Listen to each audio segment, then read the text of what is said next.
because their strong and brave personality could confront every enemy they face.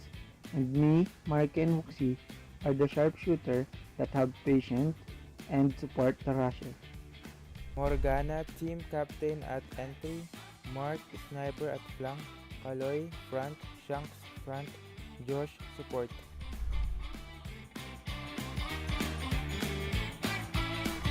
Excited kami na makalaban ulit at makabawi sa kupunan ng Malaysia at gusto namin umabot sa finals.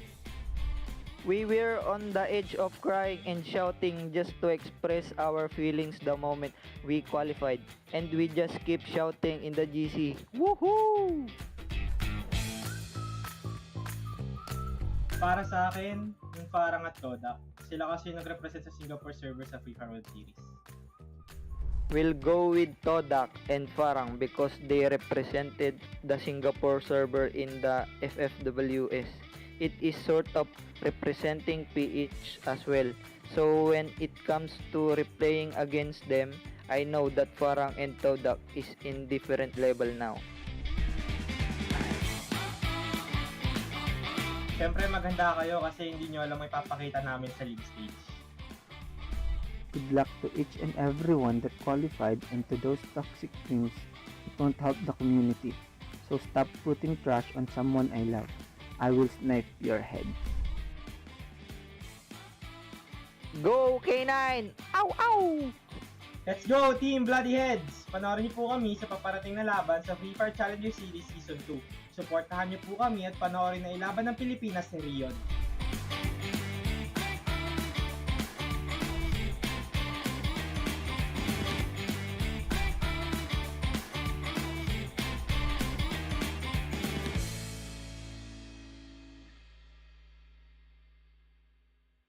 Hai survivors, saya Bunga dan saya sangat-sangat excited nak share video terbaru saya dengan korang semua. Sebab apa? Sebab ini adalah kempen Free Fire untuk semua keadaan. Kali ni punya kempen dia lain sikit sebab saya tunjuk sisi yang lain daripada yang lain, yang korang tak pernah nampak, yang korang tak pernah tahu, yang sebenarnya Bunga main game. Jadi, muat turun Free Fire sekarang.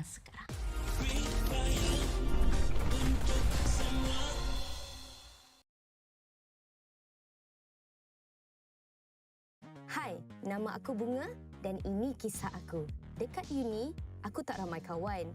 Bukanlah sombong, cuma kebanyakan grup tak kena dengan jiwa aku. Sampailah aku jumpa grup dengan minat yang sama. Perkenalkan, inilah family Free Fire aku. Dorang selalu ada untuk aku. Tak kira pada hari yang muram ataupun ceria. Setiap kali aku dengar dorang, aku lupa segala masalah.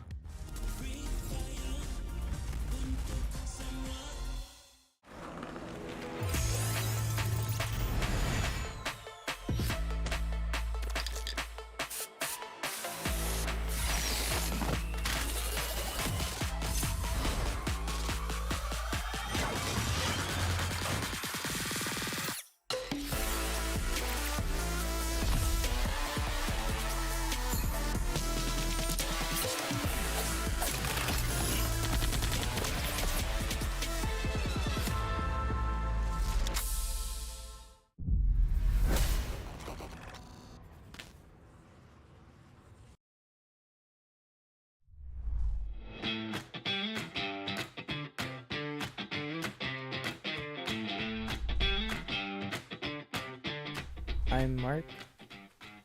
Hi Free Fire fans, I'm Morgana. We are from Team Bloody Head. My name is Raymart. My in-game IGN is K9 Pain. I am MJ, known as Blank. Our role is known and decided on each personality. We have Necro, Superman, and Pain as a rusher because their strong and brave personality could confront every enemy they face. And me, Mark, and Wuxi are the sharpshooter that have patience and support the rusher. Morgana, team captain at entry. Mark, sniper at flank. Kaloy, front. Shanks, front. Josh, support.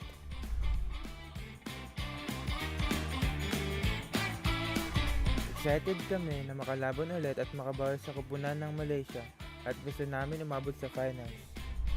We were on the edge of crying and shouting just to express our feelings the moment we qualified. And we just keep shouting in the GC. Woohoo!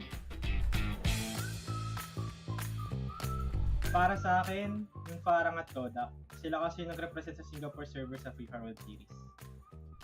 We'll go with Todak and Farang because they represented the Singapore server in the FFWS. It is sort of representing PH as well. So when it comes to replaying against them, I know that Farang and Todak is in different level now. Siyempre maghanda kayo kasi hindi nyo alam may papakita namin sa league stage. Good luck to each and everyone that qualified, and to those toxic teams who don't help the community. So stop putting trash on someone I love. I will snipe your head. Go K9! Ow! Ow! Let's go, Team Bloody Heads! Panoorin niyo po kami sa paparating na laban sa Free Fire Challenger Series Season 2. Suportahan niyo po kami at panoorin na ilaban ng Pilipinas ni Rion.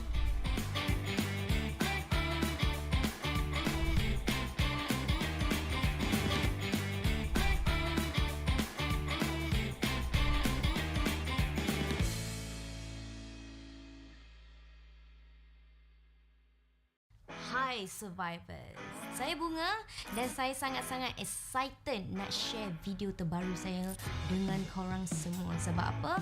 Sebab ini adalah kempen Free Fire untuk semua keadaan. Kali ni punya kempen dia lain sikit sebab saya tunjuk sisi yang lain daripada yang lain, yang korang tak pernah nampak, yang korang tak pernah tahu, yang sebenarnya Bunga main game. Jadi, muat turun Free Fire sekarang.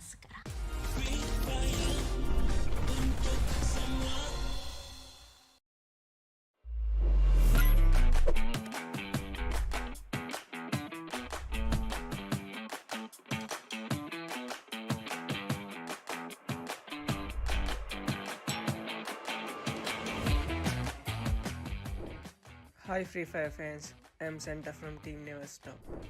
Hi Free Fire fans, I am Makla from Team Never Stop. Hi Free Fire fans, I am Roma from the Archangels team all the way from Sri Lanka. Hi Free Fire fans, I'm X-Gun from the Archangels team all the way from Sri Lanka. I am the team leader who serves as the shot caller and the sniper. I basically use a sniper, but I play at a medium range because it lets me lead the team while supporting them. I'm the close range rusher. Usually I'm the first in my team to rush in and get us some entry knocks. I'm the sniper and I am the IGL for the team. My sniper skills are strong and I will always cover my teammates. I play as a planter for the team. I am playing this role because I am good at explosives and long range headshots. This is the first time that we are going to play in an official tournament. We will do our best even though there are a lot of teams who already have experience in this tournament. I'm so happy that we are one of the teams which qualified for the Free Fire Challenger Series Season 2 from Sri Lanka.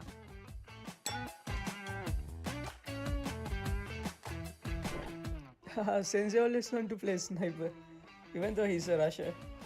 Let me think, Sana always like to play with female players than his team.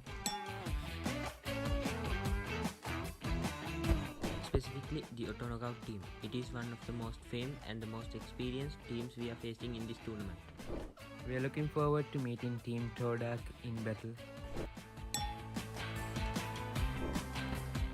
We wish them to do their best in the league stage. This is going to be our first experience in an official Free Fire event. So the other teams better watch out because we are coming for the win.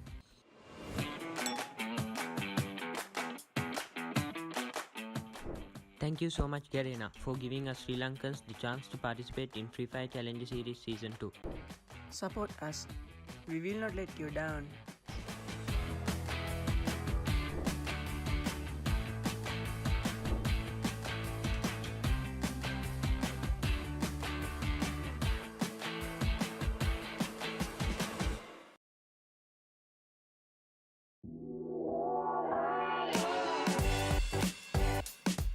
Susday នាងខ្ញុំលីសាពួកយើងមកពីក្រុម AKO ខ្មែរតំណាងឲ្យប្រទេសកម្ពុជា សួស្តីអ្នកទាំងអស់គ្នាខ្ញុំមកពីក្រុម Diversity Gaming ហើយខ្ញុំមកពីប្រទេសកម្ពុជា ជាទូទៅខ្ញុំជាអ្នកលេងដឹកនាំក្រុមតែម្ដងប៉ុន្តែនៅពេលបន្ទាប់ពីខ្ញុំដាច់ឬក៏ខ្ញុំអ៊ីមលីទៅគឺប៉ាប៉ាគាត់ជាអ្នកដឹកនាំបន្តពីខ្ញុំពីព្រោះអីពួកយើងធ្លាប់លេងខ្លួនមិនច្រើនជាងសមាជិកធីមផ្សេងៗ យើងកំណត់តួនាទីរបស់យើងអាស្រ័យលើអ្វីដែលកើតឡើងនៅសមរភូមិពេលខ្លះខ្ញុំនិងហេងនឹងដើរតួនាទី support ហើយ Double B នឹងលេងជាអ្នកបើកមុខនាងខ្ញុំមានអារម្មណ៍សប្បាយរីករាយមែនទែនដែលបានដើរមកដល់ FFCS League Stage នេះ និយាយទៅពួកខ្ញុំពិតជាសប្បាយចិត្តមែនតើនៅពេលដែលបានជាប់ឡើងមកវគ្គ FSCS ហ្នឹងហើយនិយាយទៅពួកខ្ញុំព្យាយាមច្រើនដងហើយប៉ុន្តែអត់ដែលបានឡើងមកដល់វគ្គហ្នឹងឯងតែឥឡូវបានឡើងមកដល់ហើយ ធីមដែលពួកយើងចង់កម្ចាត់ចោលហើយចង់ប៉ះខ្លាំងជាងគេគឺធីម ORV Esport ខ្ញុំគិតថាក្រុមប្រទេសហ្វីលីពីននិងម៉ាឡេពួកគាត់នឹងប៉ះគ្នានៅដើមហ្គេមហើយទុកឲ្យខ្ញុំជាអ្នកប្រមូលផលនៅចុងហ្គេមនិងទទួលបានប៊ឺយ៉ា ទោះបីការប្រកួត FFCS ជាការប្រកួតដំបូងរបស់ពួកយើងតែសូមកុំប្រហែសជាមួយនឹងក្រុមរបស់ពួកយើងវាមិនងាយស្រួលដូចអ្នកគិតឡើយ ORV Esport ខ្ញុំត្រៀមខ្លួនរួចរាល់ក្នុងការកម្ចាត់អ្នក ទីបំផុតពួកយើងបានឡើងមកលេងជាមួយនឹងក្រុមអន្តរជាតិសាជាថ្មីម្ដងទៀតហើយអញ្ចឹងសូមឲ្យធីមផ្សេងជួយធូរដៃឲ្យខ្លះផងឲ្យពួកយើងទទួលបានប៊ឺយ៉ា1 2អីចឹង និ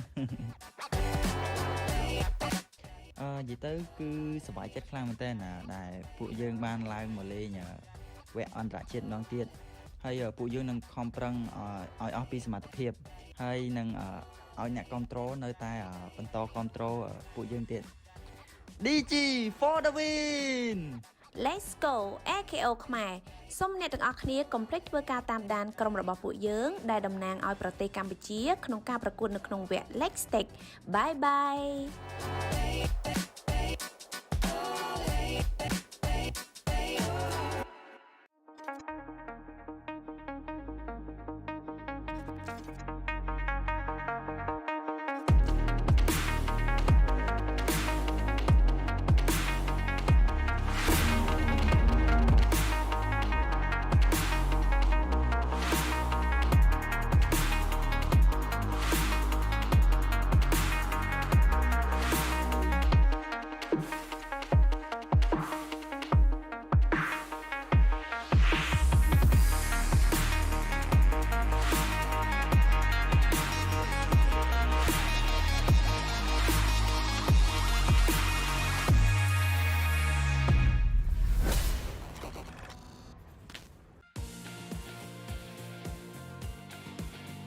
Guys, aku nampak ada enemy. Mana korang ni? Cepatlah backup aku. Okay, belok kiri. Oh, okey Raj. Okey, Bunga? tembak.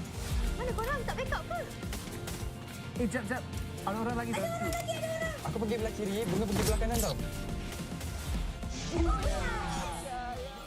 Jadi, muat turun Free Fire sekarang.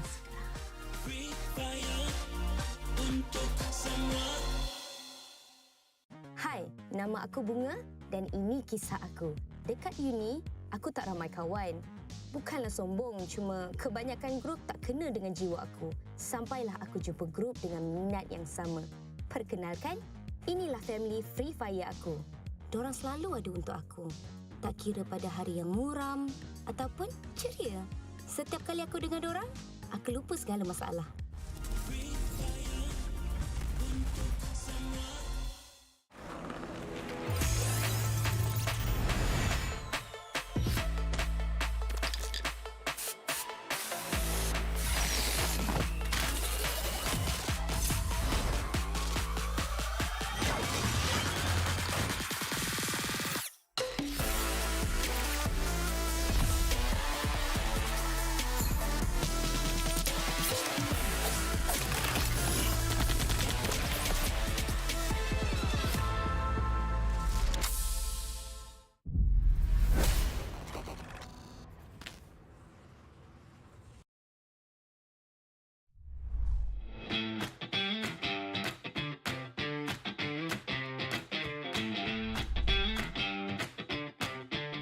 I'm Mark.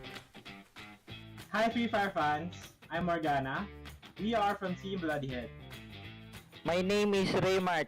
My in-game IGN is K9 Pain. I am MJ, known as Blank. Our role is known and decided on each personality. We have Necro, Superman, and Pain as a rusher because their strong and brave personality could confront every enemy they face. And me, Mark, and Wuxi are the sharpshooter that have patience and support the rusher. Morgana, team captain at entry. Mark, sniper at flank. Kaloy, front. Shanks, front. Josh, support.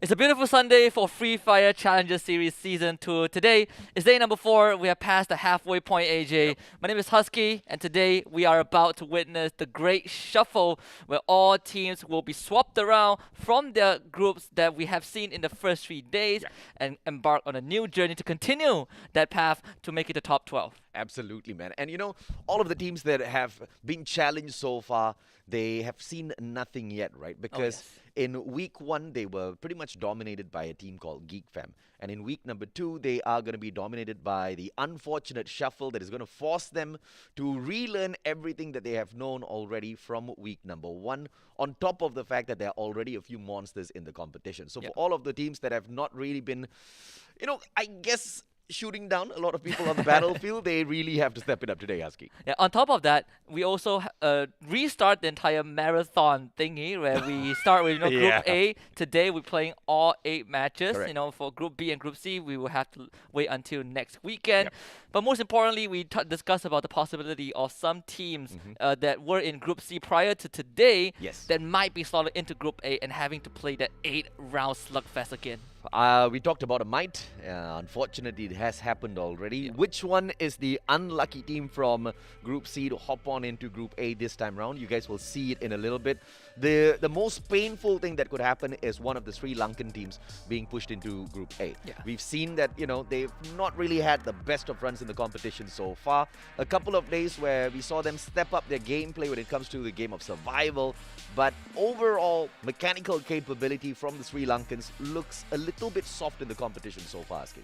You know what they say, no rest for the wicked. And in this case, I think that is not really wicked per se. It's unfortunate. But again, the shuffle, it was released after day number 3, after the conclusion of the broadcast. But with that being said, you guys just have to sit tight and wait because we will let you guys know which teams will be slotted into which groups just in a bit. We actually saw the list this morning, and I think it's very exciting to see what it's going to be. And with that being said, without further ado, let's pull up the list of the new groupings. For Group A, Todak, Archangel, No Escape, Farang, Echo, Khmer, and Bloody Hit. And of course for Group B, we've got Watch and Learn, X-Men, Akatsuki, K9 Esports from the Philippines, Never Stop from Sri Lanka, EWG, as well as Diversity Gaming. I love the diverse Group B with all of the regions in there. And for Group C, just primarily Malaysian teams, Team Princess, Orange Esports, ORV Esports, Anxiety, Axis Esports, and Geek Fam. And of course, some of these teams remain in their respective groups. For example, Bloody Head still stays in Group A. For X-Men Akatsuki and K9 Esports still in Group B. And for Group C, Orange, ORV, and Anxiety still remain where they are. But I think the shuffle definitely did switch the dynamics up a bit. When we look at Group A, that's where we look at Archangels, who had to play a 8-round exhausting day yesterday, and today they continue that journey to play another 8 matches off of yesterday's abysmal run. Archangels can do 2 things, right? Number 1, they can prove me wrong. They can prove me wrong by going all out with their aggression and getting those kills alongside their placements. Or Archangels can do me a huge favor and just follow the plan that we have all set for them, which is just to play the game of survival, get into the final circle, and then start engaging. Hopefully that's the change we see from not just Archangels, but from both of the Sri Lankan teams who have most definitely been struggling in the competition so so far. And I would like to apply the exact same thoughts for Orange Esports, the one surprising team from Malaysia that have seemed to lose all of its strats as well as mechanical capabilities out there. Yeah, I think this is a team that has kind of, I wouldn't say lost the plot, but it felt like they have lost control of the situation. And in most of the rounds that they play, it really felt like Orange Esports couldn't find their footing. I guess we can kind of look at Axis Esports to a certain extent and apply that, but I think at least Axis Esports have shown that there are certain situations that they can work with, even though it might not be the most appealing result that we would have liked. But when we look at Group C in general, as we go into the overall standing as well, I think Group C is it's kind of the group of death for me. We have Geek Fam with really heavy hitters, Anxiety, ORV, who has been having a great time, especially yesterday, kind of winning all those rounds. I think Farang also had an incredible day number 3, but they are in Group A. This is the overall standing. If you guys forgot about the score, Geek Fam is still the kings of the group stage at up top, 279 points, followed by Anxiety, and then Farang in 3rd place, Todak in 4th, K9 in 5th place, Bloodyhead in 6th place, No Escape 7th, EWG 8th place, and ORV capping off at the 9th place. Axis Esports takes the 10th spot, unfortunately for them. A little bit of a dip in performance in the last couple of days, but it doesn't really matter because it is the second half of the competition's race that we want to focus in on. Watch and Learn in the 11th spot, followed by X-Men Akatsuki in 12th. AKO Khmer seems to have dropped a little bit of their pressure in the competition, being pushed down to the 13th slot. 14th slot is taken by the brothers from Cambodia as well. Diversity Gaming with 114 points. And the bottom 4, Team Princess, Never Stop, Orange Esports, as well as Archangels. Now, there is a slight difference here between Team Princess and Orange Esports, who are sitting down at the bottom representing Malaysia, where in Team Princess they've been quite horrible at picking up those placement points. But when it comes to the mechanical capabilities, Team Princess yesterday especially have shown us that they can take on anyone anytime out there and they can get the job done. But survivability into that final circle seems to be a challenge for them at the moment. Yeah, a very polarizing characteristic from these two teams, right? Team Princess at this point of time, due to the lack of survivability, have yet to get themselves a single booyah. I don't think, in the grand scheme of things, it concerns them too much if we pit them side by side against Orange Esports, simply because, sure, Orange Esports got that booyah, but it didn't really matter because they went and bombed out for the rest of the day, which in the bigger picture doesn't really amount to anything substantial. Though with this group change, it also brings about the dynamics for those 8-round marathons, where when we look at Group A, Farang is sitting in that group, Todak is also in that group. The 3rd and 4th place teams are ready to play 8 rounds in a row today. And not only am I looking forward to see if they can continue their momentum from yesterday, especially on Farang's end, I want to see how Todak fares against Farang in the long run. Oh yeah, absolutely right. And Farang, day 2 was overall the day where they really didn't hit as hard. But I feel like day 3 yesterday, it was their breakout day. And it was most definitely supposed to be a breakout day. It was their day of marathon and they made good use of it, picking up more than 100 points on day 3 in itself to launch themselves up. What, 10 spots? 10 spots, right? 10 spots. That's absolutely insane for anyone to do. From not even qualifying for the grand finals in the 13th place and now being the top 3. That shows the quality of Farang. And we've been highlighting this for quite a while now. The Farang, or they used to be known as Do Easy in the past, they are the same type of team that doesn't usually hit hard during the league stage. But when it comes to the grand finals, when it comes down to do or die moments, they get the job done, right? And we can see them catching up after a lackluster performance on day number 2. It did take them a while, right? Back in the days when they were Do Easy, I think the very first season that they participated, competitively, they didn't have the best of runs. But the season afterwards, there were some moments where you look at these guys and suddenly they are just winning rounds that you didn't expect them to win. And of course, they were the recent major winners, still under the banner of Do Easy. On the other hand, I think that for Todak, it was a slow start yesterday. They did have a very great round 5. That was the very first round of day 3. It was a complete blowout. And afterwards, we still see Todak here and there, but obviously there were moments where it felt like Todak kind of missed their shots every now and then. But with that being said, I think another group that I really want to see the marathon continue is Group C, which is the last day of the group stage, right? That will happen next Sunday. But I want to quickly point that out because we have GeekFam and Anxiety in the same group, and I think this is literally the ultimate test to see if Anxiety can really stand up against GeekFam when it comes to 8 rounds in a row. Yeah, and I love the fact that Garena always keeps this in mind when they divide the groupings, because I don't feel like this is random in any way whatsoever, right? Because the balance between Group A, B, and C seems to be very, very, very well thought out. And the battle between them, like you said, putting Anxiety as well as GeekFam in the same group in Group A will push both teams to the limit. Of course, they do not share the same drop spots, but coming across each other on the battlefield on a random manner obviously can put one or both of them out if their luck is just a little bit, not on their side. Bermuda, Kalahari, Purgatory, Alpine, those are the maps that we will obviously be playing, each and every single one of them.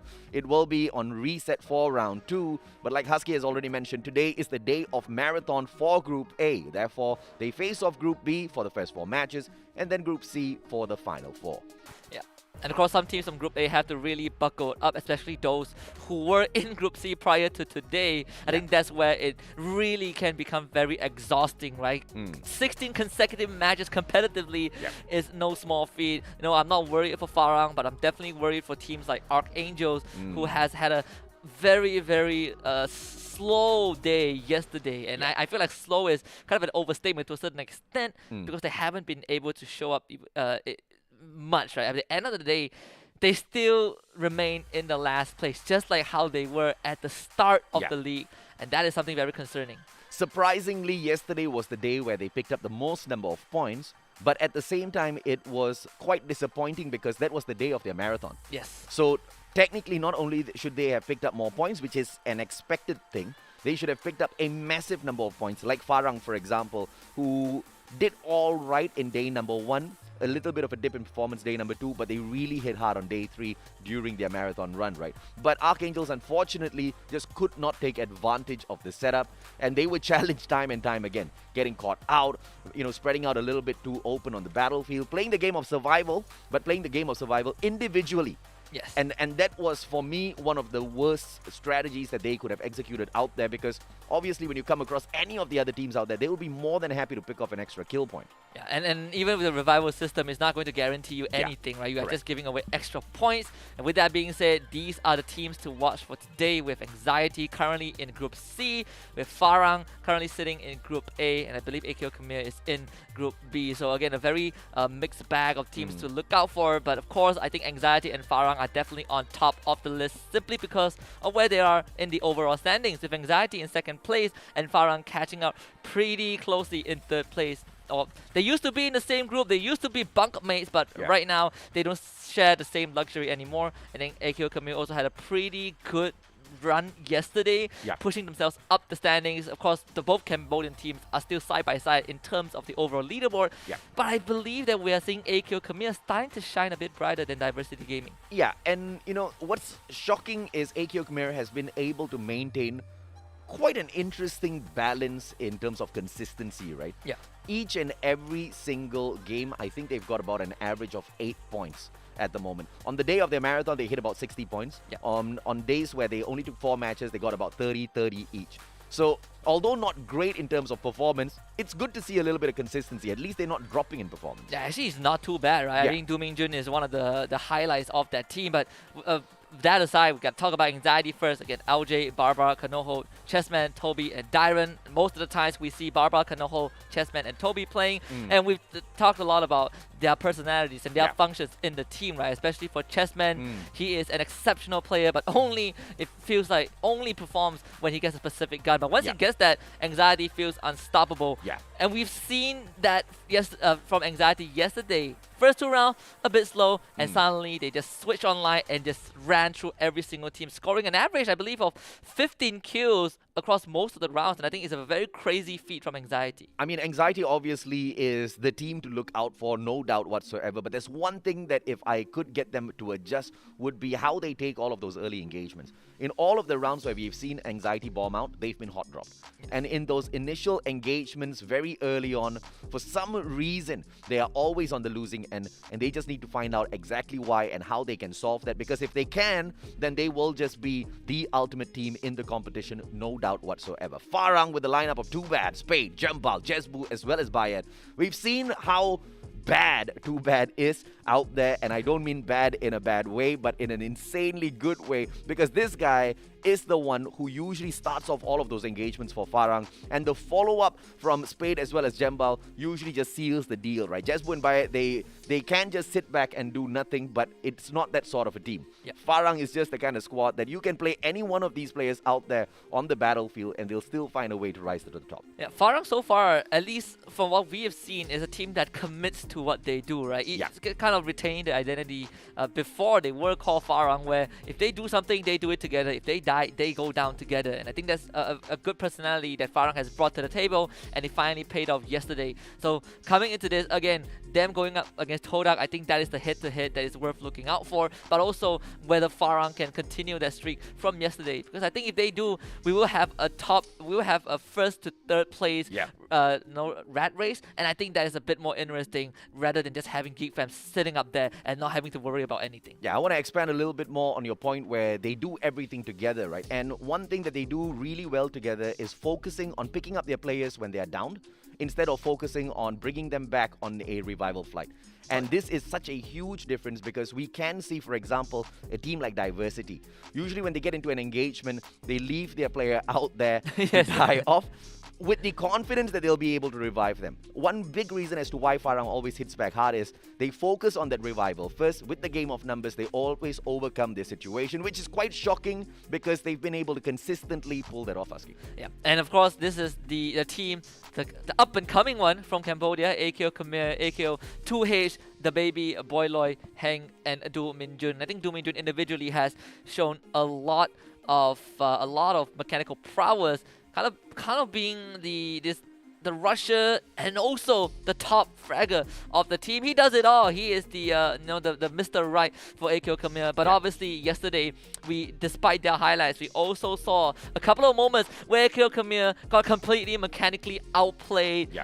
Primarily the one against Anxiety, the 1v3 against Kanoho. That was an unfortunate event. But in the bigger scheme of things, I think AKO Khmer, if there's one thing that they do better than their Cambodian counterpart, is that they can take those fights and they actually win those fights. Yeah, once again, they maintain that consistency, unlike Diversity Gaming that has been quite good in picking up points, but not able to maintain their high pressure on all of these other teams. AKO Khmer, although they don't have breakout rounds, they are very, very, very consistent in how they take these matches and are very careful as well. You don't see them getting super excited. You don't see them getting super hyper aggressive out there on the battlefield. Quite calculated, but things don't seem to be going their way because they haven't really fully mastered the capabilities of taking some fights up against these other players in the esports scene just yet. Mechanically, they're not the strongest team, but they can get them. I mean, this is just their debut in the pro scene, and I feel like they're doing fantastic for a team that just jumped into the fray. Yeah, if anything, I think we also get to see the level of play from that region as well, right? Yes, because correct. AKO Khmer and Diversity Gaming has not left each other's side on the overall leaderboard.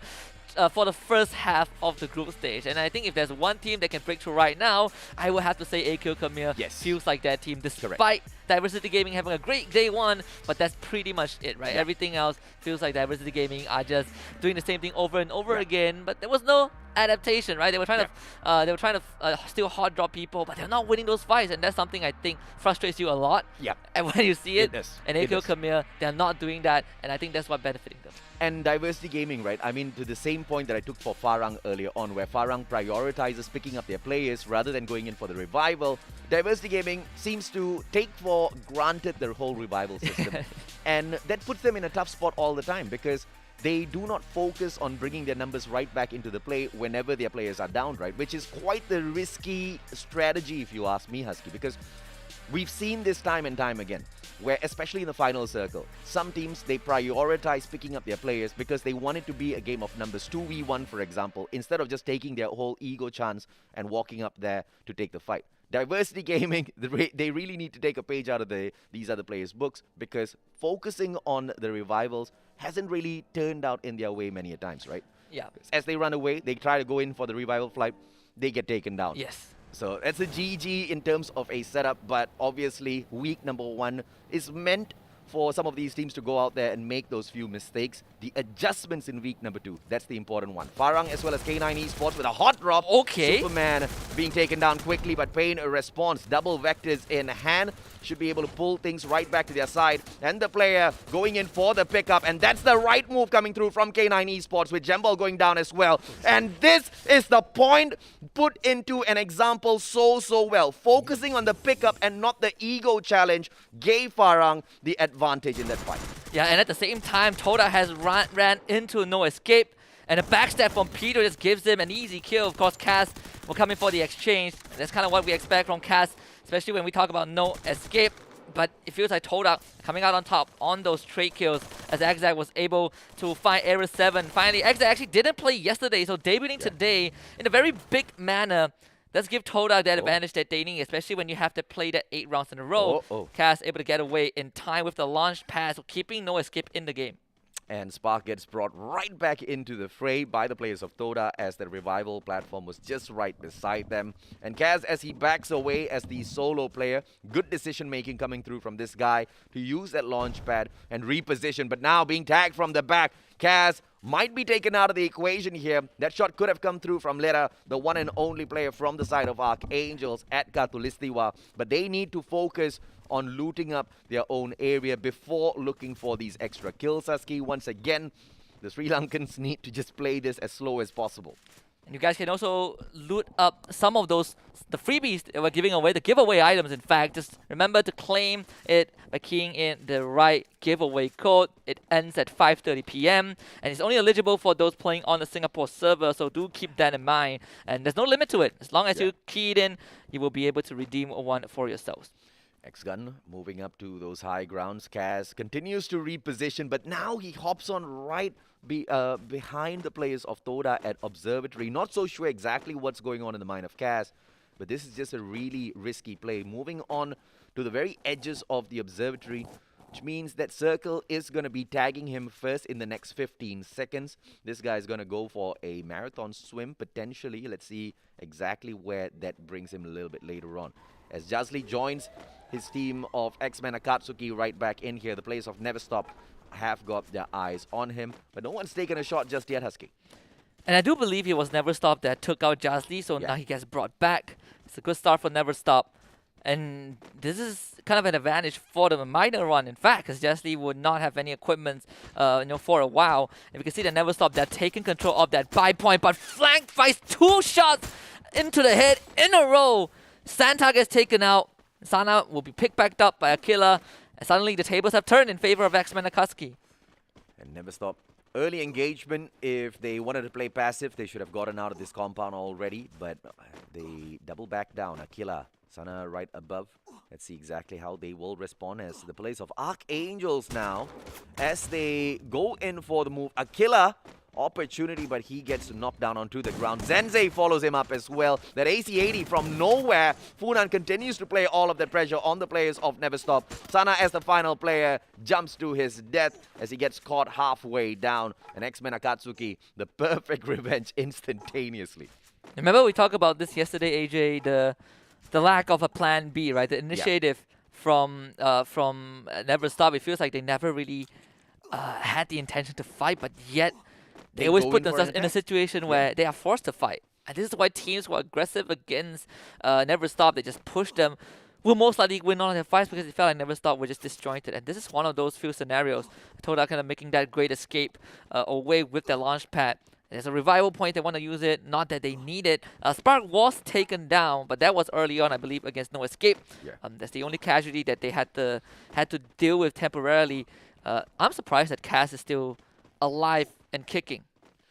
Reminds me of an Indian comedian who used to say, his name is Vadivelu. He used to say, "Yenna pannalum plan panni seiyano." Whatever you want to do, you got to plan it out first. And let's just Never Stop with another engagement with 0 plans behind it. I mean, it's great that they picked off that 1 kill, but what next, right? And unfortunately, what's next was right back to the lobby as usual for the boys. Hopefully we can see them play it a little bit more carefully. Oh, Riptide Rhythm Blank got caught out in the open.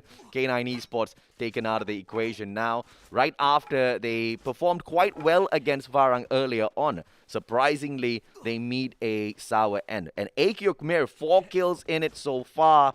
They move on from Riverside all the way into Mill to continue their looting process. That's actually as clean as it can get, right? Yeah. They lost no one and made really quick work of K9 Esports, especially in these early stages when you don't really have as much resources as you would have in terms of, you know, glue walls and grenades. AQ Khmer took full advantage of that and completely just mopped the floor with K9 Esports.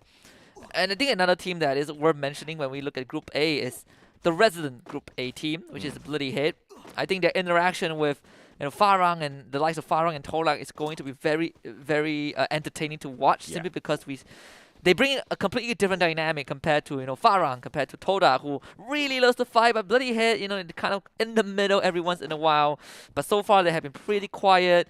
Even yesterday, it didn't felt like we saw a lot of them, but they still were able to maintain that standing. Yeah, Eternal Watch and Learn have been quite consistent, but consistently okay. That's the only problem with the team, right? I mean, they've got their ups, they've got their downs, but just like AQ Khmer, as long as they can keep that pressure up, they are going to be in good standing to fight for the top 12. So no severe underperformance from the squad. The players of Bloody Head, on the other hand, we've seen a dip, unfortunately, Husky, and that was yesterday. Only a mere 29 points picked up from all of the games that they played, which is quite the shocker because the last time we saw them play 4 games, I think they managed to get, what, about 60 plus 70 points? Yeah. So quite the dip in performance for Bloody Head. So today needs to be a day of adjustment. Let's see how they take these fights. Riptide Rhythm runs through the battlefield, not taking down a single glue wall, but Demon 76 catches Kaloy off with that ice grenade. Yeah, perfectly done. Kaloy never really had help to back work up. with, and there's actually Shanks providing the cover fire, but unfortunately, you have a lot of blue walls. And X-Boy decides to chip in as well. A straight bullet to Shanks' skull. And I think Bloody Head is done with this. In fact, that time is pretty much done. Yeah. Mark trapped in this fortress of glue walls, only with Morgana, I believe, from afar, trying to provide a bit of assistance, but there's nothing much that can be done. I think Watch and Learn have won this, you know, straight off the bat, and even Morgana gets called out. Demon 76 just completes the wipeout. And Bloody Head, they unfortunately continue their run of underperformance in day 4 as well as it gets stringed along from day number 3. Hopefully things go ahead to change for themselves, but all of you guys can perform well by keying in this code into your phones and picking up the Scorched Trade for yourselves right now. Once again, it's only available for those in the Singapore server, but and only of course if you redeem this by 5:30 p.m. today. Very easy thing to do. Just rewind it, take a screenshot. It's plenty of time to do so. You can do it during the break if you feel like you don't want to miss out on any of the action on screen. So far, you know, we are 9 minutes in and we've already lost 4 teams. Every other team is still, you know, have the full squad. Thanks to Kaz, everyone from No Escape has been revived. A very important moment for No Escape in this round 1, considering that the start that they had, running into Todak and completely getting demolished. Kaz alone was not only able to get out from the territory, but also survive somehow.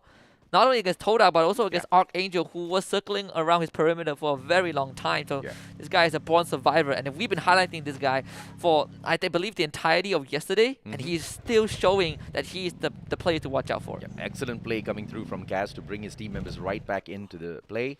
And of course, picking up a couple of mushrooms from the ground to help him recover is going to be a good setup for him. So a little bit of luck on Kaz's side to help him survive a little bit more and tank the damage from the zone. But the rest of his team members, unfortunately, in a sticky situation between 2 squads out there on the battlefield. Eternal Watch and Learn will be looking to chip in a couple of shots in a little bit, but they have to reposition first. Toda and AQ Khmer on the other hand. Big fight for the Cambodians, Yasuke. That is a very important moment for AQ Khmer. We actually see AIM taking that bite, and look at all the utilities thrown out. I believe we saw Tripmai right there. Pedro immediately dropped the glue wall. But they gotta get rid of that one guy from Todak who is just making rounds around them. Hang getting distracted a bit, and Ames is still somehow going. Now with Blue Zone closing in, AQ commits to keeping Todak at bay. But Sparks breaks through the defenses with a double nade. And Todak again just completely mows down their opposition. AQ Khmer can do nothing against this, and Todak gets 7 kills on the board. Toda outperforming all the boys of AQ Khmer, and of course this brings us back to the point of mechanical capabilities of the Cambodians, right? Although AQ Khmer has been quite consistent in a good way, it just hasn't been enough when they take on some of these gunfights against the top teams of Malaysia as well as Philippines. You know, they fizzle out quite quickly towards the end. But it's all right. This has just been game number 1 for AQ Khmer. We can expect them to step it up in a little bit. And as long as Group A, you know, runs the marathon in here today, AQ Khmer has got 7 more of those opportunities. Kaz getting involved in a gunfight and will be sprayed down by a good turnaround by Eden77. That 180 was a thing of perfection as they danced around that glue wall. And now with Diversity Gaming picking off what they should have perhaps gotten a little bit earlier, they will, of course, be moving into the next circle with that 1 extra kill point in hand, but nothing much to show for it. The rest of the players of No Escape should be able to bring Kaz right back into the play as they have a buy station right beside them, Husky. And No Escape having a rough game so far, but of course, Kaz has done a lot of heavy lifting. And that's the reason why, you know, they're still in that top 7 in this round 1. And with most of the teams that we want to watch out for getting knocked out, I think Tola has a really good chance getting things done and getting that Buyet's kick off the day. Justy actually down, but the rest of X-Men and Kasaki are focusing on going for the rush into EWG. A horrible decision that they have made, and EWG just punished them for it. And flanks the last man alive. Let's get a knockdown. Has the glue wall to work with, but EWG has the numbers, and X-Men and Kasaki gets wiped off the face of Bermuda. And a very questionable move from these guys, and of course they had to pay the price for it. Diversity Gaming on the other end gets gunned down by Watch and Learn. But Eden77 is on the run in the crosshairs of Watch and Learn, and they are pelting him with bullets. And I think Diversity Gaming has also been eliminated. And the surprising thing here is the players of Archangels actually had clear shots towards Diversity Gaming, but it was Watch and Learn, Eternal Watch and Learn from afar that managed to capitalize on that equation, right? And they picked off all of those kills, leaving Archangels now to tank the blue zone to find their reposition in here for those defense, and will be able to pull out a good glue wall as they run through those open fields before they get to their spot. Eastern Wolfsgang, on the other hand, now have to get through the players of Toda, and that proves to be a tough one as Toda continues to spray all of them down as quickly as they find them, and of course find the edge of the next circle as well. 11 kills so far for Toda, and this map, number 1, feels to be secured even before it ended.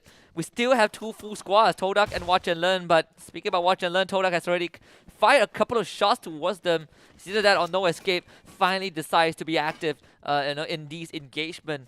But most importantly for Watch and Learn, they have control of the circle, at least for a majority part of it. But the bad news for them is that Todak is the team that has the most space to wiggle around with. Watch and Learn has to be careful of No Escape, and No Escape has to be careful of Archangels.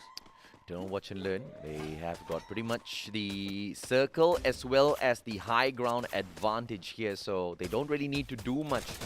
And repositioning isn't going to serve them well at all, and therefore they chip in as the third party between the fight of No Escape as well as Archangels. They want to tag both of these teams up, but unfortunately for them, Archangels finds the defensive perimeter as a lot of cover, not wasting any of their glue walls yet, wasting a little bit of time, waiting for the circle to come on in and force Demon 76 off of his grounds. But then what? The follow-up from this is going to be quite tough here, Husky. And Todak isn't even involved in this, right? Todak is just watching this happen, and they're just letting nature take its course, because they don't have to worry whether they need to be, you know, involved in these engagements or not. These teams can take each other out, and Todak will just swoop in for that booyah. It is a very clear-cut situation that they found themselves in, and they are making the exact call that we want them to make. And Archangel now in the crossfires of Watch and Learn. They run into the shooting gallery, and this is just Watch and Learn's buffet as they pick up members from Archangel, and they also do the same to No Escape. Spark finally decides to pull the trigger,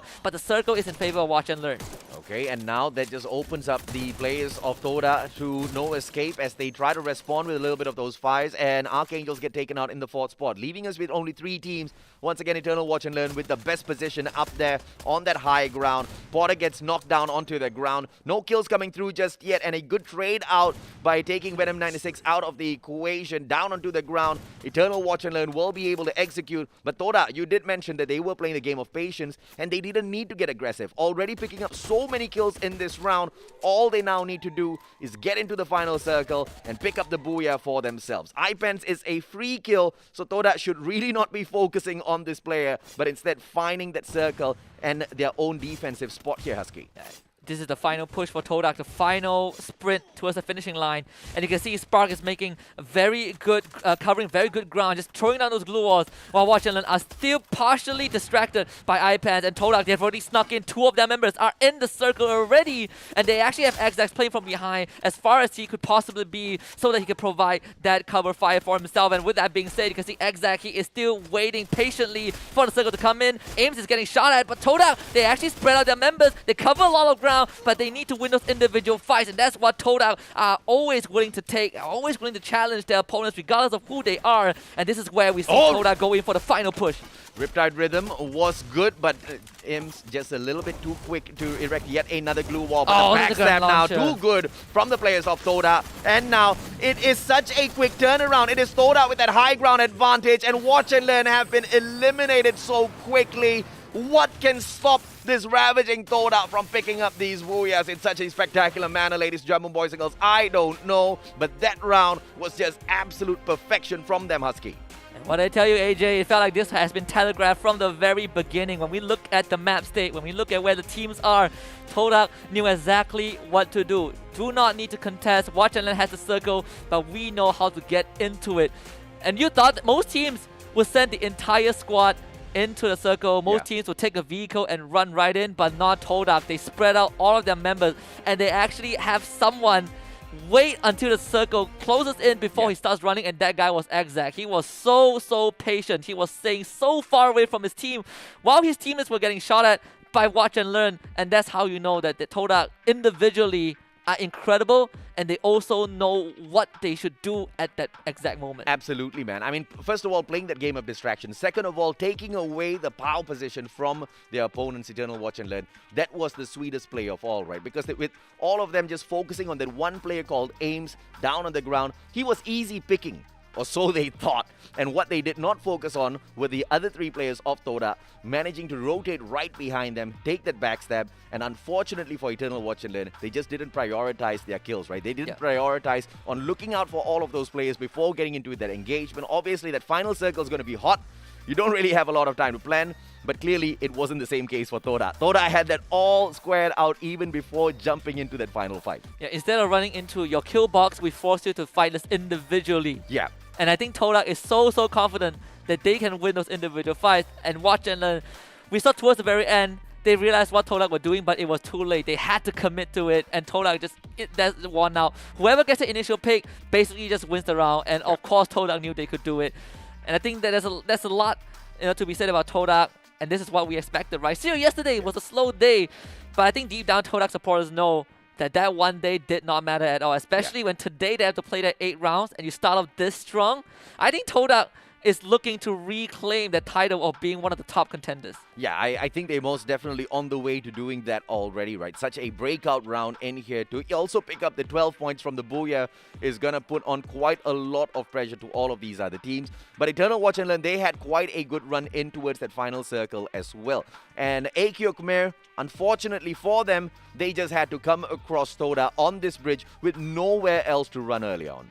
And I do I do commend AQ Khmer's initiative to stop Todak, right? They know that Todak has to brave that blue zone. They were trying to keep Todak at bay and use that as a pivot, as a leverage against Todak to see if Todak would make any aggressive moves so that they could punish him. But Todak, again, did it well. Spark opened up the entire defense line with that double nade, and it completely shattered AQ Khmer. I think it's nothing on them. It's just Todak being a bit more mechanically sound and was able to pull off that push through that blue zone.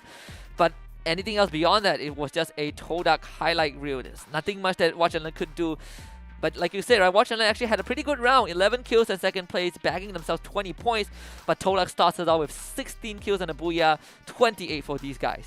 And here's the shocker in terms of Todak's performance in the competition so far. On day number 1, they picked up a total of 28 points.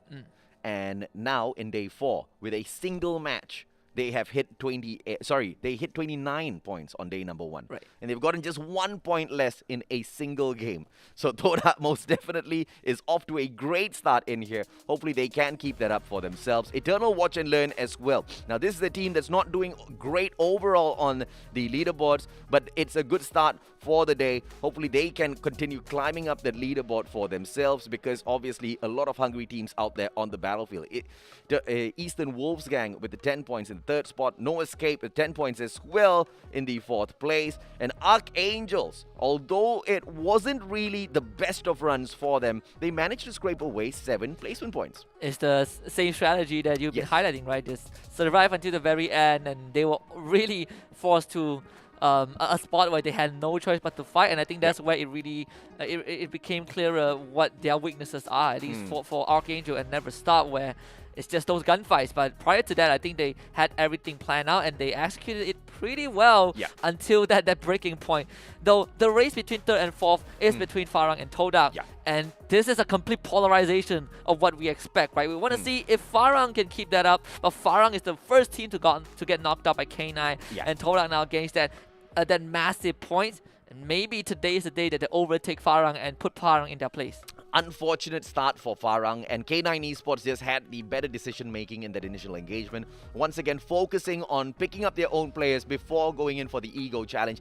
And this is so important, especially in those early moments where you don't really have the best guns, you don't really have the best of, lethals on your side, no grenades whatsoever, and you just have to depend on your own skills. So the game of numbers makes all of that difference, right? And Farang were unfortunate, but that's just round number 1 for them. So a lot of time to bring in those adjustments, you're asking. And while I want to see how Farang deals with the rest of the rounds, right? If there's anything we learn about this team, is that one bad round is not going to set them back. They had to play 8 rounds yesterday, and sure, some rounds were not pretty, but they still scored 3 booyahs. Yeah, so absolutely. It's not a big deal to Farang, especially when we talk about hot drops. It's always a 50-50 dice roll. They can drop against Never Stop and still lose 0-4.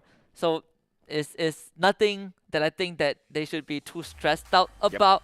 Though going into Kalahari, that's where I think Todak probably will face a bit more of a challenge. Not to say that they are not well within Kalahari, but Farang loves to take the center spot called Refinery, and I want to see how Farang utilize that in their advantage. Yeah, absolutely. And usually Farang, we've seen a lot of teams take the Refinery and move a little bit too late. The circle usually forces them off of those platforms, and we usually see those teams hunted by whoever who's holding down the bottom of that platform, right? But Farang's one of those teams that really understands the mechanics of how to play that high ground advantage really well. And their timing of moving away, looking for their defensive positions, excellent. But, all of those great plays were only shown on day number 3, where Farang had their own marathon run, had their breakout points collection as well in the competition.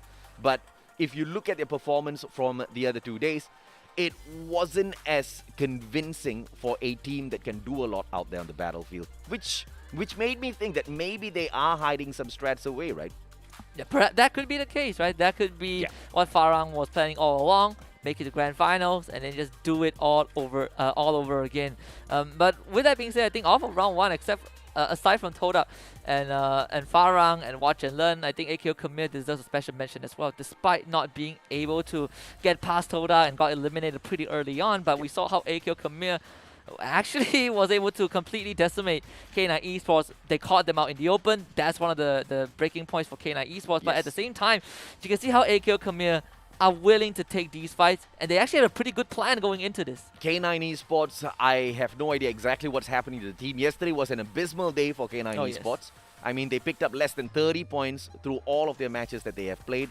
And in here today, it was quite the lucky approach when they saw Farang early on, but they couldn't really sustain out there on the battlefield, already down in numbers. But of course, let's see if one of these teams will be able to change their own fate in here on day number 4 as we hop on into Kalahari. The players of Never Stop, they move on out towards the ridge, but unfortunately for them, K9 Esports will be holding on to that exact same compound. So Stone Ridge is going to be quite busy in a little bit, and Archangel's pretty close to all of them as well. With K9 Esports now stuck in between these two Sri Lankan teams, it doesn't really look like it's going to end well for the Filipinos.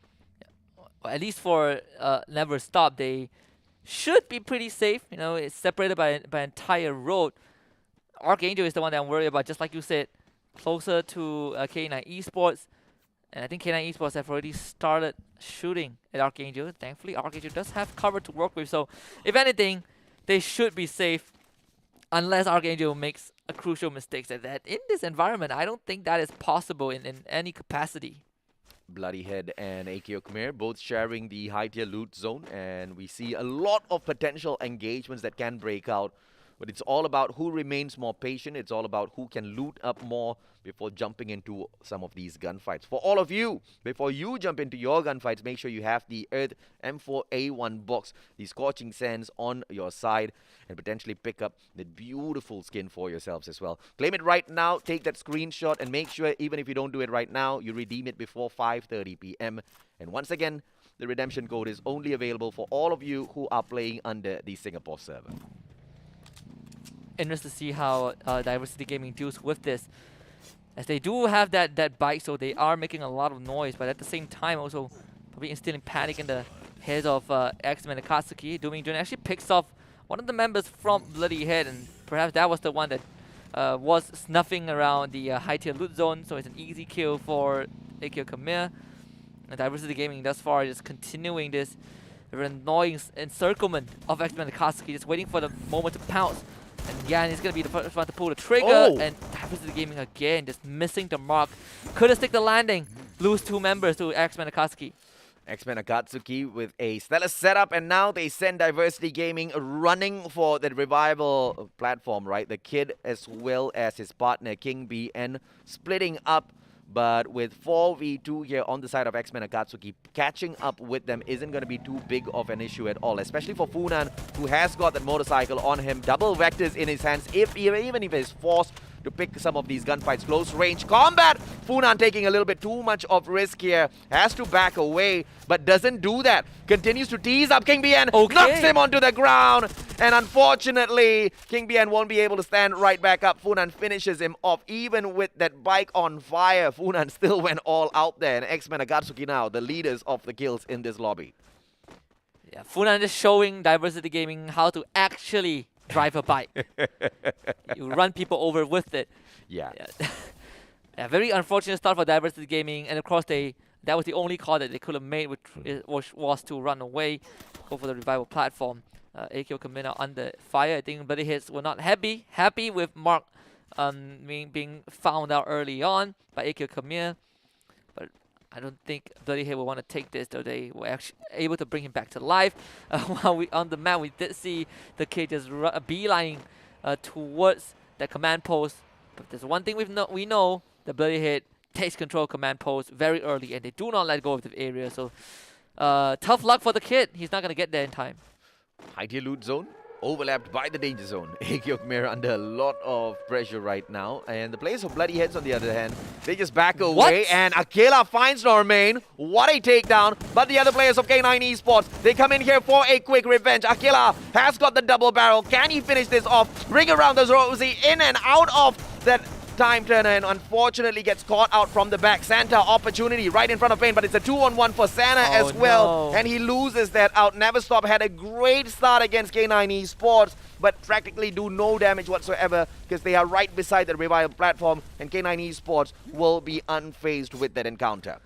Worst case scenario for Never Stop, where they just lost the individual fights and they were just trickling in, one by one trickling in into Superman, and Superman just holds down the trigger and just continues shooting at them in the same direction. Though a perfect start, but the ending was very, very ugly for Never Stop. I'm surprised that Akira can just walk up and just get a takedown, but it's a small price to pay for K9 Esports. Yeah, and I think, it was unfortunate for K9 Esports to lose Normain in that manner, but it was quite lucky as well for the side of Aquila and Never Stop that they were able to pick up that one knock. Hopefully it's going to help them in some way or other to continue climbing up the leaderboard. Obviously, not too many points from that engagement, and Never Stop. 2 rounds back to back have been dropped like they are hot. The players of Toda, on the other hand, just moving away from their defensive compound out into the open to continue looting up. Kid brings the rest of the players of Diversity Gaming right back into the fray. Can he do this before time runs out? Because the Archangels as well as Eastern Wolfsgang now straight towards him. Eastern Wolfsgang has got the job to bring in their own players into this matchup as well. So Kid, double vectors, running around. No glue walls erected just yet. Pulls up one, but to the wrong side. Manchai is covered, but Leda all out in the open. Joker should be able to fire at him as well. 4 players now should be shooting down at the player from the side of Diversity Gaming. And thankfully, Archangel spot out Manchai as well. So that bit of distraction helps the Kid survive a little bit longer. Yeah, Manchai trying to play a bit dirty, but ends up getting a backstep instead. So the Kid, it's a bit of a tenacity and a stroke of luck.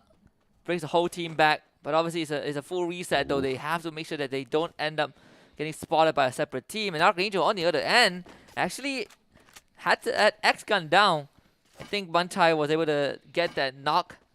Well, Diversity Gaming in the meantime, they dropped down into the hands of EWG. So things are not getting any better for these boys from Cambodia.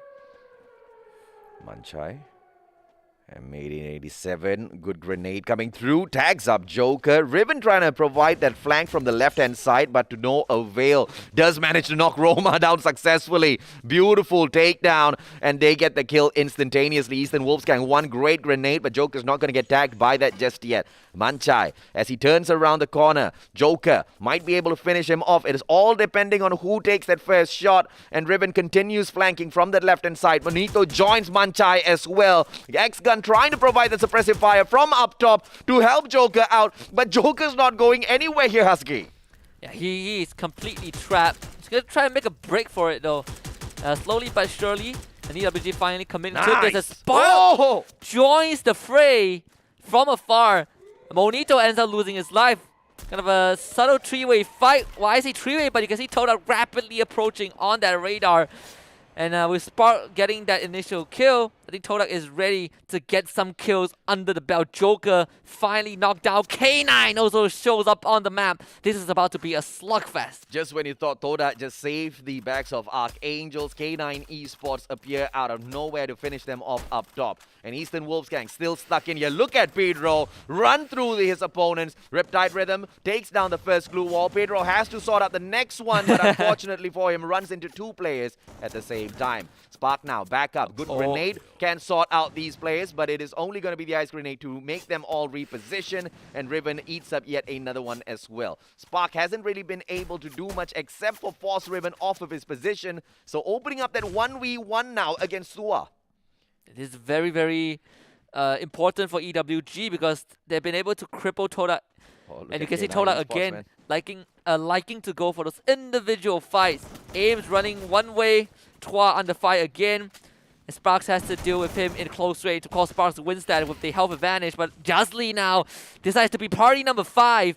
And that's stealing the kill away from Todak. Ames now rushing to save his buddy, but it was a bit too late. Jazly confirms that one as well. Todak down the 2 members, and K9 Esports now on our screens taking on X-Men Akatsuki as Funan tries to run circles around Blank. But it's no avail. It's 6 kills so far for K9 Esports. Not sure exactly what X-Men Akatsuki were up to at that point, but K9 Esports thought they were in the best position to flank and take their third-party shots against all of these other players. But X-Men Akatsuki distracting them for a mere second, and that just brings forth the blue zone to all of them to force those repositions come through. Great plays by all of the teams. Just unexpected situations breaking out one after the other. And now high ground held on here by X-Men Akatsuki. Shots from Jazly out into the open, finds absolutely no one. Payne manages to duck behind that huge boulder.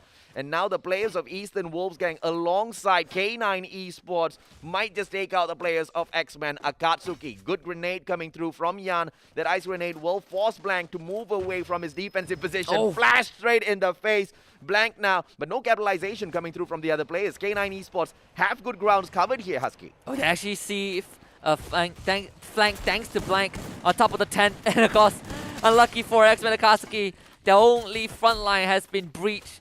And I think K9 Esports are ready to go in for the kill. We can see the amount of glue was being dropped down by X-Men Akatsuki, but it's only a matter of time before K9 Esports snuffs them out. And just relentless pressure from K9. Yan, next one to go. X-Men Akatsuki actually still in this round, but maybe not for long. It's the last member, Jazly, finally snuffed out by Todak. a bit of a revenge move, as he was the one who took out Spark. He was the one that caused Pedro to lose his life, but not anymore. Todak brings the rest of the teams back, and X-Man and Katsuki are out. X-Gun, opportunity to survive as the final member of Archangels as it looks. Can he bring in the rest of his team members? Can he bring his brothers right back in here for those survival plays that we've seen them do in that previous round? It'll all be in the balance.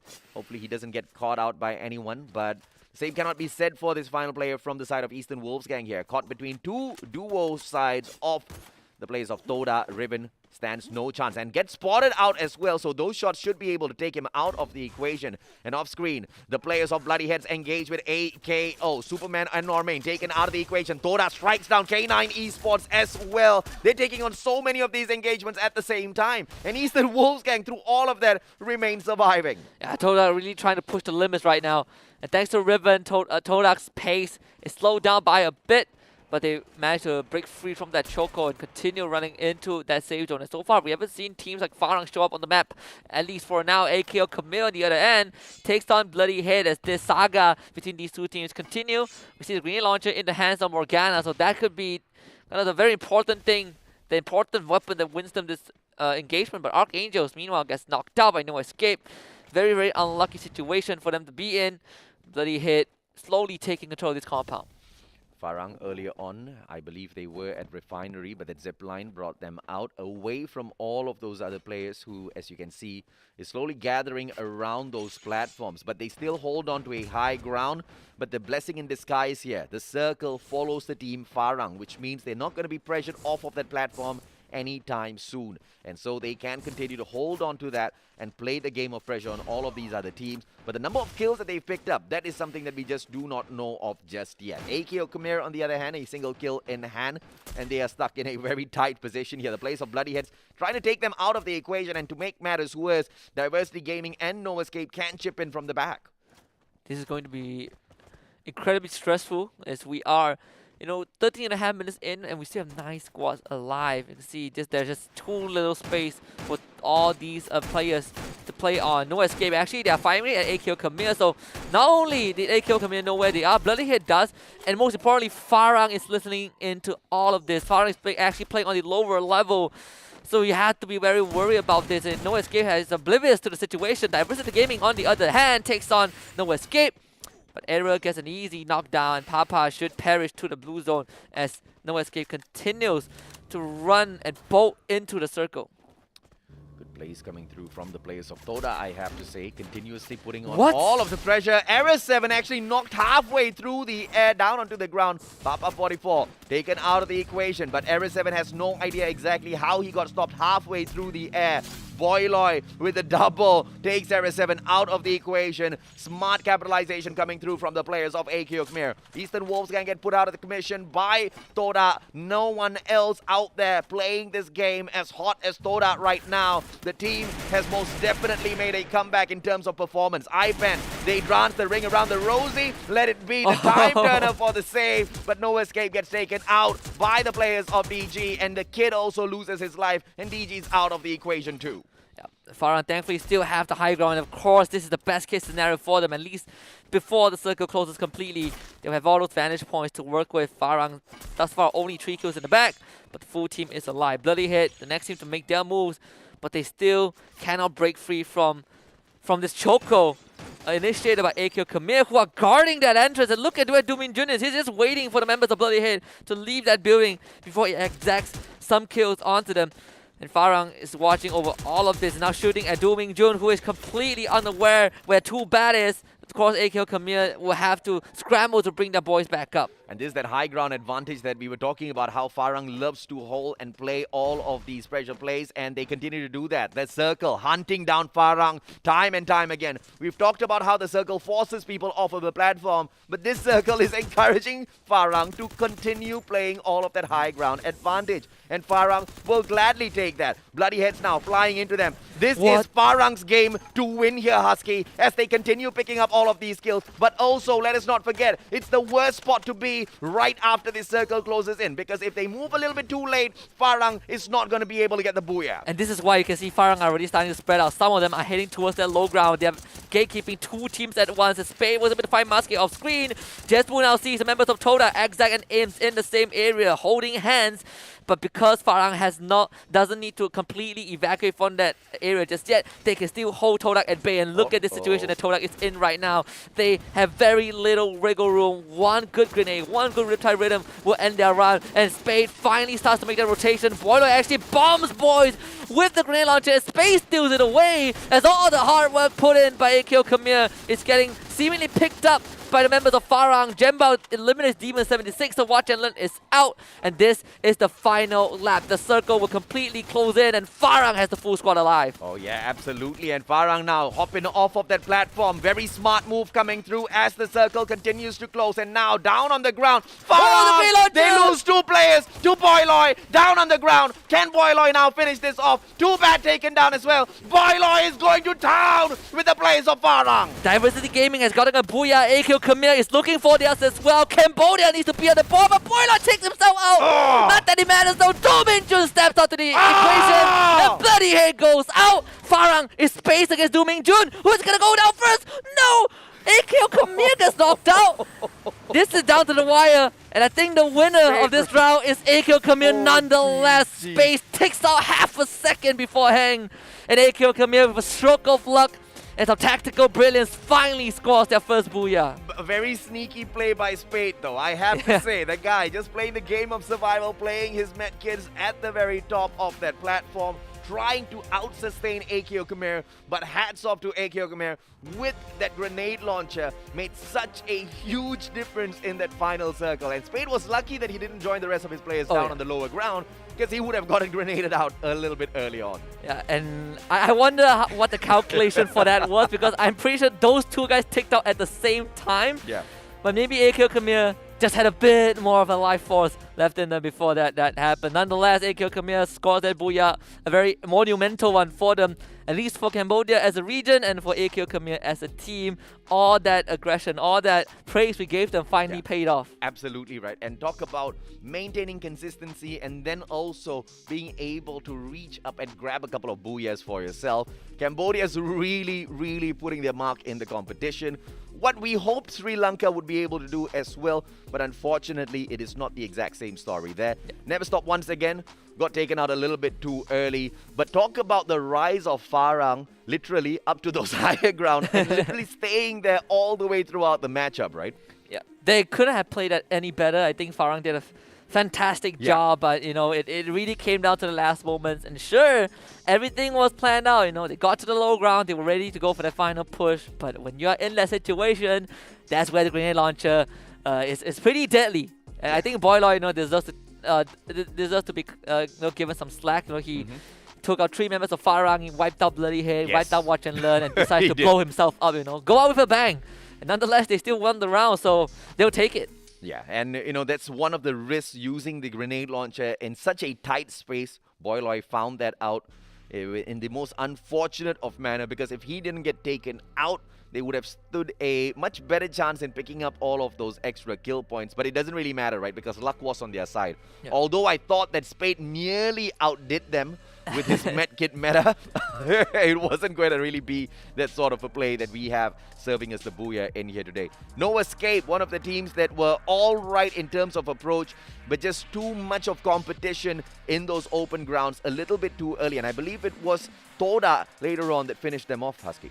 Yeah, I think Toda will really put to the test this game. They got into the last circle with only 2 members. This was the best case scenario, the best that they could have done, right? Had to tank that blue zone, had to run through all these pillars, and of course they are trying to deal with AKO Khmer, who have basically taken control of the center of the map. So regardless of what Toda do, unless they win a 2v4, that was never going to be a reality. And of course AKO Khmer with that booyah and 9 kills, bags 21 points. And Farang, of course, with the 17 points in the second place. It's a really, really, really good improvement in comparison to their previous round. Toda picks up 16. And on that note, completely outdoes their own performance that they brought in day number 1, where we saw them pick up a total of 29 points. Just 29 points for a team that has represented Malaysia on the world stage. Obviously does not do the brand any justice whatsoever. So it's good to see them make these adjustments as quickly as they can and jump right back into the competition, looking for the podium finish by the time we get into the grand finals. K9 Esports, 13 points this time around in the 4th spot as they managed to secure 8 kills for themselves. Bloodyhead with the 5th place and 10 points. Now, we got to address this, Bloodyhead. We haven't been focusing on this team a lot, Husky, and it looks like they've been slowly slipping away lower and lower on the leaderboard. Yeah, it's I think 8 to 12 points. That was the average that Bloodyhead worked with for I believe the entirety of day 3, and so far today. One thing good is that they will definitely remain where they are. Yeah. But it's also it also begs the question: has Bloodyhead capped? Like, what's the situation right now with them? But thankfully, they have 6 more rounds to prove that. So there's a lot more to be unpacked. Yeah. In fact, this round, I think a lot of those players were eliminated courtesy of the blue zone, because there actually isn't much kills on the board, even for AKO Khmer, who seemingly monopolized the entirety of that safe zone towards the very end of the game. Yeah. So you can say that for AKO Khmer all the way to Bloodyhead, they had a pretty decent game. But for everyone else, it was just a very slow game. I say everyone else, but it's actually just never stopped an Archangel. Yeah, I mean, Bloodyhead really proved themselves on day number 2, right? Because they ran the marathon on day 1. They picked up about 70 plus points. But on day 2, the day where they played only 4 matches, they almost equalized their performance. 60 plus points, close to 70 on day number 2. Right. Close to the day of marathon, right? So for a team that could really prove themselves out there with just 4 games, unfortunately, today hasn't really been the best of days for the squad. Maybe you just got to put them in a pressure test. Maybe. Just give them 4 games, right? Give them 4 games, and if they score a booyah, you double the points. I don't know. I feel like that's too much, but you get the idea. Or maybe we're praising Bloodyheads a little bit too much, and then they seem to be slipping down, right? Because we have seen this team, take that lackadaisical approach in the competition in the past. And then we've seen them really, really focus and get the job done out there on the battlefield. Unfortunately, these past couple of days has not really seen like the best of situations for Bloodyhead, and they are slipping. But now that we've brought it up, hopefully they are listening and they step their gameplays right back up, because it's most needed. For a team that was holding on to the top 5 and then slowly slipping down, that's not going to stop, because as you can see, all of the other teams, K9 Esports, whoever you want to name it, they're all making a rush now for those top spots. Yeah. But at least I think the something that's clear right now is that first to 4th place is very tightly contending for a podium finish, right? I think first to 4th is kind of like in a bubble of their own, at least for now, and then the rest are still duking it out, trying to find their ground. Even on the second page, I feel like the race for 12th is still alive, but I did bring this up yesterday, where Archangel are in a very, very tough spot, because if by the end of today, we don't see them get enough points, then maybe their run would have ended before we even get to the end of the group stage. Hopefully that is not the case. And obviously, I know I'm asking them to play the game of survival, but it's easier said than done when you are out there going up against so much of quality in the competition. Running around the battlefield gets so much more difficult, right? But as we head into as we head into Purgatory, hopefully Archangels pick up a couple of vehicles for themselves. We've seen this being abused by teams in the past, but in recent times, not so much. I believe, one of those few teams that really used to play the vehicle meta so well for themselves, GeekFam, even they themselves have kind of stepped away from it ever since the vehicles, really dropped in terms of sustainability out there on the battlefield. But it doesn't change how much it changes your capability of maneuvering around that field. Yeah, I think GeekFam played that a lot. I think Baby Argon back then also loves those vehicles. Black International loves those vehicles as well. Yeah. Of course, 2 of those teams aren't playing in the season, though we do see remnants of some of these players scattered around in our current teams. Orin is in GeekFam, will be playing later on in the last 4 rounds. But we do see some teams who have specific drop spots. They are very uncontested. Never Stop, for example, always, I believe I see them drop Mode House the most. Yes, correct. So far, Mode House has been very uncontested.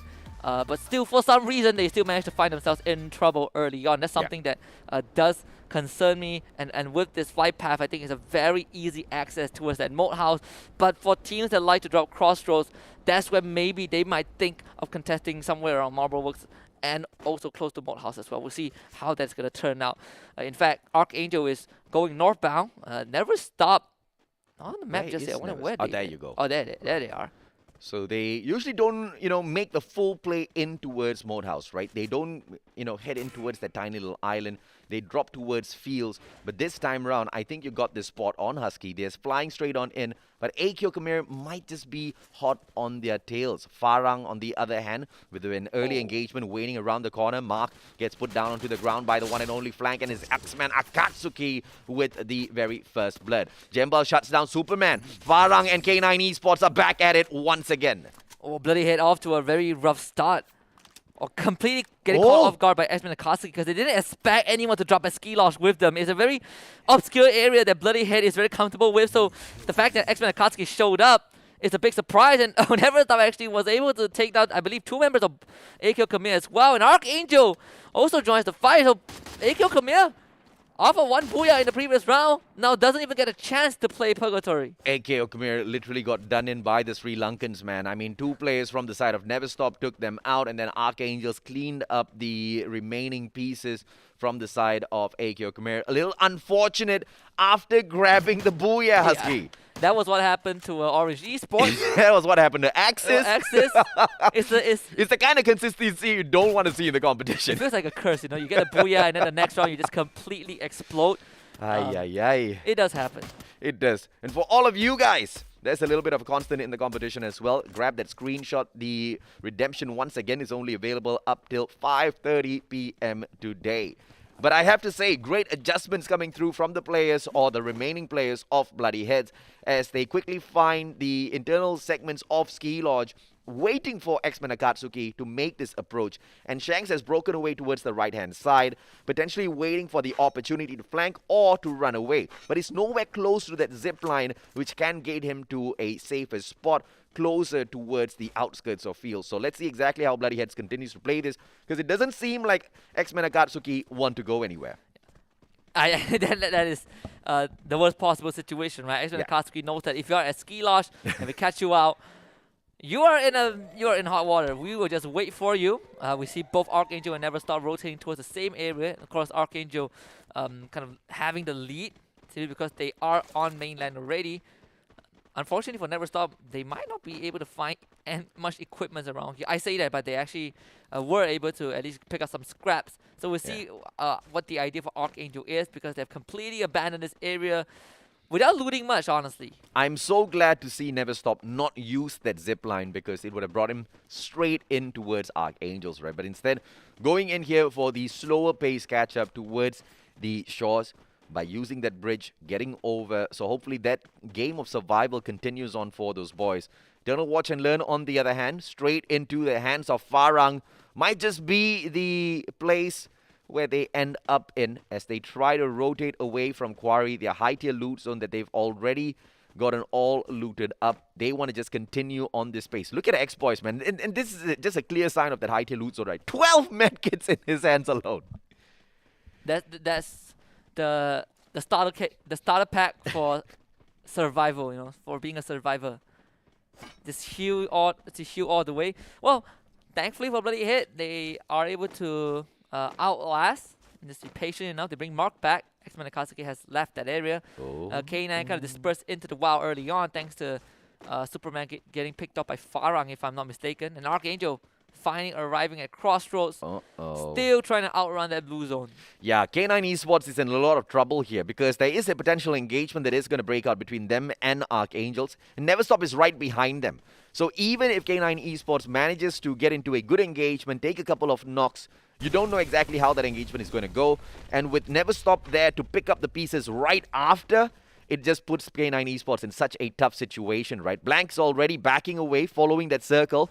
Normain, on the other hand, knows that he cannot really run away all that too far. I believe he is together with Pain.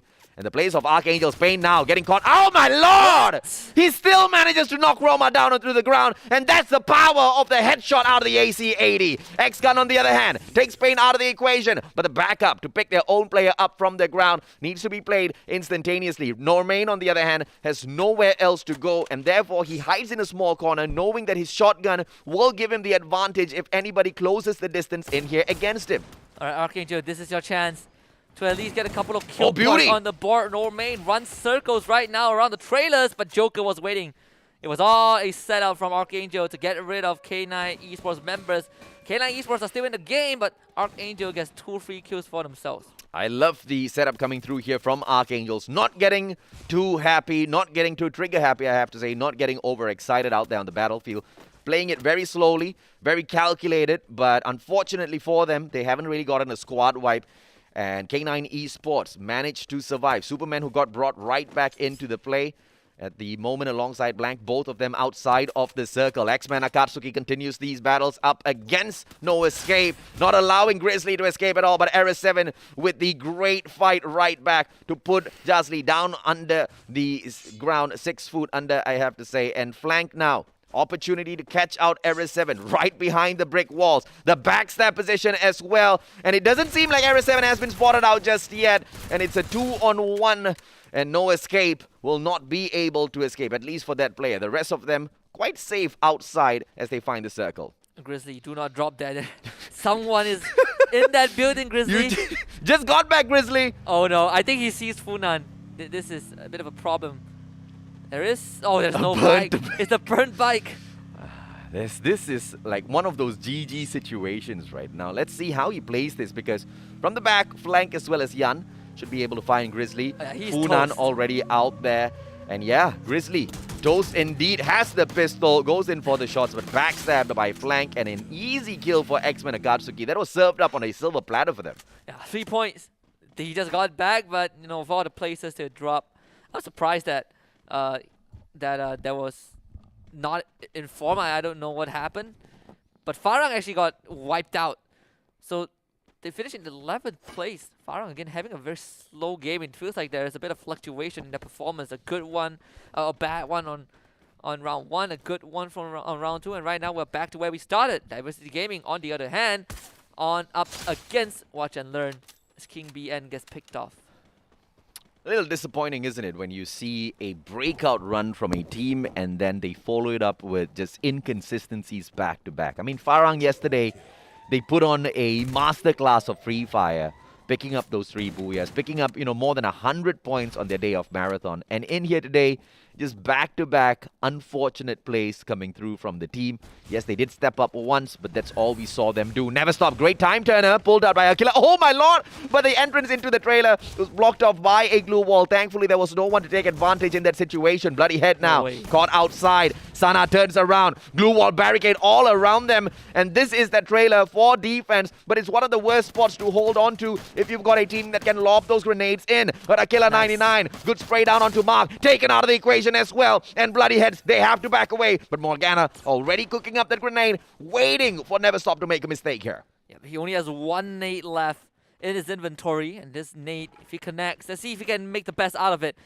Never Stop still has to push into Bloody Head. I think that's one thing that Bloody Head are holding on to. They had the high ground as well. That's where Shanks is at. You can see Kaloy also kind of spreading out to get a better line of sight. They actually spot Eden driving by as well, and they get a free pick-off along the way. Diversity Gaming, they are no more, as a Never Stop slowly pushes forward. Morgana under a lot of pressure and just overwhelmed by the numbers of Never Stop. But Archangel wants to play a bit of spoiler. They also show up, and they actually down Senna, and Senna is gone. Morgana gets taken out by Never Stop in the meantime. But Archangel, they want to back everything for themselves. Archangels now. Remember what I asked Husky? Can they prove me wrong, or will they just go with the strategy of the game of survival? They want to show that they can take these gunfights and win as well. Great knock coming through. Can they finish off Zenzei as well, who's one with Mother Nature? Backstab coming through from the one and only X-Gun as he pulls the right-hand flank. Zenzei is going to get caught out. He has got his foot sticking out. X-Gun with the finisher potentially now. Tags Zenzei up. Zenzei repositions to play the game of survival. Nobody's flanking from the left-hand side, and therefore Zenzei stays alive for a little bit longer. But Archangels, what a play this time round. X-Gun just looking for those pixel shots. I think Zenzei is slowly crawling in the slowest possible fashion. But I don't think he has much to work with. While Todak, on the other hand, completely pressured by EWG. And Todak is so spread out. Sure, Pito has that watchtower to provide cover, but you got to be able to land those shots to get things done. And I don't think Todak had the capacity to do so. Not when Riven lobs that nade into the shack. And Jay-Z takes out Pito, so they have lost all forms of support.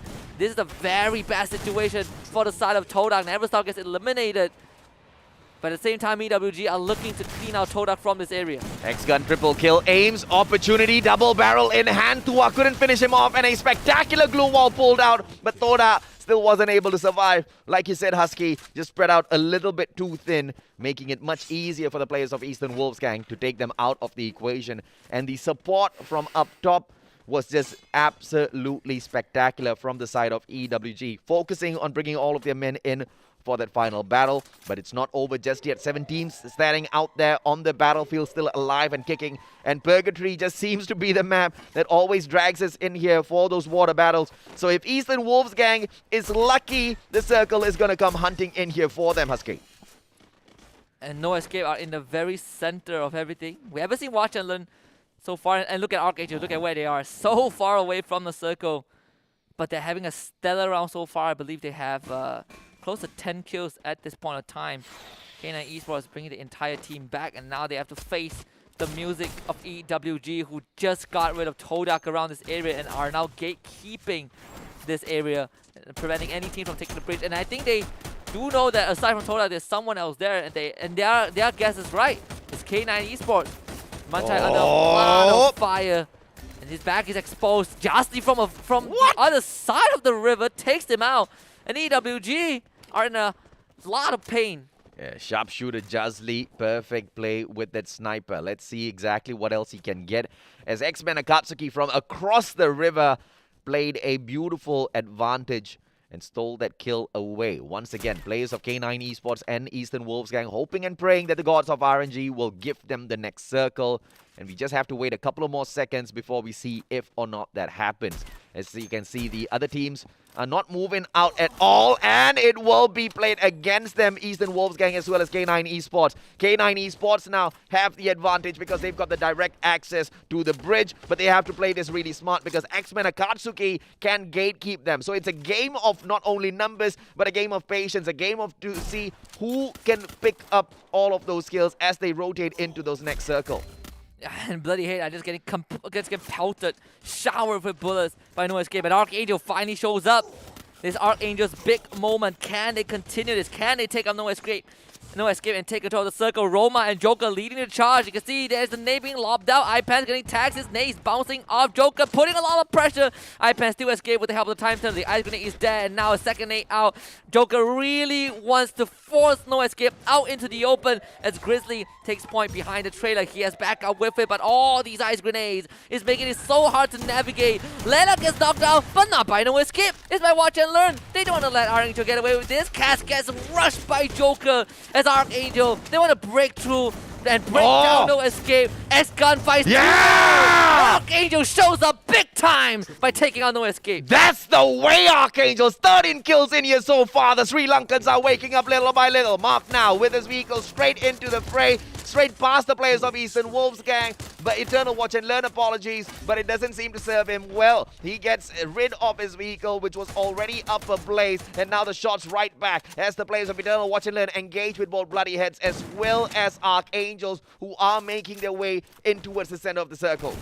Yeah, Normain, a 1v1 against Twa. When this wall breaks, when those blue zone close in, only one of them will walk out, and of course that guy will be Normain. Easy kill for K9 Esports, the third one of the game, but now they gotta cross this river. A very tough feat to do. As Joker does lose his life, Archangel also under a lot of heavy pressure. Demon 76 takes out Blank as Venom will now engage in the fight against Mark. Jumping shots all day long. Archangel out in 5th place, but they've done more than enough in this game as K9 Esports will follow suit. Triple kill. 13 of those kills earlier on picked up by Archangels. One feat that they haven't really been able to achieve in the competition so far. Breakout round, no doubt. Bloody Heads playing the game of numbers here, allowing X-Man Akatsuki as well as Eternal Watch and Learn to take this fight up against each other and then later on play the placement points. Let's see if or not they can pull this off, because obviously timing's not going to be on his side. 7 more seconds to play, and when the circle starts closing on in, Shanks will lose his defensive position. He has to flank around from the left-hand side, take the back of X-Men Akatsuki and then try to pick up a couple of kills. Now repositioning is essential for him as he starts moving on in. The circle moving right behind him as well as King. Yeah, and 2 members of X-Men Akatsuki has already been knocked down by Watch and Learn, and you can see that the last metal blade is coming in, but Watch and Learn is making quick work of X-Men Akatsuki. He's all down the flank, and he has those medkits, but he's not gonna have much room to work with. Bloody Head not able to survive longer, and Watch and Learn, they want this booyah. 10 kills in the bag, and X-Men Akatsuki are on their last legs, and Watch and Learn have done it. Another booyah secured by these teams, but X-Men Akatsuki are fighting back. Not enough though. And Watch and Learn scraped by the skin of the teeth. A booyah for the team. Not a back-to-back, but after a spectacular round number 1 where they picked up 20 points, this is huge for Eternal Watch and Learn. Spectacular run in here on day number 4. Let's see exactly how much that serves them on the overall leaderboard later on, because Watch and Learn, Eternal Watch and Learn currently are sitting down at the 11th spot, or at the very least the last time we checked in on them on the overall leaderboard. So this should be more than enough now to propel them at the very least up a couple of places. Yeah, and it's very important for the team, right? I think that it's hard to imagine them being in that spot. Yeah. I would thought that they have always been in top 9, but evidently that's not the case. They have a lot of slow rounds, and this is one of those rounds where they did get the booyah, but X-Men Akatsuki almost reversed that, right? That could have been disastrous for Watch and Learn. But either way, even though Watch and Learn got that booyah, I think one of the main highlights was that Archangel had one of the greatest rounds for them since day 1. Spectacular to see that they are capable of pulling something like that off, right? Spectacular to see that they can take such aggressive fights, which means they've got the mechanical capabilities, Husky. And now all I want them to do is combine that supreme mechanical capability inside the final circle. And not in any of the circles before that. Obviously, a couple of those engagements they were forced into. But this time what they did so differently was actually survive those engagements. Goodness knows how they did it. But, to a certain point, they were a little lucky on the initial stages, right? Because it was Never Stop that was tagging up the team that they finished off very early on. Which team it was, I totally forgot. But we should be able to see on our replay right here. And X-Men Akatsuki, they had the opportunity to finish off Bloody Heads early on as well, but that didn't end up well. Oh yeah, it definitely felt like a tough spot for teams like Bloody Head to be in. I think in this case, Bloody Head, actually Bloody Head survived to the very end. I think the first team that got knocked out. Actually, I don't remember who that was. Correct, yeah. It was Archangels that finished them off with the players of Never Stop. Could it be AK or it was Khmer? AK or Khmer, it was AK or Khmer, right? They got the booyah in round 2 and they completely got wiped. Toda also have a very challenging round thanks to EWG kind of storming their fishing hut, taking them out. But this is the moment Archangel really showed us what they're capable of, taking charge of the situation completely, in full control. It takes out no escape. And the rest of the game really came down to the team's mechanical prowess, and evidently Archangel hasn't really reached that peak just yet. Watch and Learn, X-Men Akatsuki, these guys are the 2 remaining teams, and even then, X-Men Akatsuki almost reversed the results thanks to Flank and Yen's, hold in that trailer. I think if not for the Blue Zone, maybe X-Men Akatsuki would have won that. But look at this. Watch and Learn with the booyah and 12 kills with 24 points. But Archangel scores a massive 19 points for themselves. What a play by Archangels. And this is just so shocking to see them achieve for themselves, right? Because here's Archangels, who got a total of 17 points on day number 1. So it's really good to see them make such an improvement in a single game to outdo their whole debut day inside of the Free Fire Challenger Series Season 2. Spectacular play, but consistency is key, and we want to see more out of the Sri Lankans, especially the Archangels, because they showed up on day 2, and after that, that was about it. And X-Men Akatsuki, with the very early engagement against Bloody Heads, just shows exactly how well strategized this team was, because they were in a good position to continue that engagement with Bloody Heads. But the decision to back away, to continue surviving, and then take that fight a little bit later on, brought them all the way up to finish up second in this particular lobby. But obviously, the kills from Archangels were spectacular enough to allow them to hop on over to snatch away that number 2 spot. Eastern Wolves Gang in the 4th place, and they share the same number of points with K9 Esports, who are in the 5th spot, and Bloody Head scoring the exact same 10 points as well in the 6th place, Husky. Well, there's some form of consistency for Bloody Heads for sure. Yeah. For Todak and Farang, though, the two front runners of Group A, having an underwhelming round. Todak completely got wiped out. Farang, they only got 3 kills, but that is pretty much it. Actually got knocked out in 11th place. So a slow round for these two titans, but for the rest of Group A and Group B, I think they have a pretty good day. I mean, even K9 Esports were able to maintain a 10 point. I think the curse is true, Husky. Todak scored the Booyah on game 1. AQ Khmer scored the Booyah on game 2. Both of them bomb out in game number 3. Yeah, Farang got 2nd place in game 2. And they also bombed out. Actually, the top 3 teams from the first 2 rounds had a poor round 3. I don't know what's up with that. But I think it only paints out how crazy this competition is, right? Oh, yes. And the quality of all of the other teams who are able to quickly, very quickly, not just equalize, but neutralize all of the pressure that these top teams in the competition bring out.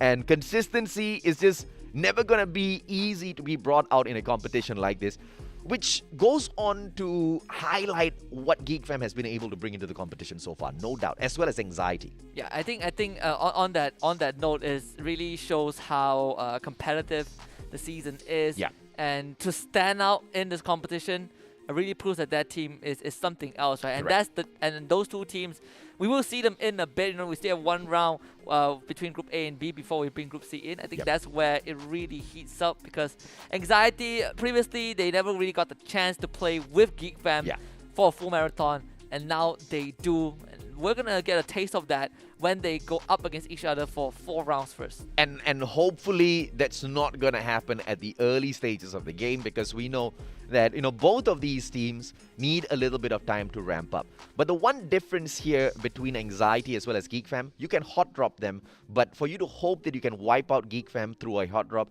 is very, very slim. Anxiety is quite open to those situations, and that's the only difference between the two teams. Ladies and gentlemen, boys and girls, we're going to take a quick short break. Let's see exactly what happens in the final game in here when we return in a little bit.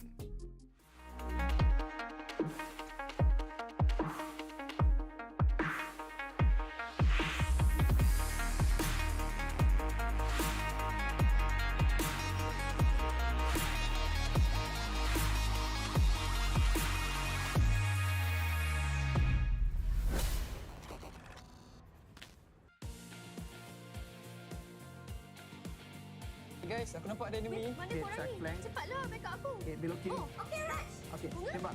Mana korang tak backup ke? Jap. Ada orang lagi tau. Ada orang. Aku pergi belah kiri, Bunga pergi belah kanan tau. Jadi, muat turun Free Fire sekarang.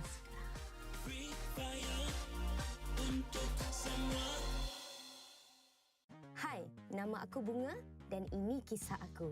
Dekat uni, aku tak ramai kawan. Bukanlah sombong, cuma kebanyakan grup tak kena dengan jiwa aku. Sampailah aku jumpa grup dengan minat yang sama. Perkenalkan, inilah family Free Fire aku. Dorang selalu ada untuk aku. Tak kira pada hari yang muram ataupun ceria. Setiap kali aku dengar dorang, aku lupa segala masalah.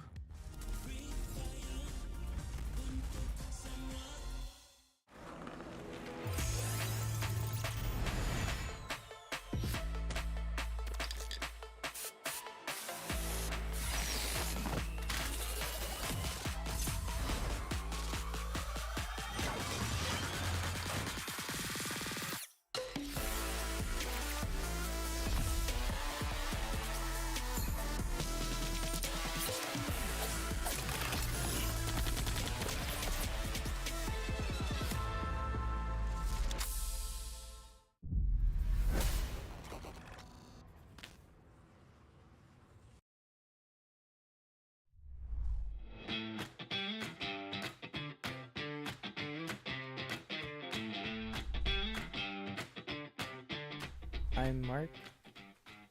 Hi Free Fire fans, I'm Morgana. We are from Team Bloodyhead.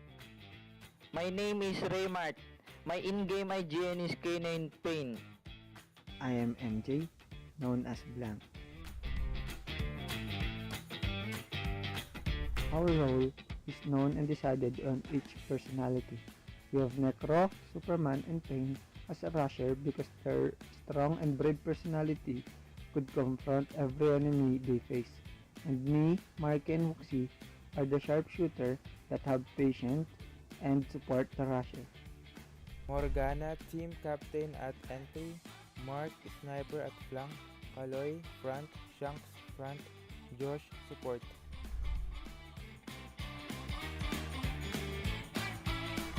Excited kami na makalaban ulit at makabawi sa kupunan ng Malaysia at gusto namin umabot sa finals. We were on the edge of crying and shouting just to express our feelings the moment we qualified. And we just keep shouting in the GC. Woohoo! Para sa akin, yung Farang at Todak, sila kasi yung nag-represent sa Singapore server sa FIFA World Series. We'll go with Todak and Farang because they represented the Singapore server in the FFWS. It is sort of representing PH as well. So when it comes to replaying against them, I know that Farang and Todak is in different level now.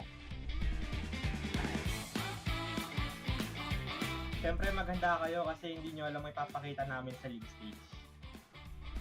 Good luck to each and everyone that qualified, and to those toxic teams, it won't help the community. So stop putting trash on someone I love.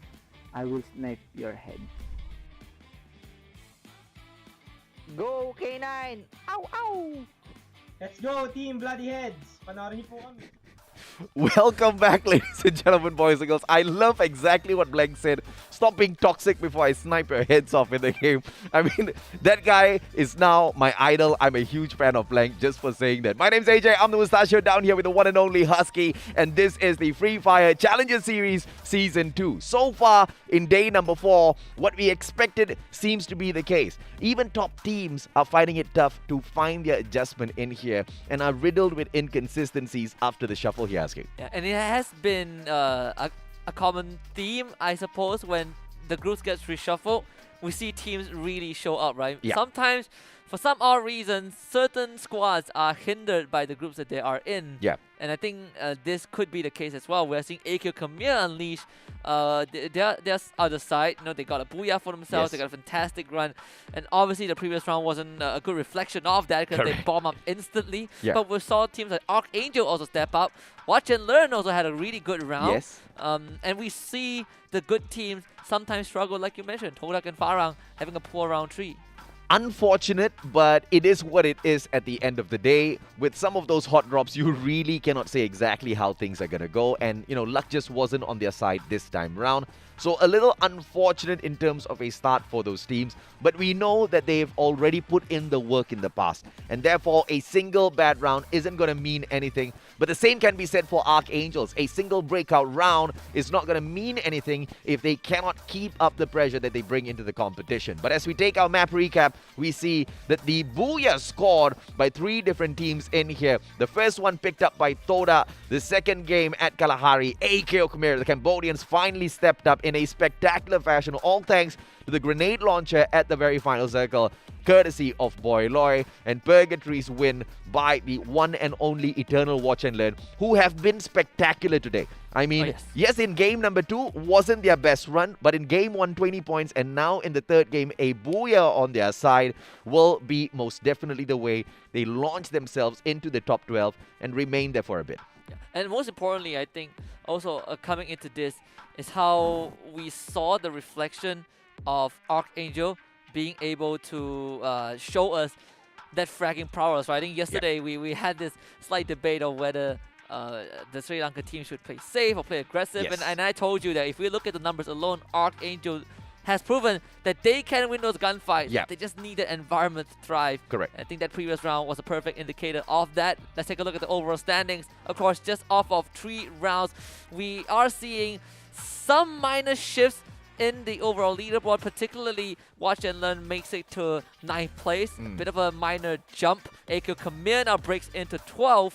And of course, Archangel finally moves away from the last place into 16. Of course, this is not the full picture just yet. We haven't finished today, but we are seeing some of these teams really put up enough points to put themselves higher in the standings. Oh yeah, absolutely, man. Orange Esports, obviously, they are sitting on a dead last right now, but it's not their fault. They haven't had the opportunity to jump into the fray and play. They are in Group C. We will see them in action, but even when they do play, I don't know how big their opportunities are going to be because they are placed into the group of death, I would say, after the shuffles, because that's the group with Geek Fam, that's the group with Anxiety, even ORV and Axis Esports, the two teams that have started stepping up yesterday, are in Group C as well. So Orange Esports has most definitely got their work cut out for them. But looking at the overall standings here, it is fair to say that we have got quite good representation from Malaysia as well as Philippines as expected. But Cambodia and Sri Lanka sticking towards the right-hand side of the leaderboard, that's what I expect to change. And with AQ Khmer now showing us that they can not only go out there on their own breakout runs, pick up solid kills, pick up the Boya, we know they've got the quality. And we know they've got, more importantly, the consistency as opposed to all of the other three teams that were thrown into the race as well. Yeah, and surprisingly, when we look at AQ Khmer's kill count, at least on the second page, they have the second most kills. Right? They actually have the same kill count as No Escape. The only difference being that No Escape has a lot more survival points. Yes. And I want to quickly reiterate what I said about Archangel in terms of fragging. It was actually Never Stop that had more frags, and Archangel playing a lot more of the survival game. But they finally put a bit of frags on the table, right, to match up with that. But there's one thing about Never Stop is that they have that good balance in placement points and kill points. You just need to add a bit more onto that. And this is the first time that Archangels overtook Never Stop on the overall leaderboard. I know it's a minor thing, but we are really seeing a bit of that shift for the two Sri Lanka squads. I want to be a fan of the Sri Lankans. I love their play style, but I hope and pray that the Archangels do not take the previous matchup as a go sign to get super aggressive in the competition, because they've been quite proficient at playing the placement points for themselves. They've taken all of that to heart and they have gone the distance. But this one breakout round, once again, means absolutely nothing if that consistent play cannot be brought into the competition. Never Stop needs to take a page out of the books of Archangels, not when it comes to those engagements, but when it comes to getting in towards that final circle. Because, like you said, Never Stop has been able to show us that they do have a little bit of firepower to their side. And the placement points, on the other hand, yes, it seems all equal, but not anywhere near enough if they want to break away from the bottom six. Yeah, they need to do a lot more than just this, especially when today they only have one more round to play, whereas for Archangel, they kind of have the luxury of playing the rest of the day out. So 5 more chances for them. I think aside from that, the rest of the leaderboard is pretty much as expected. K9 Esports go overtaking Bloody Head slowly but surely. So I'm excited to see how that is going to be when Group C joins. But of course, Group B has one more chance to do it. And K9 Esports, can they continue their performance and at least push themselves closer to that third place, to the top 3? I think this last round will give us a really good indicator.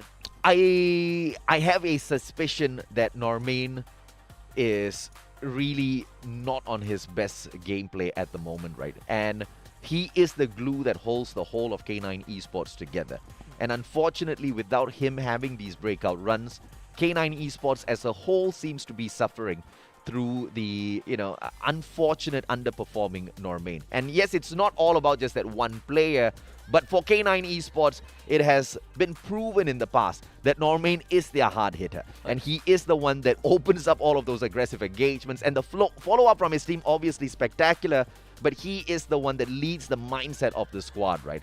And I don't know what's up, but he hasn't just been on his best place recently. Surprisingly enough for K9, I believe the whole squad, it consists of, I think, 2 or 3 sniper players. But we're talking about the full roster, right? So they have extra players as well. But I think half of them are sniper players, which is pretty interesting, right? Because they focus a lot on that long range. Kind of reminds me of Divinity Gaming back in the days. When we talk about Batman, obviously he's not playing, it didn't qualify for this league. But I think K9 Esports is one of those teams that reflects that, and I do agree. I feel like they just didn't hit as hard as they usually did. Yeah. At least when I look back at the previous tournament that Anxiety won, K9 was one of the hardest hitters. Yes. And that really set the bar high for me. Yeah, absolutely right. And K9 Esports showed us, I mean, they still show us that they've got the quality. I don't take that away from them, but they just haven't been able to maintain that sort of consistent dominant performance, because K9 Esports is capable of dominance, but we just haven't seen that dominant part of them in the recent days, which is quite the surprise, right? But in terms of getting, those regular points, finding their place in the top 5 and all, K9 Esports is still doing that. They're just not shining in the way that they're supposed to. And, a similar thing could be said for Farang, if it wasn't for day number 3, where they did manage to hit those 3 booyahs, right? Because Farang was kind of showing the exact same sort of performance in the competition as well, where they are capable of hitting hard, but just weren't doing anything much at all. So hopefully in the way Farang found those adjustments in terms of patching up some of their gameplays, we will see the players of K9 Esports do so as well, because although they are in the top 5, obviously they want to get up into the top 3 as well, just to have a bigger slice of that pie, Husky. Well, with that being said, Farang have already shown up a hot drop, in fact, against Diversity Gaming. We see the last member of Farang coming in. And I think they're ready to go for this. Actually, Papa is spotted out. Jemba gets a pick off onto the kids. And unfortunately for Diversity Gaming, this could be an early end if Farang commits to this, which in most situations Farang would definitely go for the kill. Eden tries to provide some cover some fire from behind, does down Jesbu, but Jembao has him spot out. Space also gets knocked as Papa 44 was able to get the finisher, and Farang now finds himself in a compromised spot. We end up in a 3 versus 2 in favor of Diversity Gaming. I mean, the players of Diversity Gaming took out Spade, one of the heaviest hitters on the side of Farang, and Farang responded by taking out the kids. So I guess they're all equal right now in terms of pressure that they can play out there on the map. But it doesn't seem like Diversity Gaming wants to reposition, and therefore it is too bad that goes in for a super long flank from the right-hand side. But by the time he gets around, Jesbu has been taken out of the equation. No revival, no pickup coming through from him just yet. Jembal, on the other hand, we have no eyes, no information on him. Toda, they engage with the players of K9 Esports, and a lot of patience being shown here by K9 Esports. Normain from the back, Pedro gets tagged up, steps on out to respond, but the time turner has been pulled out. Pedro doesn't have much of an option in here, goes in for the fight, but Payne with the backstab drops Pedro down onto the ground, and Toda with the wrong move to open up this fight that K9 Esports looks to end. Yeah, lovely patience from K9 Esports. Didn't need to make a move. Just let Todak have the false sense of security, come into the building, and then you spring the trap. And Todak now with 2 less members will find it a bit hard to face off the entirety of K9 Esports. Even though Ames gets a knockdown, it is insufficient. K9 Esports wipes out the Swordfishes. Without a single loss of a player. And just when we were talking about how K9 Esports needs to step it right back up to play for the podium finish by the time we get into the grand finals, they do exactly that. But X-Men Akatsuki looks like a little bit of revenge is in store here. Zensei, so little life left on him, isn't going to be able to save Akila just yet. Santa inside of the time turner. Funan with the Max 7 should be able to finish this off. But the P90 in the hands of Santa, great rate of fire, should be able to engage with this Max 7, but needs to put the distance between himself as well as opponent, which is exactly what we see that player do. Zensei, double vectors in hand. Good position against a Max 7 player, but he doesn't really get his rotations right. Turns around, Zensei down on the ground. He was able to down Yen, but doesn't find a finisher. And Akila also tried his best, but the fight has already concluded. X-Men Akatsuki with 3 kills, and Santa has to run away. While he also has 3 in the bag, at least for the entirety of the team. But now he has to play the survival game and try to find the revival point. Unfortunately, the closest one is Vantage, and unless Santa swims towards there, it's going to be pretty hard to bring the rest of the team back. Plays of AK Okmir as well as the Filipinos' Bloody Head inside of that high-tier loot zone beside a buy station and a revival platform. So GG Santa! Delivery And it's not a present, it's a lump of coal. But now backstab Santa just behind the vehicle. Finds a little bit of cover. If that vehicle blows up, Santa's just going to call it a GG. But as flank now, tries to flank from the right-hand side, taking the Jeep out of the equation. He will be able to drive away. But Jan with the backup, and Santa is put out of commission. Never stop, out in the 11th spot. Nothing much Santa could have done, but he did get an extra point for the team before he got knocked out. So a consolation prize for Never Stop. Akio Kamiro storming the building. Watch and Learn is going to be in this area, and boys finally jumps onto the first floor. Akio Kamiro tries to chase him down, and 3 members on top of him, and there was nothing that boys could do, and Akio Kamiro picks up a free kill. Akio Kamiro now, awesome stuff as the players of Farang bring their team members right back into the fray alongside Diversity Gaming as well. Full squad on the side of Diversity. Eternal Watch and Learn, on the other hand, on the way to save Maske from the brink of annihilation here. The glue walls, 5 on the side of Venom 96. And Mark patiently waiting for his opponents to come in here for the pickup. And Venom loses 4 glue walls all at the very same time. And that's a terrible play from him. Uses the 5th one as well. Venom 96, not a lot of opportunity for cover now. Uses Mother Nature. And he gets away from the players of Bloody Head. But the next ones that they come across, No Escape, should be able to finish this off. Will they be able to get into a defensive position before No Escape opens fire now? So close. Venom 96, he has got his life saved. Right? No! Nope. You should have saved that glue wall. But thankfully, Maske is there for the save here. Yeah, Riptide Rhythm doesn't connect. So Watch and Learn able to find cover, find solace in this compound. But unfortunately, they have expended so much just to get one guy out.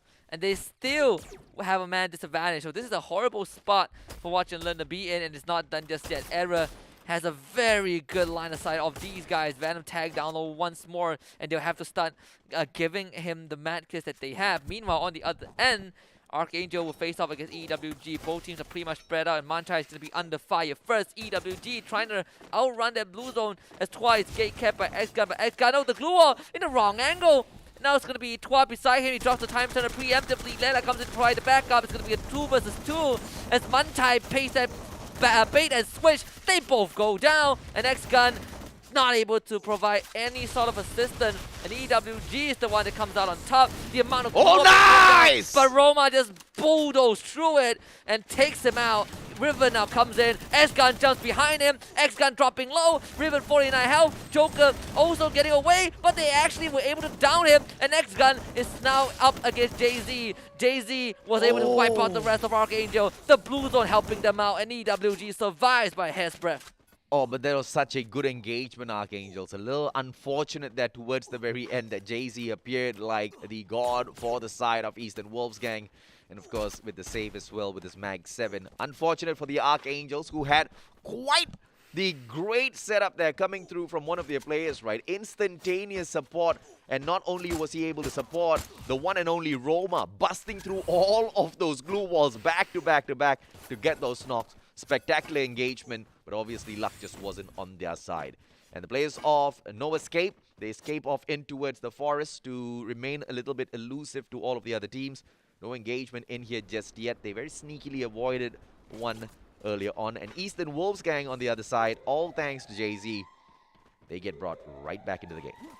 Yeah, very unfortunate though. Archangel falling in the hands of that blue zone instead. Just a little bit more time, they might have been able to win that engagement. It's also off of Stellar round as well. I think the curse is actually real. Woo, Jasly. A nasty shot. Takes out Morgana, at least incapacitates him. Then Bloody were able to bring him back up. So not too much was lost. Bloody Head can easily disengage for this. A couple of glue walls as X-Men Akatsuki are separated from them by wooden bridge, by a pier in fact. But it seems like Bloody Head have the intention to challenge this. Bloody Heads, they have got the mechanical capability, and I don't think we will see them use or misuse those glue walls. At the moment, they erect just 2 in front of them, and not wasting any just yet in panic. And Shanks just eliminating a couple of glue walls right in front. exposes one player, and it looks like the backup from Shanks is all it was needed from the side of Mark as well as Morgana. That gives them the opportunity, a little bit of extra leeway to reposition, but instead of repositioning, they play the game of pressure against X-Men Akatsuki, trying to catch them from across that body of water. And now, Bloody Heads, gatekeeping X-Men Akatsuki. X-Men shouldn't have opened fire a little bit too early there, Husky. And X-Men Akatsuki will slowly lose health to that blue zone, with Bloody Head just keeping them at bay. Meanwhile, on the other side of the map, Diversity Gaming will be up against No Escape. The kid's gonna turn the corner and run into two crosshairs of No Escape. He finds himself in a very precarious position, but thankfully does have some resources to heal himself back out. I wonder how he can survive, how long he can survive for. In fact, iPants is the one that gets knocked down by the kids. As they trickle in one by one, the ice grenade pulled out, and just the timing was not there for Cass. And the kids gets 2 free kills. Great play coming through, and it looks like the kids is on fire right now, and No Escape won't be able to escape. Time turner erected, but the kid steps on straight inside. Mag 7 in hand, turns around. Grizzly instead sprays him down with the exact same gun. And I tell you, the number of Mag 7s available out there on the battlefield needs to be reduced, because it's a superb gun, but everybody brings it into play. No Escape now. Can't escape this. RS7, 2 medkits in hand. Recovers a little bit of his health, but AKO should be able to finish things off against them, and Dooming Jun does exactly that. 2 kills, and AKO Khmer finishes up exactly what those players started a little bit earlier on. But Diversity Gaming now might just be the next competition for the players of AKO Khmer, because although they have got the inner circle already, Diversity Gaming were the first ones in there, and if AKO wants to find a better defensive spot, they need to remove Diversity Gaming from the circle. So Diversity Gaming does the hard work, and AKO Khmer just swoops in and steals most of it, or steals half of it away. Circle towards the western side, a bit. K9 Esports engaging against X-Men Akatsuki on that southern side near Rivermouth. So far, Diversity Gaming is still in the game.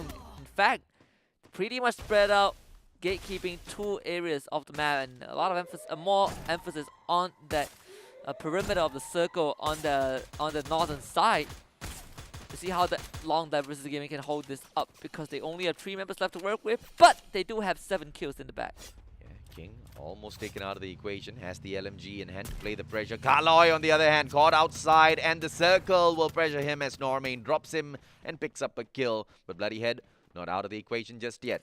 K9 Esports in the perfect condition to take that backstab and eliminate the rest of the players of Bloody Head, as the Eastern Wolves gang storm the front and the compound of King BN22. Mag 7 in hand, close range combat. You know King is going to be able to get it, but that LMG won't really do much for him, and that ice grenade forces him away from his defensive position, opening up to so much of those shots, and Tua straight inside with the glue wall erected. King BN could not sustain the numbers, just a lot for him to handle.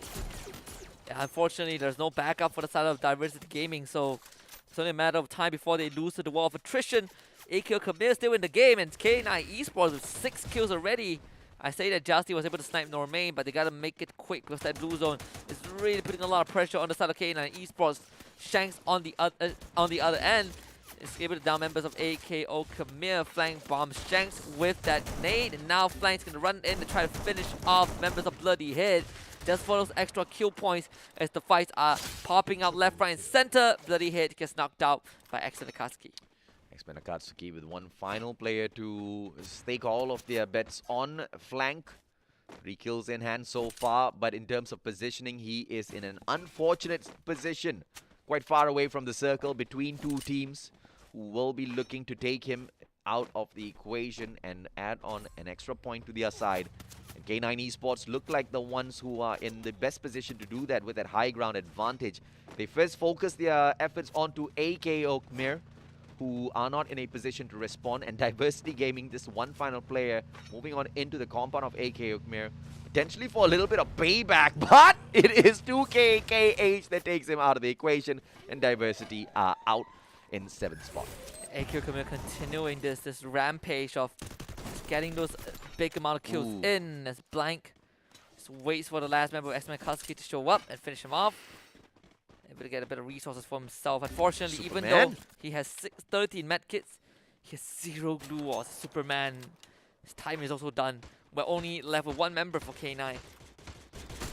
It's going to be too bad. Jambal from the side of Farang. Farang now in a great position to pick up a booyah for themselves. A team that has been riddled with inconsistent plays. Now look for the booyah once again. In round number 1, Farang was dead last. In round number 2, they picked up the second spot. In round number 3, they were in the 10th place. So up and down is exactly what their chart looks like. And back to up, that is the trend, and Farang wants to stay true to it. Riptide Rhythm takes one down, and the timing is perfect from Too Bad as KH gets dropped and taken out as well. What a play by Farang. Yeah, Farang wants some revenge against AQ Khmer, who somehow was able to take away the booyah that they earned for themselves in map number 2. But maybe this time, they will make sure that no one takes what they deserve, and no one takes what they work so hard for. AQ Khmer trying to outrun the blue zone and trying to outrun the bullets of this op. And it's so hard for AQ Khmer to deal with this. I mean, Watch and Learn have been eliminated. We're down to the last 3 teams. AQ Khmer finds no avenue to even retaliate against Farang. And Too Bad, just putting in all the work. And another good snipe should be able to confirm that Farang makes it to top 2. I will not be surprised to see the statistics of the accuracy on the side of Farang at all, ladies and gentlemen, boys and girls. Such great trigger discipline, waiting for those opportunities. And time after time, as a player after player from the side of AQ Khmer hop on out of the defense, the players of Farang snuff them out. And now, look at this. Eastern Wolfsgang waiting on the other side. AQ Khmer taken out of the equation from Jembal, courtesy of the grenade launcher and a single grenade out of their hands as well. Now Eastern Wolfsgang as the final contender. Spade opens things up by dropping a player, fired right back by the one and only Riven, but he doesn't catch out any player, and Riven himself gets down. This booyah should be for Farang now, Husky. Yeah, and Farang has finally reached a point where they turn it around, where they use that consistency to not only propel themselves forward, but to get that lead. And I know we talk about this, it's not about the booyah, it's about how consistent you are every single round, and Farang wants to make a statement. This round is it, and I don't think much needs to be said. It's 2 versus 4. It's Farang who has the whole squad alive. It's Farang who has the resources, and it's Farang who are the aggressors. Mantai exposed, and that will be Jembao confirming the booyah for Farang. Solid play coming through from Farang. Once again, hopping right back up to the top after an unfortunate round in round number 3, where they could only pick up 3 points for themselves. Spectacular display of aggression in this game.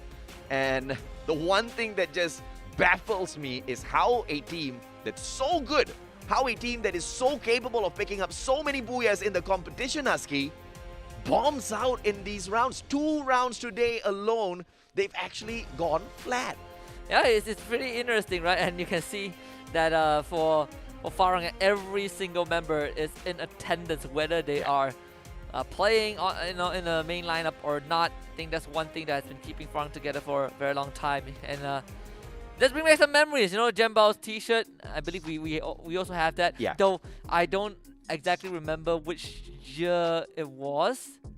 I think it was last year. Was it last year? Yeah, I think it's should be last year. Should be this Challenges Malaysia. I think that one is. Correct. I could be wrong, but I do know I have it, and I wear it pretty often.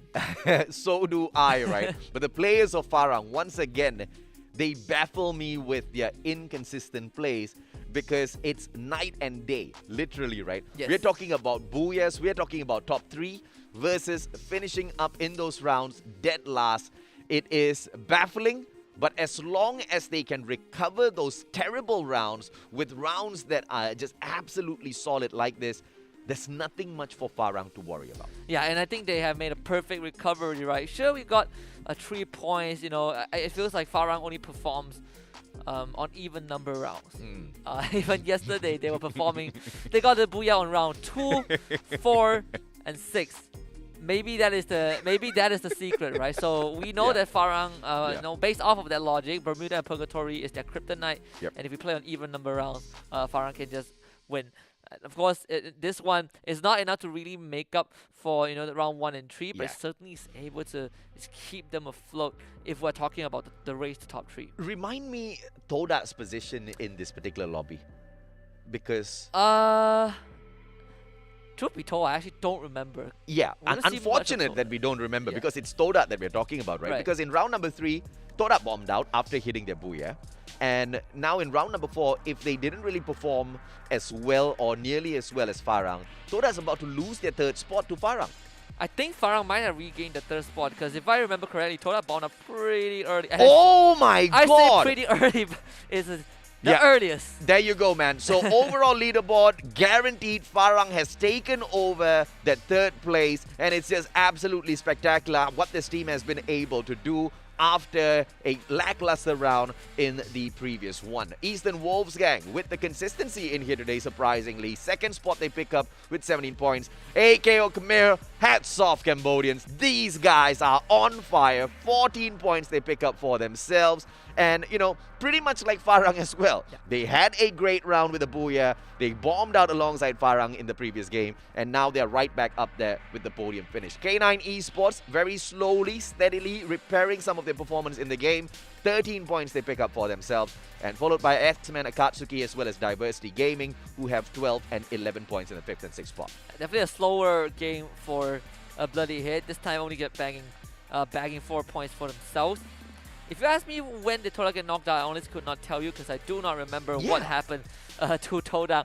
But for Farang, this is an amazing round for them. I mean, X-Men Akatsuki is also a team that feels like they're silently getting points, and we just haven't paid enough attention to them. But we need a bit more from them. Good news for Todak, though, is that today is Marathon Day.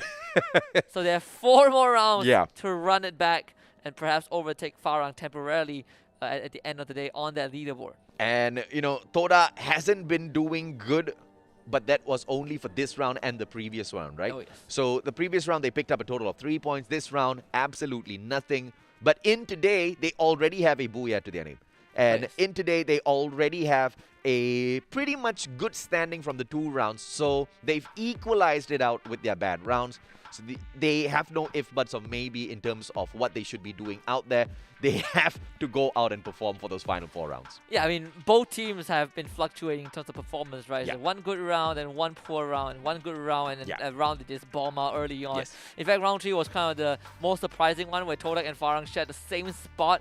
One getting 3 kill points and one getting 3 placement points. Yep. But going into this reset, this is where we wave goodbye to Group B to bring in Group C. And that's where all the big dogs are at.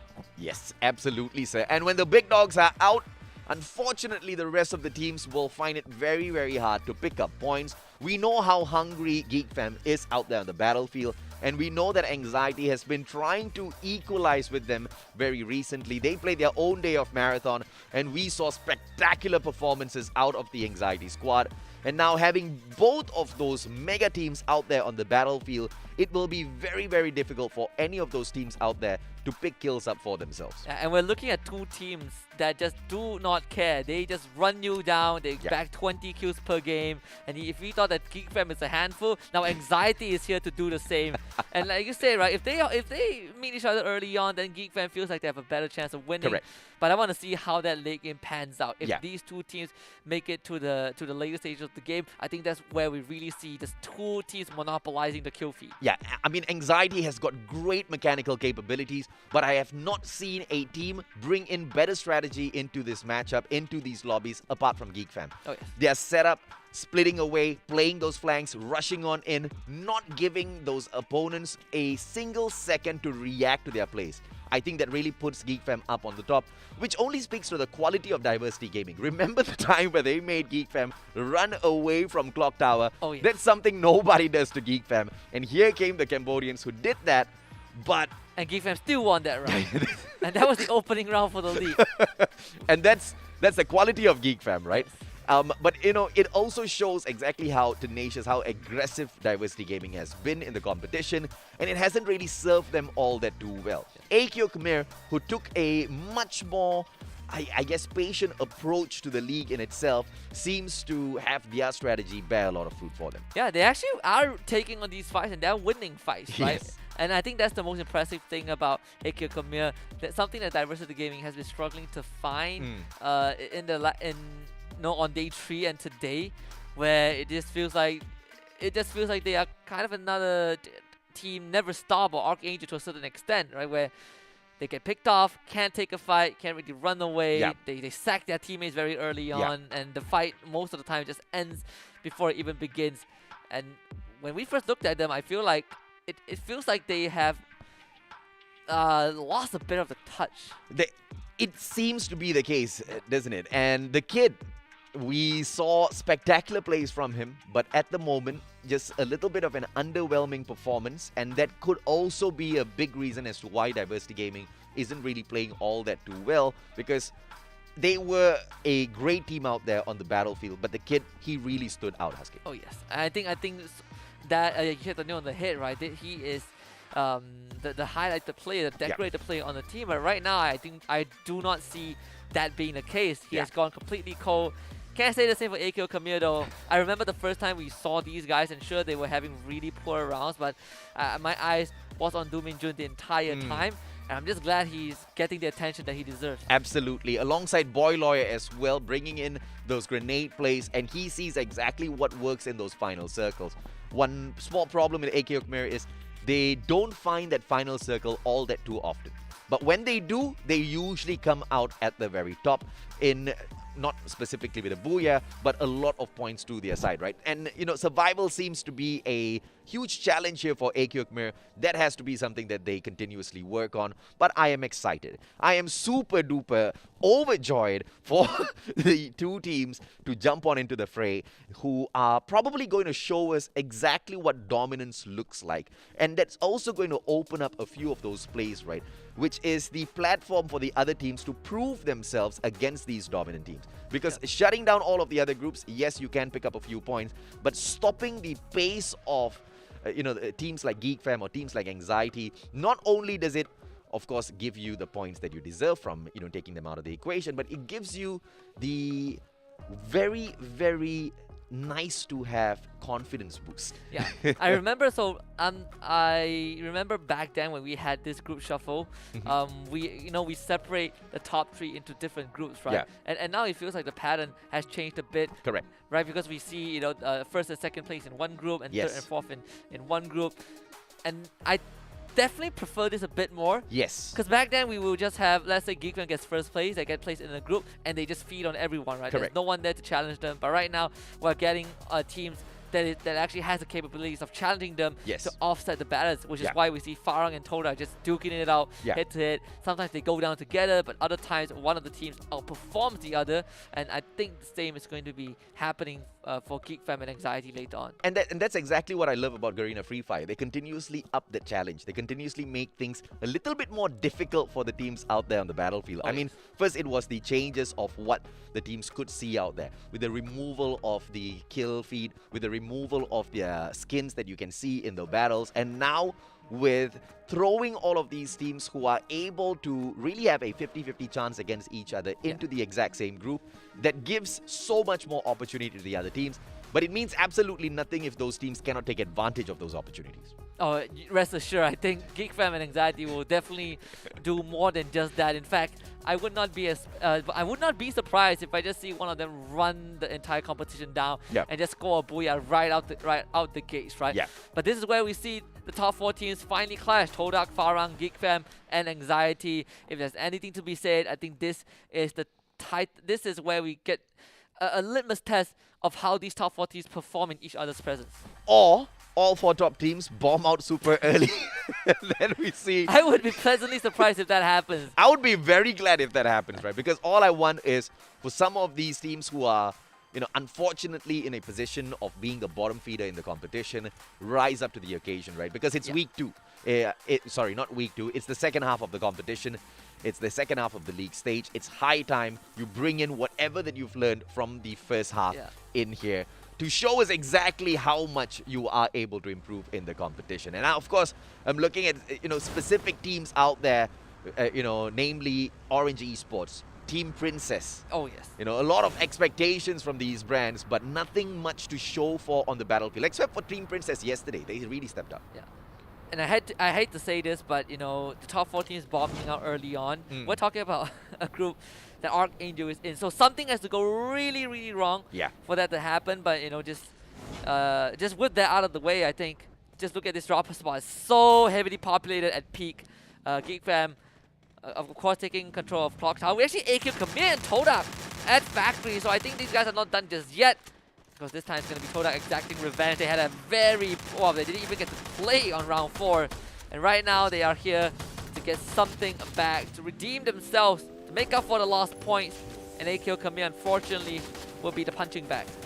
There's a vehicle somewhere around here. Don't know exactly who that... Oh, Geek Fam! Out of nowhere! Drops Pedro, takes him out of the equation. Boyloy, bye-bye. And AKO Khmer gets eliminated in the 12th spot. But this engagement has opened up and has piqued the curiosity of the players of Geek Fam. With that one slice out of the equation, I don't know if or not Geek Fam is going to get overexcited and go in here for the finisher. Here comes Mika Boy as well on the side of Team Princess. And Team Princess, we just highlighted them having a good day yesterday for themselves. In fact, it was their best day in the in the whole 3-day run of the league stage so far on day number 3, where we did see a huge improvement coming through from the team. But with Mika Boy out of the equation so early here, the team will be tempted to break away. And hopefully that is the right decision here. And Jimmy Neo as well as Jiraiya, as they break away, they back off into a compound towards Sentosa that is absolutely empty. So Team Princess will be back later on. Well, unfortunately for AQ Khmer, they will be back next round. Yeah, unfortunately. Well, to be fair, if you drop anywhere near Clock Tower, you cannot expect Geek Fam to sit still. You know, they will take those shots, and Todak knows better than to stick around. So they're able to disengage and bring the full squad back.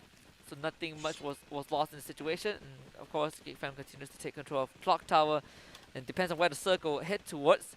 We'll see Geek Fam make the decision. But another team that I think you did mention at the start of the day is ORV. Yeah.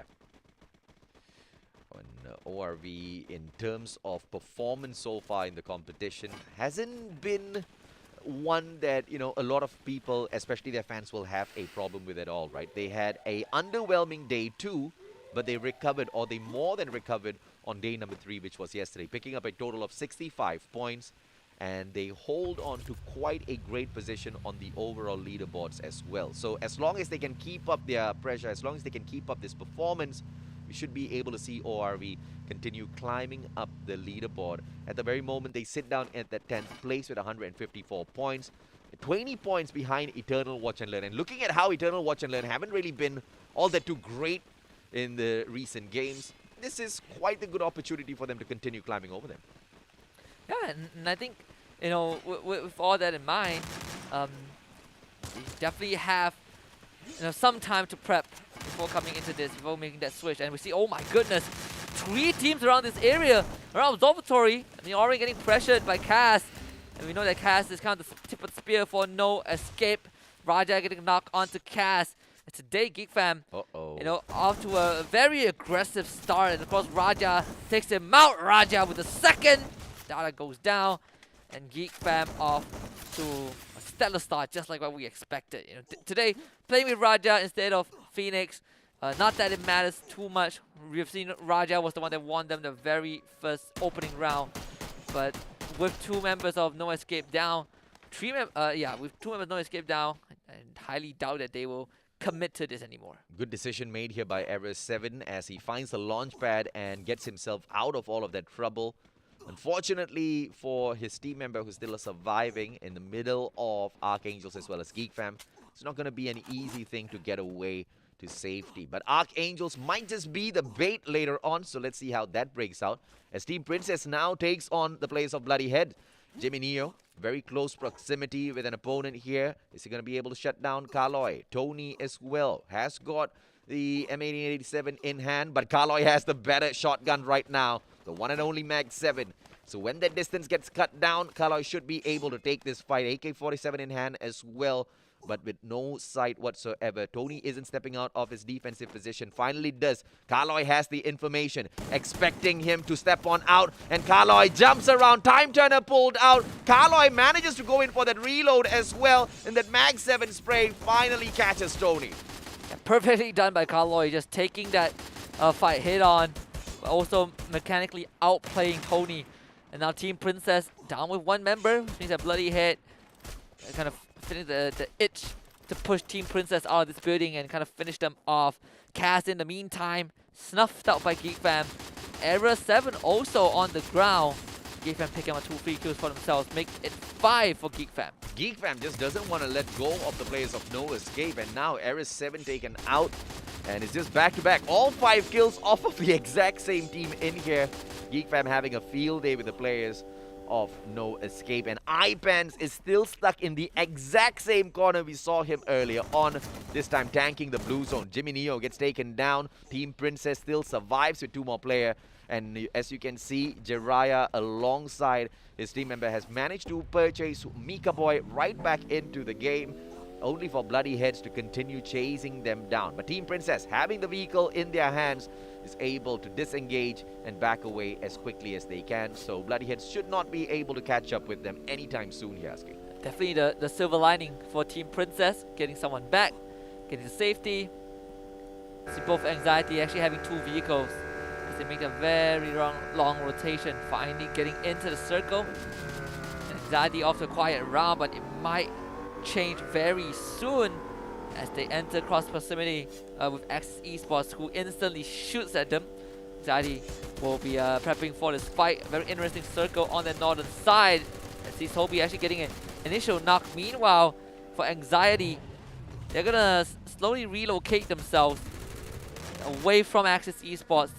There's no need to do so, at least for now. In fact, Axis Esports are getting pressured by Anxiety, and look at this push from Barba. He's gonna drive Toby in as well. They're all gonna crash the compound of Axis Esports. Orange Esports also show up. This is a 3-way fight. Let's see how Axis Esports hold off against these 2 teams. Axis Esports now have to take on 2 players on the side of Anxiety. This is as tough as it gets, but with Orange Esports just looming beyond the horizon, Axis needs to clean up and get away from there as quickly as possible. But escape looks like it is going to be impossible as Orange Esports continues approaching this situation. And the players of Anxiety, as you can see, Chessman holding on to that right-hand side flank. Oh, the Ice Nade. But it doesn't have the AWM he usually depends on here, Husky.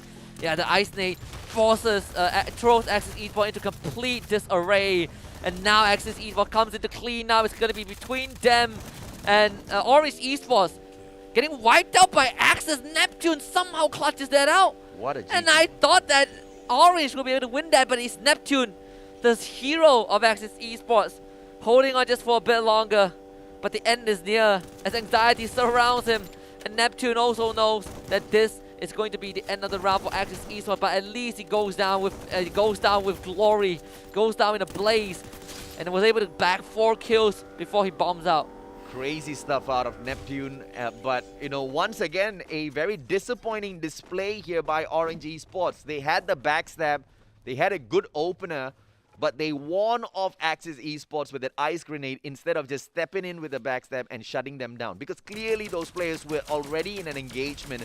That ice grenade wasn't the best of strategy to play at that point, as it just gave away all of those positions. I mean, obviously Axis Esports didn't know who was behind them, but they just assumed that they were being backstabbed by the exact same team. Yeah. Turned around, did a number on them, but unfortunately it wasn't the players that were on the attack. And Anxiety managing to clean up house later on. But the players of Team Princess now, with a good comeback against ORV themselves, who tried to take them out of the equation earlier on, but let's do with the long-range engagement. AC-80 puts Jimmy Neo down and tags up Tony as well, and Tony gets taken out by Latte. This is just a back-to-back, and those players will continue fighting, but it is going to be no escape now. Once again, full squad taking on Anxiety, and Kaz manages to take that drop, but Kanoho fires back with a Mag 7. Kanoho finds Kaz, the wall here taken down. Toby repositions Anxiety in a good spot, and no error as well. 1-to-1 trade so far, Husky. Yep. While all that was happening, Bloody Haze is actually on the high ground, and they can actually move down slowly. They spot the Chessman, who wanted to be supporting his team, but unfortunately with Carlo taking him down, Anxiety, the chances a bit slim, knowing that Bloody Head is behind them and still having to deal with the team in front of them. Good capitalization by Bloody Head. All of that chaos being turned into their very positive points in terms of kills. Toda now, they've got the circle. Gatekeeping Archangels. Not a tough team to gatekeep for sure, as Roma gets knocked down onto the ground. Chill looking for that kill. Very patiently waiting for one of the players from Archangels to go in there for the pickup. That's the bait, but nobody falls for it just yet. The Sri Lankans a little too smart for that play. Bloody Heads moves on in for the finisher. 2 players on the side of Anxiety. Kanoho as well as Toby. Woodpecker as well as the AC-80. But Kanoho also has the Mag 7. Close range combat. Toby pulls out the M1887. Puts down Kaloy. Grenade not going to catch anyone out just yet. The 2 players from Anxiety backing each other up inside of the Time Turner. Throws out a trip mine as well. So when the players of Bloody Head step on into the house through that door, it's going to be a GG instantaneously. Yet another knock will come through, and then the numbers are equal. Anxiety, how will they now play this? Oh man, I love how Anxiety is doing this tag team, and look at them, Morgana trying to support Shanks. But Anxiety, they're slowly snuck out, and then make sure that they have some openings to work with and not completely box themselves in. And now the flash comes in from Bloody Head. This is a good chance for them to going for the push, but the follow-up is a bit delayed. A bit of a desynchronization right there from Bloody Head. Mark actually spotted out by Kanoho, and remember, Kanoho in this doorway, we've seen him do this before. Finally throws out the glue wall. Toby gets backstabbed, doesn't go down just yet. Shanks not able to get the finisher. Toby now is going to heal out with Kanoho protecting him. Bloody Head goes in. This is the final execution. They need to get rid of Anxiety. Kanoho is going to be running outside. Toby now shows up. Down Shanks as well. Kanoho still alive. And however Anxiety is doing this, they refuse to give up. And they're winning this 2 vs 3. Yeah! Toby finally gets... Farang now at the very edge of the next circle, gatekeeping ORV as they head on in and do it absolutely well. Back-to-back takedown, and Shanks gets taken down by the zone, so Bloody Heads eliminated as well, even without any of those teams catching them off guard. No escape on the other hand. Now the outer perimeter of the next circle. They only have 2 more players left on their side with none of those revival points or the buy points available for them, so they have to play the game of survival all the way in, Husky. Yeah, we'll see how Farang deals with this though. Geekfam actually has someone stationed right in front of Farang. It's going to be Fikri hiding in the power station, or near the power station in fact. Geekfam really gatekeeping this entire perimeter, just making sure that they ever get a good idea of if there's a team in front of them, and they've already seen the members of Farang. And that's where Farang goes up against Toda. And I don't think Farang has any idea that Geekfam is watching them from afar, and this is such a smart move from Geekfam. Waiting, playing with the blue zone. As the blue zone flows in, Geekfam will slowly inch forward and eventually make contact with both Todak and Farang. Spade is already down, Chill holding in the compound. Jembao tries to run forward as Raja was able to pick out the remnants of Archangel, but Spark has a grenade launcher in hand, and that's where Farang needs to be a bit more careful. Great survival gameplay from the Archangel players, but now as Geekfam rotates in to take the backs of Toda, Farang is going to be in a great position here, because as they keep Toda distracted, Geekfam might just be able to finish things off. But how will this break down for the players of Toda, who are pinched between 2 supreme teams, Farang as well as Geekfam, to deal with? And now Toda running out of options with Afik down on the ground. Chill tries to play just a little bit of distraction, and Farang now starts to engage with Geekfam instead. That could just be the savior for the players of the side of Toda, as Too Bad now tries to wrap around, not hopping into the hut just yet, and remaining at the very edge of the circle. So that's going to be a good play from him. No one's going to get caught out just yet. Orin, no pressure to be played, as Geekfam, Toda and Farang need to start moving in the next 30 seconds, Sasuke. Orin has like, what, 20 glue walls? This He's gonna build a fortress out of that. Nate connect. Oh, the Nate bounces off the glue wall as well. They really want to try and siege this compound of where Todak is. Farang also waiting nearby. It's a 3-way fight. Yeah, time's running out. Yeah, this circle will hurt, man. And no escape. They're just waiting. They're chilling at the center of the circle.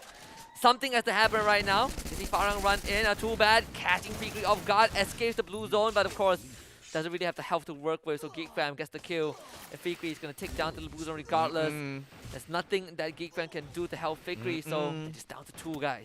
No Escape's just sitting down inside the middle of the circle, and they're like, okay, alright, we're just going to allow all of these fights to break out down outside of the circle and then finish off the remnants of these players who head on in.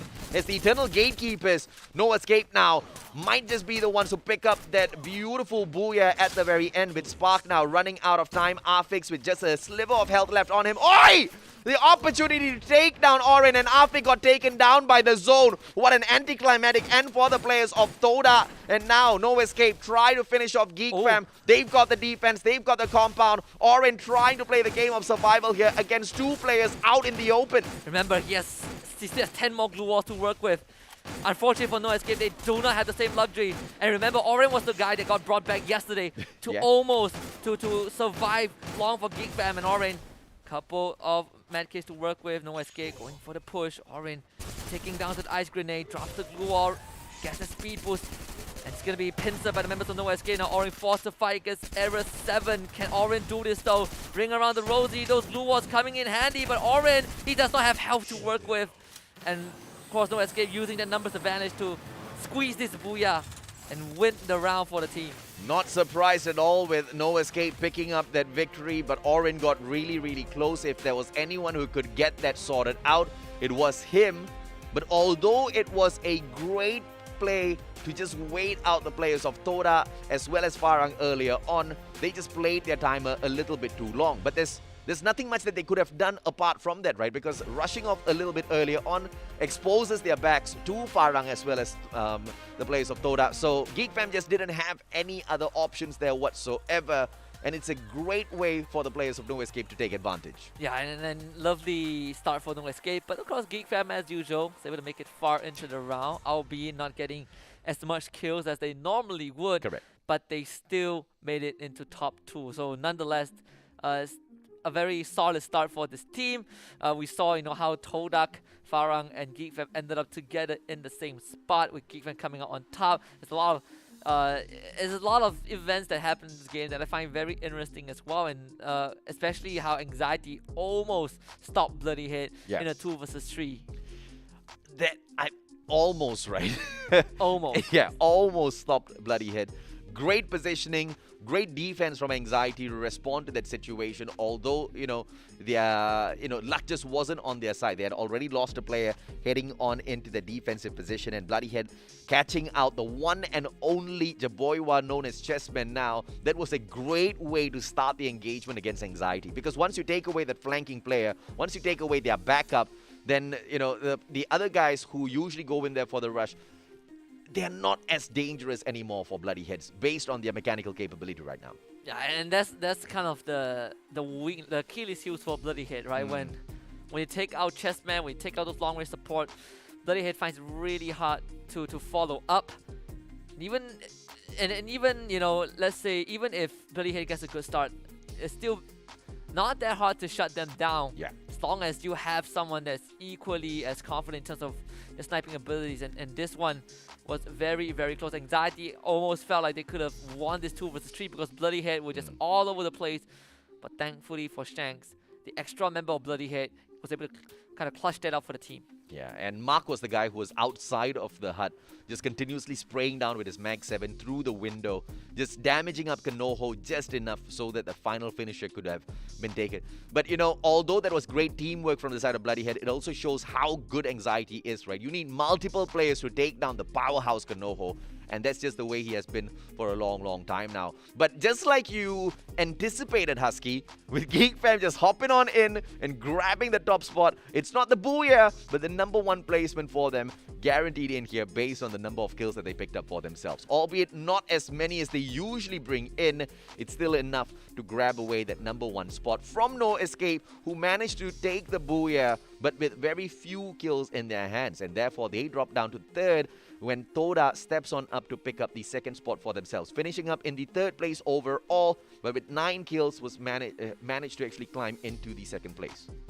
And all things considered, right, our leaderboard top 4 teams actually aren't doing too bad. Geek Fam, Toda, Farang, and Anxiety are still up there, because Anxiety had a really tough round, same as Farang as well. But again, Bloody Head with another 10 points. Yep. Very consistent overall. ORV Esports also doing pretty fine, but the teams that we kind of predicted that so far has been doing poorly, Orange, Team Princess, and Axis, they still remain down there. Archangels with the 7 points this time around, not too bad at all. And look at the focus coming through on the placement points here. So the Archangels, they know what they're doing and they're focusing on the right thing. So it's much better than being dead last in here. So we will take that anytime, any day. Axis Esports and Team Princess, I guess they just continue to struggle in the competition overall, especially Team Princess. And, do we even want to start talking about Orange Esports here, Husky? I think from what we saw yesterday, there's actually nothing new to it. Yeah. Unfortunately, I think Orange Esports just, and this is a very painful round for them, right? Because they had such a good start. Correct. It really felt like that was their fight. Even I thought that Orange Esports, there's no way they dropped the ball, and yet they still dropped the ball. I don't know what's up with the players of Orange right now, and it might just be a little bit too late for them to start making any adjustments, because it really does not seem to be their game, or nor their day, or their competition in here. Yeah, just tough luck for Orange Esports. And today, they only get 4 rounds, so 3 more rounds for them to go. We head to Kalahari next, and if that's what we saw in Bermuda, I am very, very worried how Kalahari is going to make life hard for Orange. Oh yeah, and I don't want to take any guesses as to how the next matchup is going to go for Orange Esports, but the one thing that I can wish for them is they find a little bit of momentum in the competition and some sort of miraculous play to somehow sneak into the top 12, because that's all that's needed from the league stage. Yes, it's all about the top 12, right? Yeah. The only thing that comes alongside it, sure, is prize pool, but the bigger piece of it is in the grand finals. Exactly. I mean, you're talking about 2/3 of the prize pool sitting and waiting for us at the grand finals. Obviously, the lion's share at that point will also be with whoever who grabs that #1 spot, just like what we see at the league stages. But I know Orange Esports, we talked about this, such a huge organization, would not settle for just picking off, some of the consolation prizes at the league stage. So if they want to do something, today, right now, is the best place, the best time to get something started. Yeah, if they are bringing in a very fresh team, then I think it's very understandable, Yeah. right? But they're bringing in a team of veterans that we have seen have a lot of their own moments in the history books of local Free Fire, even on the regional stage. So I think there's definitely something that is missing, and that's something that Orange Esports needs to figure out. Yeah, and if they don't figure out, obviously, it is going to be too late. Today is already day number 4. At the reshuffle, we expect some teams to struggle. And of course, this is the team that has already been performing all right. And the teams that did struggle in the first half to find some sort of miraculous play for themselves. AQ Khmer have done that. Archangels, of all teams, have actually done that. Yeah, Farang has done that. Farang has done that. Remember, Orange Esports, on the other hand, I'm still waiting for them to do that. I think Orange and Axis right now are in the worst possible spot. I guess you can throw Team Princess into the mix, where they have players. I think Jimmy Nyo is one of the guys that we look at and we were like, yeah, this guy, when Team Princess first started playing competitively, this guy has always been on our radar. Correct. But he himself is not enough. The rest of Team Princess needs to step up. I think even Jimmy Nyo has his limits. Yeah, I mean, I don't know whether it's strategy, whether it's rotations, but nothing seems to be working out for some of these bottom-feeding teams. And, if anything, I guess now I can start telling them the exact same secret that I've been sharing at Archangels as well as Never Stop. Stop going into those early engagements and just find that final circle before taking the kills, right? And, it might seem like it is quite the I guess cheap way to win some of these rounds, but even teams like Geek Fam used to play the exact same strategy in the past before they went out dominating competition with their mechanical skills. Because at the end of the day, this is Battle Royale. It's a game of survival, not a game of seeing exactly who can pick up the most kill points. Yeah, but if you want to survive and qualify into top 12, playing placement points completely acceptable, right? Yeah. But what's beyond that, I think, is where the mechanical fragging capabilities come into the picture. Correct. So for the bare minimum, yes, survival points. Absolutely. But to push beyond that, you got to start winning fights, and I think a lot of teams are struggling with that. Yeah, I mean, if you're talking about the top 5, top 6, etc., without any firepower on your side, without the capability of winning some team fights, you're not going to be able to break through those ranks. Oh, yeah. And I think, some of these top teams have already shown that. And you're looking at taking on teams like Farang, Bloody Heads. You're looking at taking on teams like Anxiety, Geek Fam, and putting them out of commission. I think the easiest one in that list to take on would be Bloody Heads, based on their surprising mediocre performance all of a sudden. I think that's agreeable, right? Bloody Head, sure, they get consistent points every round, but there's nothing outstanding from their performance. It's a very standard textbook way of getting points and getting away with what you do. Yeah. But when you run into a more aggressive team, a team that's more coordinated, if you are not playing with a man advantage, if it's an even playing field, I think Bloody Head does struggle to win most of those engagements. And that's actually quite surprising, because I thought they were on the rise up to the top, which looking at the overall leaderboard, you can say that they have been doing quite all right for themselves. But unfortunately, it's just not good enough, right? I mean, Bloodyhead now, they are the kind of team that is capable of maintaining the top 3. But in terms of consistency out there on the battlefield, it paints a different picture. So as they drop into command post, their own home at Kalahari, let's see exactly what Bloodyheads will be able to pull off for themselves this time round, as Axis Esports takes the hot drop with a potential encounter with ORV in a few seconds. You can see Axis Esports quickly looting up and trying to back off. Shahid already tagged early on by Latte, so that should give Axis a good idea that there's a different team nearby, and Axis completely avoids that, at least for now.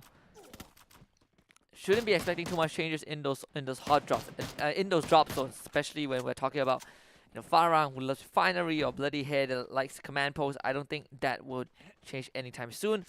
But for this, my money's on ORV. I feel like ORV just has a slight edge over Axis individually, and also as a team. Well, all of you guys, if you want to have the extra edge over some of your friends at school, do not forget to take that screenshot and get that redemption all completed. As the players of Axis Esports back away, I like the strategy from Axis.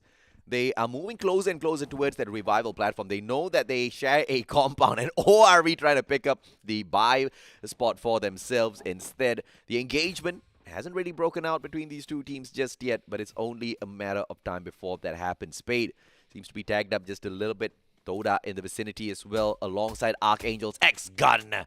Didn't stand a chance as Afe catches sight of his back and puts him down onto the ground. But no elimination just yet. But unfortunately, no saves as well, as it looks like the rest of the players of Archangels have abandoned their friend here. Yeah, well, it's one of those situations where you just gotta do what you gotta do. I think we've seen teams use this strategy. I think it's a very acceptable one, but in some situations where if you just outright ditch your teammates without a backup plan, that's where we kind of start to see a problem, right? And some teams have shown the weakness of that way, and Diversity Gaming is one of them. ORV is still very adamant to fight Axis Esports. In fact, they're relocating some of the members to get more angles to work with, and Axis Esports clumped up in that one building. If you've got the AC-80 in hand, you really need trigger discipline because, 2 back-to-back shots gives you that extra bit of damage, and you want to aim for the head especially. But without the trigger discipline, obviously, you tag a player once, they back away from that engagement. That's a GG. Farang just teasing the player of Archangel before taking the kill as well, and Jezbu finishes him off as Farang picks up their very first kill point in this matchup. Anxiety. They double back down, and they have got one of the platforms that will lead them straight into Refinery, whereas Shrines is held on by Orange Esports as they send out Jabat first into Oldhampton to check out the vicinity to see if or not there's any pressure here played by other squads. He finds that there is none. But a couple of shots still being received by Orange Esports, so perhaps in the far-off horizon, they have to just be a little bit careful here. But ORV are getting a little aggressive, taking the fight straight to Axis Esports. And unfortunately, Shahid gets dropped. And, no idea exactly how he could have responded to that situation. But the backup is just a little slow here as ORV Neslu now takes the fight to the rest of them. Yeah, this push is so well done from ORV, but they actually end up losing 2 members. Mocha also not able to kind of find a finish, and Shahid now wants to finish things off. Cookie shows up. Flame guards the doorway. And what looks like to be a good beginning for ORV ends up being disastrous. They lose everyone and they get nothing. Axis Esports, very happy. Yeah, looks like they are very, very happy with that win. I'm not sure exactly what made them so happy with that win, but a couple of extra shots towards the loot boxes wouldn't really hurt them, I guess. But it would hurt the ego of ORV, which we expect them to execute out there in terms of revenge a little bit later on. A little unfortunate, of course, that you can't see the kill feed, or else these revenge situations get a little bit more spicy out there on the battlefield. Oldhampton still held on by the players of Orange Esports, spotting a player out earlier on, but those tags just not enough to take that vehicle out of the equation, and Orange Esports still scurrying around looking for an opportunity to pick up the kill number 1. But what's more important than that is the looting process that they move on in here with. The farmers picked up by Rosso X gives him the extra bit of damage per second with the SMG, but has to close the distance down. Long range engagement with that gun, not really the best, but they do have a little bit of backup coming through from their team members as well, who bring in the snipers. So GeekFam, Team Princess, they don't have the angles here. Team Princess has a defensive position, so it's a good spot that they hold on to engage with GeekFam. But look at the strategy out of GeekFam, man. They don't have a position to take a fight, and what do? They run. No ego challenge here whatsoever. And I love the discipline coming out from GeekFam. Yeah. Even making their way into the high tier loot zone. I think that's a very just everything coming into place for them now, getting those extra resources. Even against Team Princess, you thought that GeekFam would have taken that fight, but that is not the case, at least for now. So GeekFam finds themselves solace. Definitely a more slower start to one of the rounds today. Farang actually under fire from Axis Esports, I believe. So this refinery, even though they control it pretty well, doesn't stop other teams from going for a challenge. In fact, so it's actually No Escape that's firing at Farang, not Axis. Jespu is kind of out in the open, challenged by multiple enemies. Very dangerous spot to be in. Unfortunately for Jespu, his backup isn't really nearby. Good news is that No Escape was not able to knock him out. So No Escape will also have to hold back on that aggression a bit. Let's see what No Escape can do. They hold on to these platforms, zip lines all around, repositioning not a problem at all.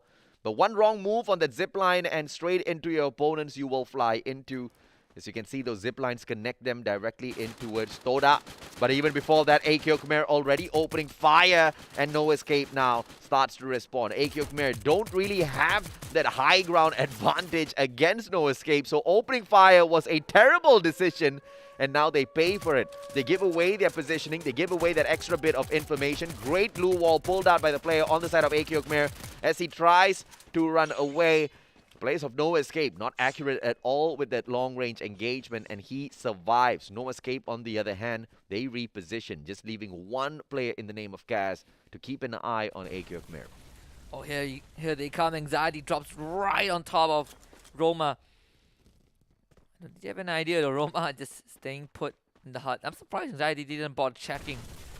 Need a bigger, more important things to do as they continue running forward. So good news for Roma. He will not be snuffed out.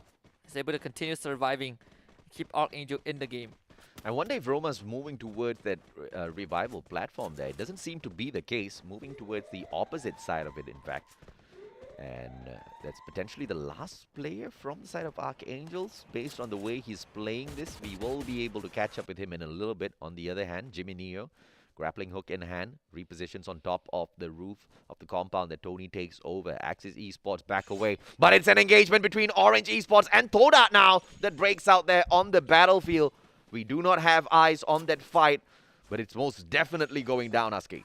Yeah, and Toda, I believe, has already lost one member, so if anything, I think Orange Esports would definitely have the numbers advantage. We see AKO Khmer, on the other hand, running uphill. And they will definitely run into the sightlines of Anxiety, as Anxiety was able to reach this area early on, and Chessman instantly takes point on top of the tower. The perfect spot for this legendary sniper to be on. Of course, this needed to relocate due to that line of sight. There are limitations being on top of the tower in Orange Esports. Unfortunately, not able to finish out the member of Todak, so we're kind of back to a neutral state. But just look at this burst eye view, AJ. This is so populated. Absolutely, and this just reminds me of games of old, right, where GeekFam used to contest with the place of Bloody Head for command post.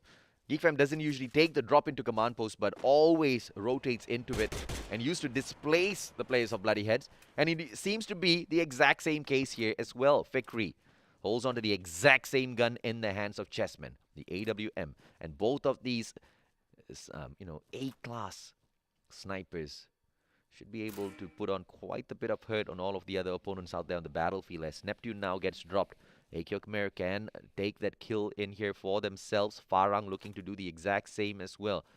Standoff. That's what this is between all of the squads out there.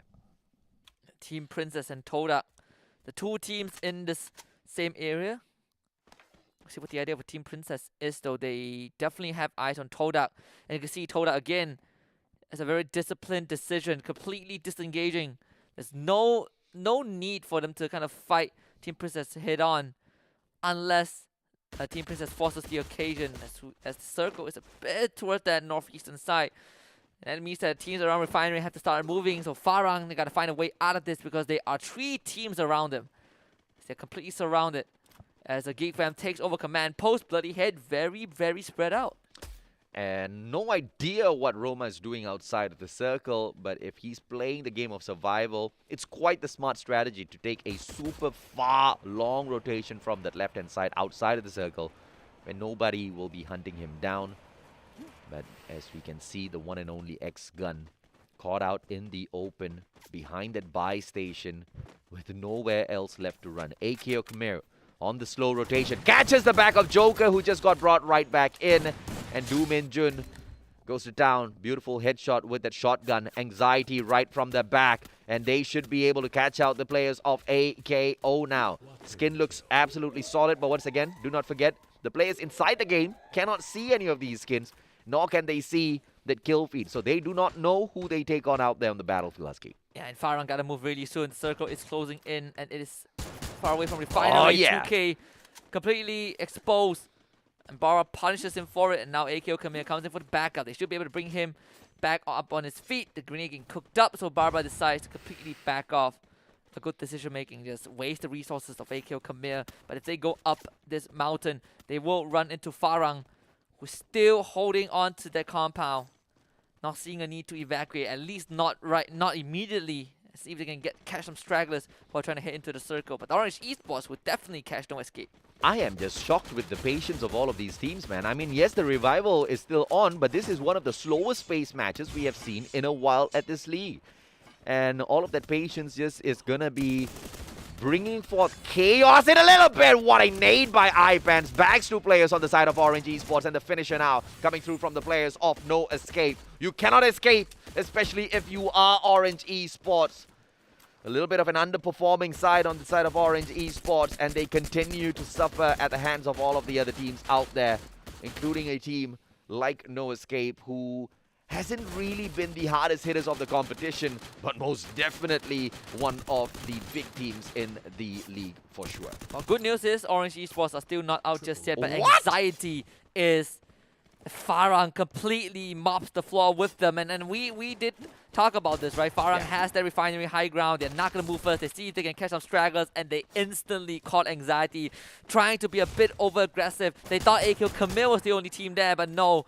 Farang was ready and waiting, and now Farang gets to reap all of the rewards. They wipe out Anxiety, and now they are looking to wipe out AKO Khmer. Too bad. Just flushing in all of AKO Khmer towards the rest of his team members. And look at this flank coming through from the left-hand side. Nade. Oh, bounces off. Great glue wall pulled out as well by AKO Khmer. But Jembal, he continues to reposition from that left-hand side. Will be bringing on all of that pressure. Boyloid dropped down onto the ground as Dada brings iPens back into the matchup. You know No Escape is going to be a high contender, top contender in that final circle. Hang down on the ground. AKO Khmer back to the lobby. So well done from Farang. It was all telegraphed. There was no way that any team would have known that Farang is up there. No one checked it, and if anyone did, they would have been wiped. They would have been taken out instantly. So Farang, just like you mentioned, play the Refinery area so darn good. With that being said, now Farang finds herself in a very comfortable position, able to sneak into the circle, and not only into the circle, but from the safest possible angle. And look at where they are, on top of another mountain to give them a vantage point. As No Escape kind of shows up on the map as well. We have a very populated area as we approach the late stage of the game. Great play by great play by Roma as he catches the back of Dada. This guy was sneaking around as much as possible. Vehicle outside of his compound here. If he can hop on out, because he needs to reposition. If he stays on out, No Escape should be able to catch him out. Cass wastes 2 of his grenades on his side. Roma still alive, cooking up a grenade of his own. Blue wall erected. The entrance from the window blocked out, but 2 players from the side of No Escape now in here to finish off Archangels. They have Roma trapped in the house, boarded up the windows. See how Roma deals with this though. It's going to be 1 versus 2. Bloody Head eliminated by Farang. Of course, it is Farang. As on the other side, we see Geek Fam, Axis, and also Todak in the same compound once more. the heavy hit, especially Todak and Geek Fam. Let's see what Axis can do against this as Affix actually takes out Fikri to start things off. Neptune with a nade! An overhead one to Downman 04. As Romak gets pressured as well, Cass finishes off Archangels. Geek Fam under heavy fire from two separate teams who just seemingly does not want them to get more done, and because of that, Geek Fam now forced to rush. We see the grenade launcher come in, but actually doesn't really connect to anyone. Neptune though will return fire, and Oren down on the ground once more. Spade was able to down chill. Affix takes out Flame, and it's going to be Todak trying to steal everything away. They want to take out Geek Fam, and they want to take out Axis. And Farang now on the approach as well to jump into the fray and pick up a couple of extra kill points for themselves. And it's quite shocking to see the players of Axis Esports get taken out so quickly. But there you go, Farang with a God nade onto the players of Geek Fam. 2 knocked down onto the ground already. Farang to take advantage, and they do exactly that. Beautiful backstab. Team Princess out of the equation as well. Toda still surviving, but Farang going in for yet another booyah. They have almost 20 kills, AJ. 18 kills right now for Farang. And it's about to be 19 if they down Spark. Affix actually able to down Jembao. Space. He was hiding in the trees. No one can see him. Too bad pushes Affix. Too bad loses that one. No escape goes down. Farang against Toda. And it's Affix against 2 members of Farang. A disadvantaged position for him to be in. Jesbu, Ice Nade out first. And Affix is going to tank the damage. There's only one way out. Jesbu should know this. A very stressful situation right now. Actually, it's a 1 versus 1. Who can clutch this out? Spade hiding behind the trees. And Affix has no idea. He's trying to play the healing game, but it was not meant to be. Farang has this in the bag all along. A booyah deserving only of Farang, as it all started from a refinery hold and it ended with one of the most eccentric victory for the team. And just when we were talking about their up and down performance, here they come delivering 3 back-to-back stellar performances. We saw a booyah in round 4. We saw them take the top 4 spot in round number 5. And now with another booyah served up hot for everybody to consume. Amazing stuff out of Farang, and they will just continue to impress everybody. We talked about the opportunity for them to step on over Toda. We talked about them, making sure they take this all the way, and now that is the exact same position that they are still in. Just a little bit away from catching up with Toda and potentially running away with this day. Well, if there's one thing that we can be sure right now is that Farang never lost their touch. They have always been in the game, and again, right, when they have a good round, they have a super good round. And this was one of the rounds where we thought that Geek Fam would be the team that is mowing down everyone, but no, it was Farang all along. Runs down at least 6 separate teams. And when I saw them coming into the circle from the clean spots, from that southwestern side, I know that game has already been secured by Farang. And it's quite surprising that they were actually heading on in for that hot spot, right? Because usually we see teams avoid engagement, especially towards that final circle. Oh, yes. I mean, if you can stay on the opposite side of all of the action, we see them usually just play that to their advantage and then take those final few engagements, but not Farang. Farang already knew that they had so many kills on their side, so the only mental state that they were in was, what do we have to lose in this next engagement? Absolutely nothing. They took their chances, and who did they find? They find the players of Axis as well as Geek Fam doing battle, and a God nade opens up that fight. They finish off the players of Geek Fam and stride on through to pick up the booyah for themselves. Spectacular for a team that has been quite up and down in here today. But if you look at the performance from yesterday where they hit those 3 booyahs, if you look at their performance in here today, this is back-to-back Farang showing us exactly what they're made of, Husky. Watch out, Anxiety. I think we have found a third contender. Farang really showing up in a big way. Yeah. And this is the 3-way fight, right? Axis and Toda, they all want a piece of Geek Fam, and of course Geek Fam ended up coming out on top, but not for long. Thanks to Farang, who showed up. And last time we checked in, they have, I believe, at 18 kills. So I believe they either have 18 kills or 20 kills. We'll find out when we look at the scoreboard later on. But one thing is for sure is that Farang, wow, 21 kills, 33 points. I believe in this league, this is the current record. I think 33 or 34. Correct. 33 should be the record. I think the last time it was 31. Yeah, somewhere around that, right? So 33 current record held by Farang. Obviously, the highest one we saw was actually 36 or 30. 36-38 by Geek Fam a year ago. But nonetheless, Farang, an amazing feat, basically monopolizing all of the kills. Toda needed 4 points to catch up with Anxiety. They've done more than enough for themselves. And Farang needed about 20 odd points to catch up with Toda. So with Toda doing so well for themselves in this round, once again, they have gotten close, but just not enough.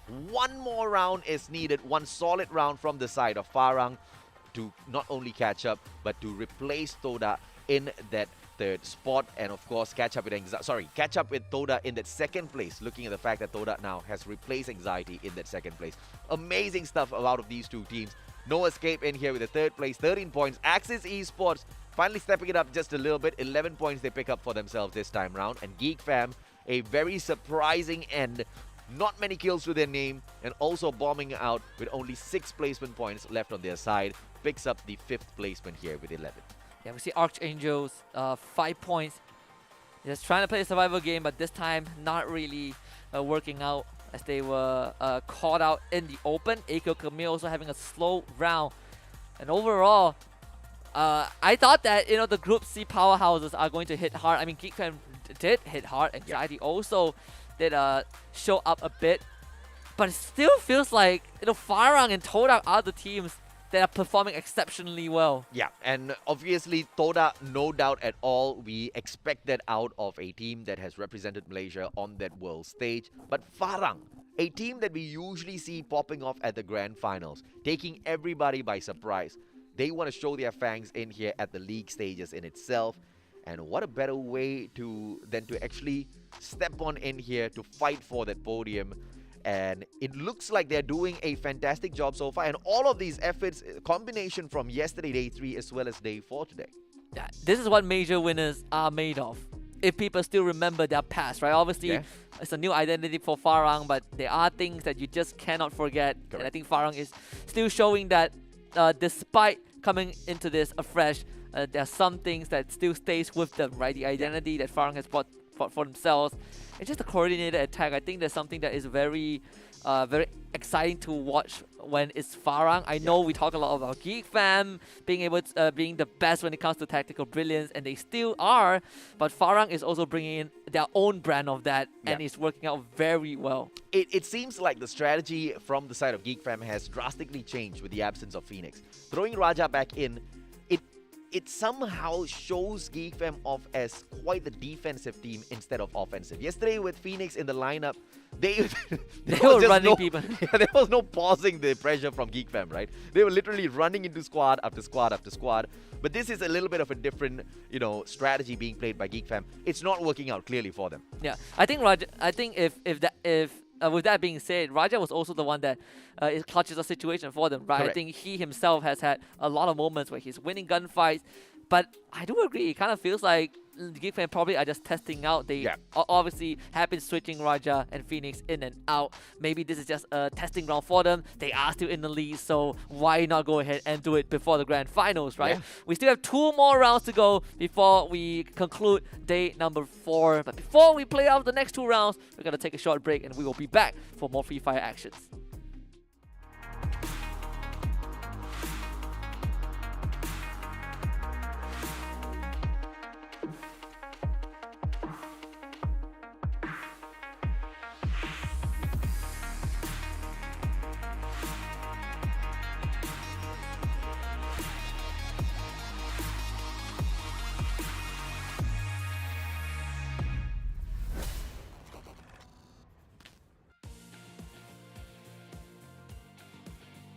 Guys, aku nampak ada enemy. Mana korang ni? Cepatlah backup aku. Belok kiri. Oh, okey Raj. Okey, Bunga? tembak.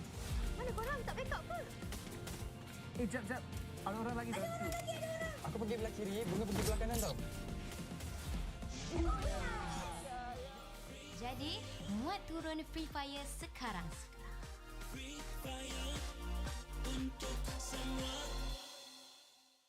Hai, nama aku Bunga dan ini kisah aku. Dekat uni, aku tak ramai kawan. Bukanlah sombong, cuma kebanyakan grup tak kena dengan jiwa aku. Sampailah aku jumpa grup dengan minat yang sama. Perkenalkan, inilah family Free Fire aku. Dorang selalu ada untuk aku. Tak kira pada hari yang muram ataupun ceria. Setiap kali aku dengar dorang, Aku lupa segala masalah.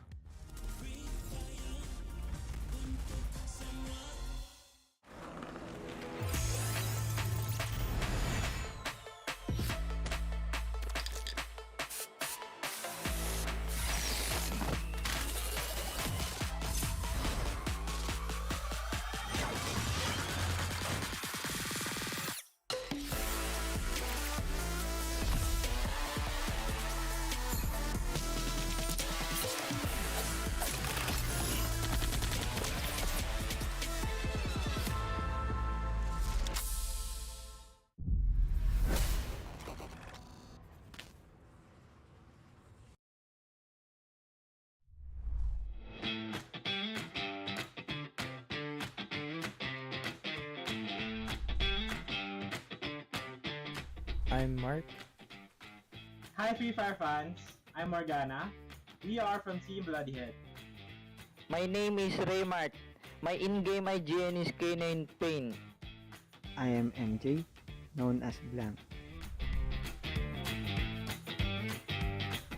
Our role is known and decided on each personality. We have Necro, Superman, and Pain as a rusher because their strong and brave personality could confront every enemy they face. And me, Mark, and Wuxi are the sharpshooter that have patience and support the rusher. Morgana, team captain at entry. Mark, sniper at flank. Kaloy, front. Shanks, front. Josh, support.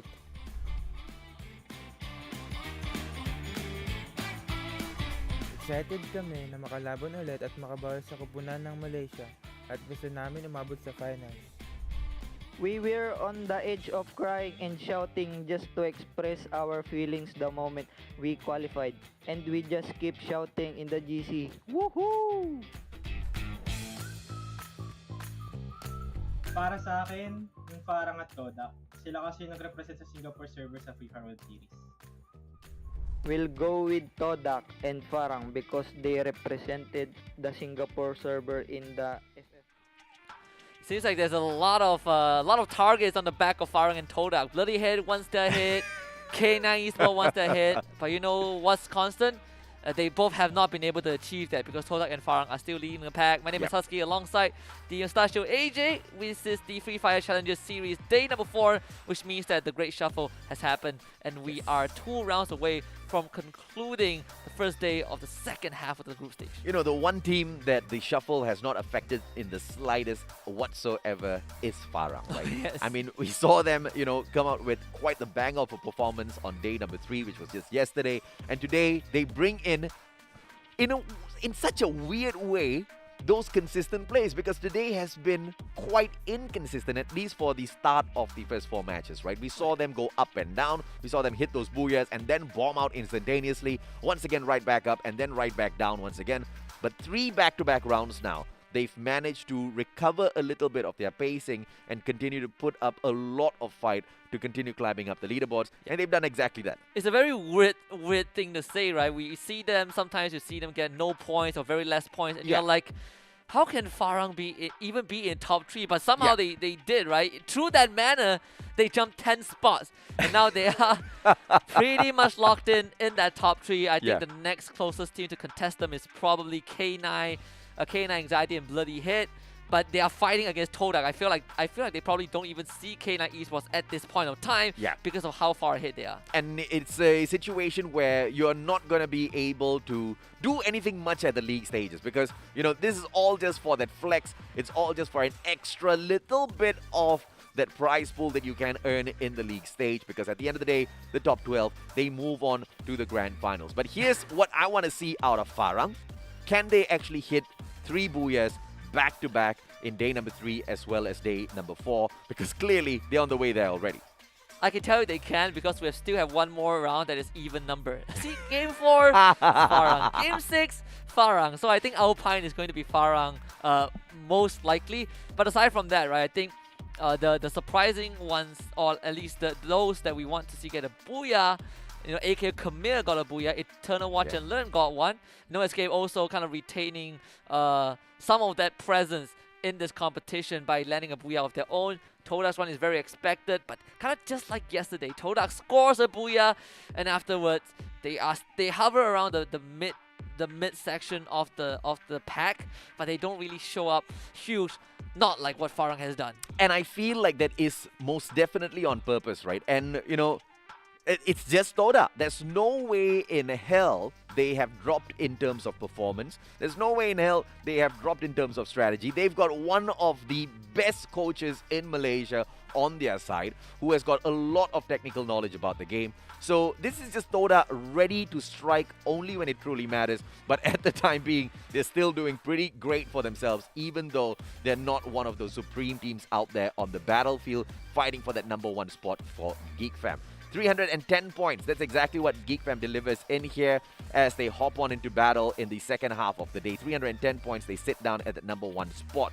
But catching up to them is Farang, the team that jumped from 13 into 3rd place, and from the 3rd place now in the 2nd spot. 277 points. They have peeled away from Toda very, very well here, Skate. And the best part is they're getting close to Geek Fam. I know the numbers not really telling the full story, right? Because Farang has played 4 extra rounds compared to Geek Fam. So when Geek Fam runs their marathon, they probably would extend that lead by a mile. But the fact that we're looking at these numbers and seeing how far Farang has come really shows that Farang is a force to be reckoned with. 2nd most frags in the entire league. And best part of all, they are 2 placement points away from tying up with Geek Fam. Yeah. And Geek Fam is a team that they might not be the best at surviving. Well, they always make top 5, but they have an incredible volume of kills, and that's something that Farang is trying to match up to. And we've seen the players of Geek Fam strike hard in the past as well, so no doubt that they will be able to keep up the pressure. So it's all in the hands of Farang now to match up to that pressure and continuously show us what we deserve. And for a team that was supposedly a little bit shaky at the start of the competition, for a team that could not hold supreme consistency in here today, they are the team with the most number of booyahs so far at the league stage, with 5 to their side. Anxiety have slowly slipped down alongside their Filipino brothers, Bloody Head. K9 Esports joins the fray as well as they pick up the 6th spot for themselves, but no escape. They have been escaping from the wrath of all of the other players, and they've actually been able to play quite the great game of Free Fire so far at the league stage. The fact that No Escape makes it to 5th place is a huge statement, right? Because they only play 4 rounds a day, so in 2 rounds they jumped, I believe, from like 8th or 9th place to 5th. Is a huge achievement, but it also kind of reinforces the point where K9 Esports and Bloody Head are definitely slipping in terms of performance. And Bloody Head, this is the marathon day, but it feels like the only thing that is happening to Bloody Head is that they are falling further and further down the overall leaderboard. I am not sure exactly what's up with that, but we look forward to Bloody Head stepping things right back up. Eastern Wolves Gang and Watch and Learn in that 8th and 9th spot, and as you look on the right hand side, AQ Khmer, the only one peeling away from the Cambodian as well as Sri Lankan sides, with 165 points there and the 10th placement. The rest of them from Cambodia as well as Sri Lanka not in the top 12 at this very moment. And we do have to highlight Orange Esports still down there at the bottom. Not much of an improvement brought into the competition so far.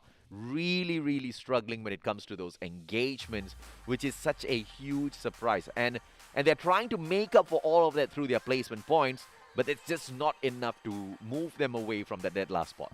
It's pretty surprising that Orange Esports has the least amount of kills in the entire league. And actually by a huge amount as well, right? I believe Archangel has 15 more kills than them.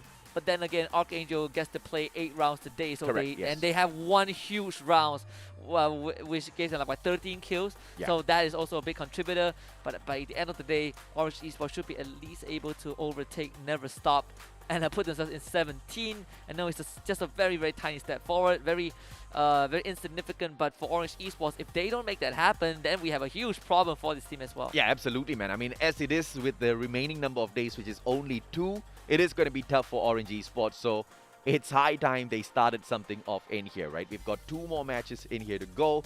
and it's not going to get any easier for Orange Esports, who has already been struggling all throughout the competition so far. But you know, we expect that of them nonetheless because of the quality that we know those players can bring out.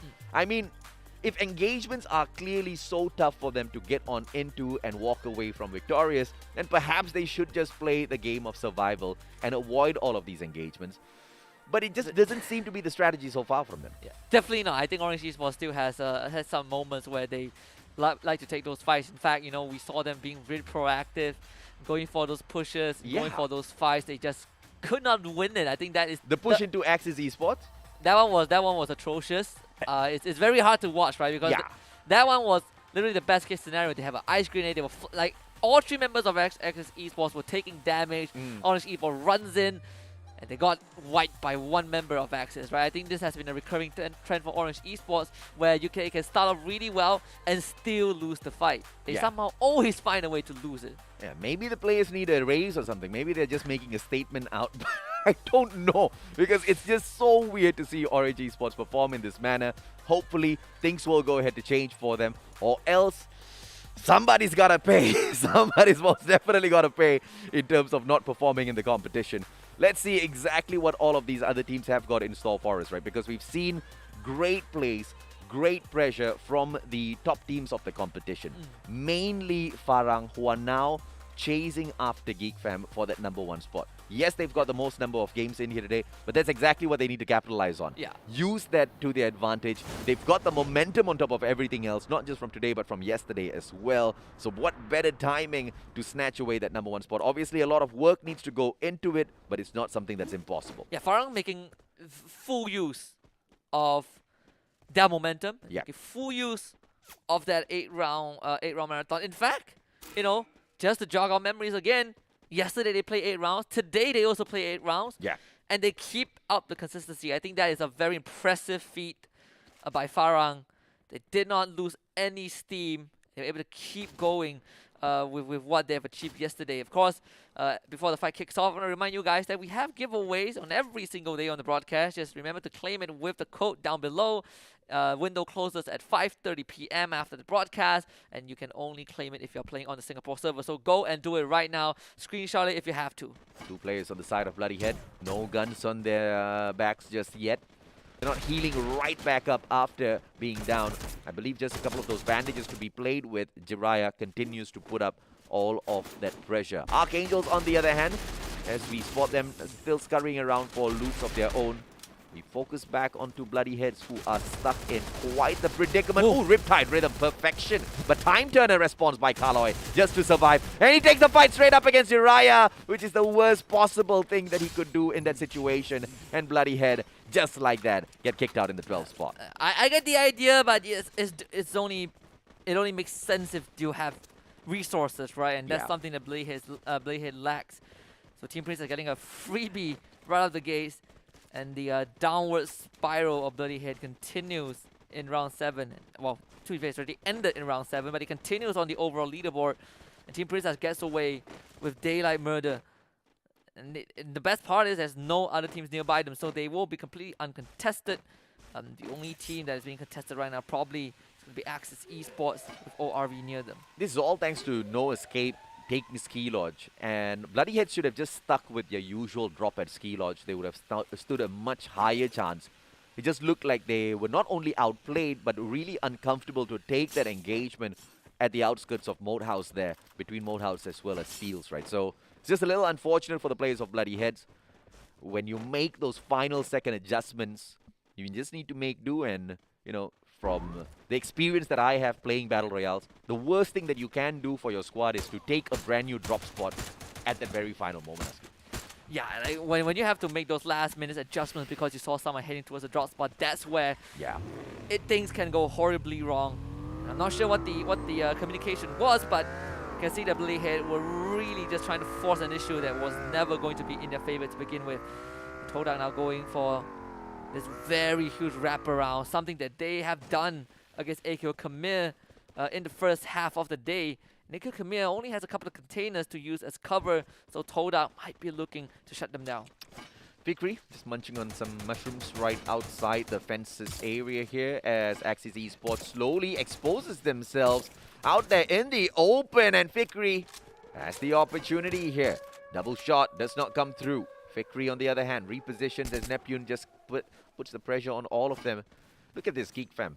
Even if they do get a couple of players knocked down onto the ground, they should be able to bring them right back in. But the players of Toda, they meet AQ Khmer out in the open, and 2K, opportunity. Dooming Jun out of the equation already. 2K for the backup, but he himself gets knocked down by Pedro. Macton just a little too quick, and the rate of fire just a little too supreme at that spot. The rest of the players of AK Khmer run away as quickly as they can, but Toda have already done a number on them. The revival platform is gonna be guarded by Toda as well, so no revivals here for AKO. Yeah, I think that is the worst case scenario for AKO Khmer.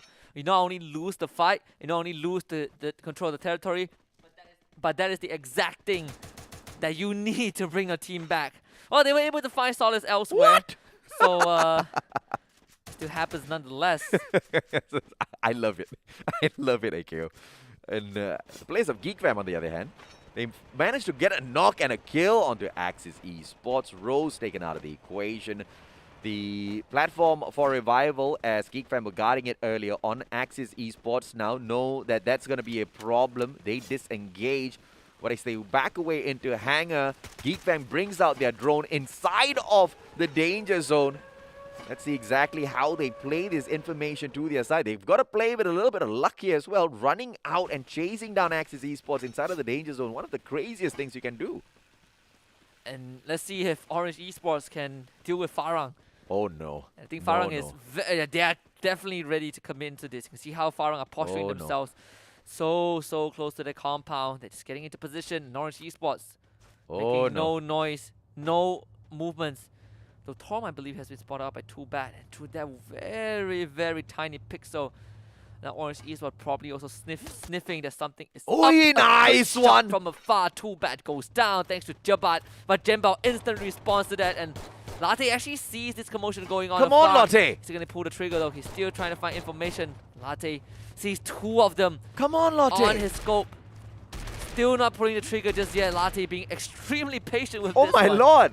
Too much of trigger discipline here, Husky, because I believe he can just go in for that engagement. ORV has got that high ground advantage. Lotte not taking advantage at all with all of that he has on his side. Orange Esports, as they pick up Rosso X, they have to continue to deal with the players of Farang. They do have one compound to work with in terms of defense here, though. Team Princess, they meet the players of No Escape. One Riptide Rhythm takes down one single glue wall on the side of Jiraiya, but Jiraiya erects just another one up as quickly as one went down. Kaz now from that right-hand side flank, pulling up 7 glue walls to work around with. Riptide Rhythm brought out as well, but Jiraiya has gone away. Erects yet another, plays the defense really well. Needs to pull up yet another, but uses Mother Nature instead. A flank from the right-hand side can catch Jiraiya off guard, but the backup is what's needed here from the side of Team Princess. Yeah, the good news of Team Princess is that everyone got out and into the circle. You can say, can't really say the same for Orange Esports. And now here comes Farang, finally rushing into the compound. They've completely recovered from the early engagement. Jabat. Orange Esports has got the opportunity to respond, but just as luck would have it, here comes Anxiety as well as the third party. Who's going to get caught out first? Who's going to take the first move in here for the battle? The players of Orange Esports have got Farang right below them as the third party, Anxiety as the fourth one. Farang not striking just yet. As they try to make their way up, they understand that Rosso X is just there, guarding those stairs. So slowly and carefully, Farang now setting up their attack. But one grenade can do all of those players of Orange Esports in. And AKO Khmer, on the other hand, just swarm Eris 7 like a bunch of bees and just sting him right back to the lobby. 10 more teams left on in here. Let's see exactly how those players of Orange Esports deal with Farang, because this is the first time I'm actually seeing Farang take an attack so slowly. Yeah, and Farang just being a complete nuisance. It's running down in the first floor, and look at this one. This is going to be so messy. Vax is also pretty nearby. The ORV now taking the fight to Orange Esports. And Orange Esports taking the shorter end of the stick for sure, with Farang down in the first floor and ORV shooting at them. I think Anxiety is probably going to join in pretty soon as well. What I worry the most is that the resources big fight. for Orange Esports getting... look at Man 04! Already down, Man 04 in the front line. They're trying to go for the challenge. The Toda getting overwhelmed by the members of Geek Fam. Raja actually gets down thanks to Spark, but Orin lands a good nade onto Pedro. As Todak runs down members, runs out of resources. Orin takes out Spark as well. Man04 wins the CQC. And just like what we expected out of Geek Fam, Todak stood no chance. Not even losing a single member in that gunfight. Oren picked right back up, and Geek Fam just as solid as ever. Not even Thoda could down the Kings of Old. And now Geek Fam forging on towards that next circle. They've got 45 seconds to work this. And if they don't start moving anytime soon, they might just get caught out as they try to rotate in by the players of ORV. But Farang and Orange Esports still going at it. And too bad now finally with the Groza. Knocks Nikos down to the ground. Takes him out of the equation. But fired right back as Jesbu gets eliminated from the equation. Rosso X with a strike. Too bad. Picks up yet another player. And one by one, they trade each another back and forth. Spade hopping on in towards the house of the players of Orange Esports. But no one's asked those big questions just yet. Farang has got 3. Orange Esports with 2, and both of these teams just need to be careful because Anxiety and ORV, as they circle in towards that next safe zone, they are keeping an eye on this battle. Yeah, too bad. It's gonna run in and out of time turner, using it as a cover, but ends up going down anyway. Tom might have just turned this around. I think it's going to be a pretty close fight. Most definitely a close fight here. We do apologize. I think production has just encountered a small little error here in terms of grabbing these clips. Don't think it's a glitch in the game. I think it is our recording system that has gone out of whack for a little bit, but we will be able to return into the game in a little bit, ladies and gentlemen, boys and girls. Do bear with us as we hop on right back to Cam. It was a very anticlimactic moment. Yeah. Unfortunately, it is exactly what you have to face when you are in the digital world. Sometimes some things do go wrong. Still trying to... I'm still wondering like who won that one. Yeah. Because I feel like... We're going back we're going to get an answer right now. We're going to get an answer right now. Who... Orange is still here. Farah goes out. My God, I cannot believe we missed that. How did Orange Esports do it, Husky? I tell you, of all times, internet. Let's go. Orange Esports now with Tom all alone, surviving this after that crazy fight with the players of Farang. Now have to deal with a full squad of Anxiety as he goes on to look for the next circle. Talk about anxiety, man. I mean, not the team, but the anxiety that Orange Esports feels. And of course, Flame does the number, takes out the final player. Archangels eliminated in the 7th spot as well. And all of that chaos continues to ensue in what can be said as a very slow day. And not surprised, technically, after the great shuffle, a lot of these teams want to be as careful as they can be. Yeah, and I do, well, it's a good news. It's good news that Orange Esports won against Farang, but in the grand scheme of things, it's still very unfortunate they got knocked out so early. Axis Esports, Neptune able to bring his teammates back to life, but you see Anxiety, Chessman, just laying out all the pressure, and he's actually getting shot from behind as well. Axis Esports having someone on an odd angle doing that dirty work, doing all the sniping work. 6 teams left in the lobby. And Anxiety so far, no luck in getting those kills in. Geek Fam, full squad, barreling forward into Team Princess. 6 kills on the board. They want to add 4 more to the tally. The nade is getting tossed out by Ori. Man04 again! Completely furious with his rush. The time turner's used just to block the frag grenades, but not the ice grenades. They still get knocked down. Already able to down Jiraiya in the meantime. 2 fights happening simultaneously, and Geek Fam is winning both of them. Oh yeah, absolutely. And AK Khmer taking advantage from the back, but Geek Fam will be able to finish off Team Princess and at the same time find a knock onto AK Khmer as well. Impressive display of aggression by the Kings of All here, Geek Fam. Now, as they continue pushing on in, Anxiety spotted out. Still in here with a full squad. Not taking an aggressive stance in this matchup at all. Only 2 kills to their name so far. Get into an engagement. Shide put down onto the ground. And Axis Esports face the wrath of Anxiety. But back up from the rest of the players from the side of Axis Esports. Knocks down the glue wall of Chessman. But nothing's going to stop this guy. Barba, on the other hand, is an easy picking for Fikri from afar. His AWM is as spicy as ever. Yeah, and ORV now getting pushed, but they're still holding on. pretty solid in terms of their defense. Finally netting the first kill. Axis Esports probably having to call this off. Unfortunately, it's nothing much that they can do. As Neslu is, it's not the last member of AKO Khmer being barricaded by a ton of glue walls. I don't know if or not Heng intended this to happen, but the guy is just stuck in a very, very rough spot now. ORV trying to hunt him down. Blue Zone potentially going to finish off AKO Khmer. ORV not backing away, and they waited long enough. So Mocha can find that final kill point. Anxiety, on the other hand, being dropped one after the other. Geek Fam engages with them. Fikri as well as Orin. That combination takes out 2 players from the side of Anxiety, leaving Toby all alone. Fikri, AWM once again. Wow. Through the glue wall. Puts Toby out of the equation. Geek Fam against ORV, and right off the bat, Mocha is already down. And this is going to be relentless. Orange, look at that, just spearheads the entire team. He's just running down ORV. And Lati is going to run circles around Orange to tank the blue zone, but not that it matters too much. In the blink of an eye, Geek Fam didn't even need to try to win this one. They've already got it in the back. Booyah for the fam. I have no idea how they pulled that off without dropping a single moment of aggression, right? This was just back-to-back engagements for the players of Geek Fam.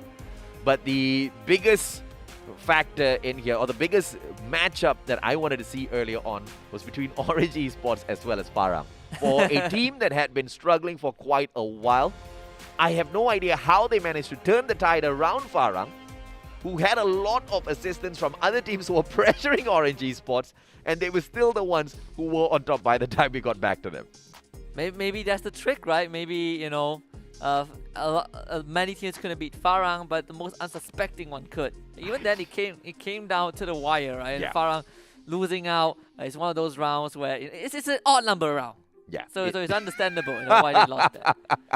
Fair enough, man. Good point. Odd number round, I guess that's exactly how the magic works. Orange Esports, although they did win that gunfight, getting out of the defensive compound was a totally different story. They got eaten up either way. But of course, it is going to be a tough fight for Orange Esports all around. That is something that we did anticipate. So it's good to see them at the very least take a good fight against Farang and walk away the victors.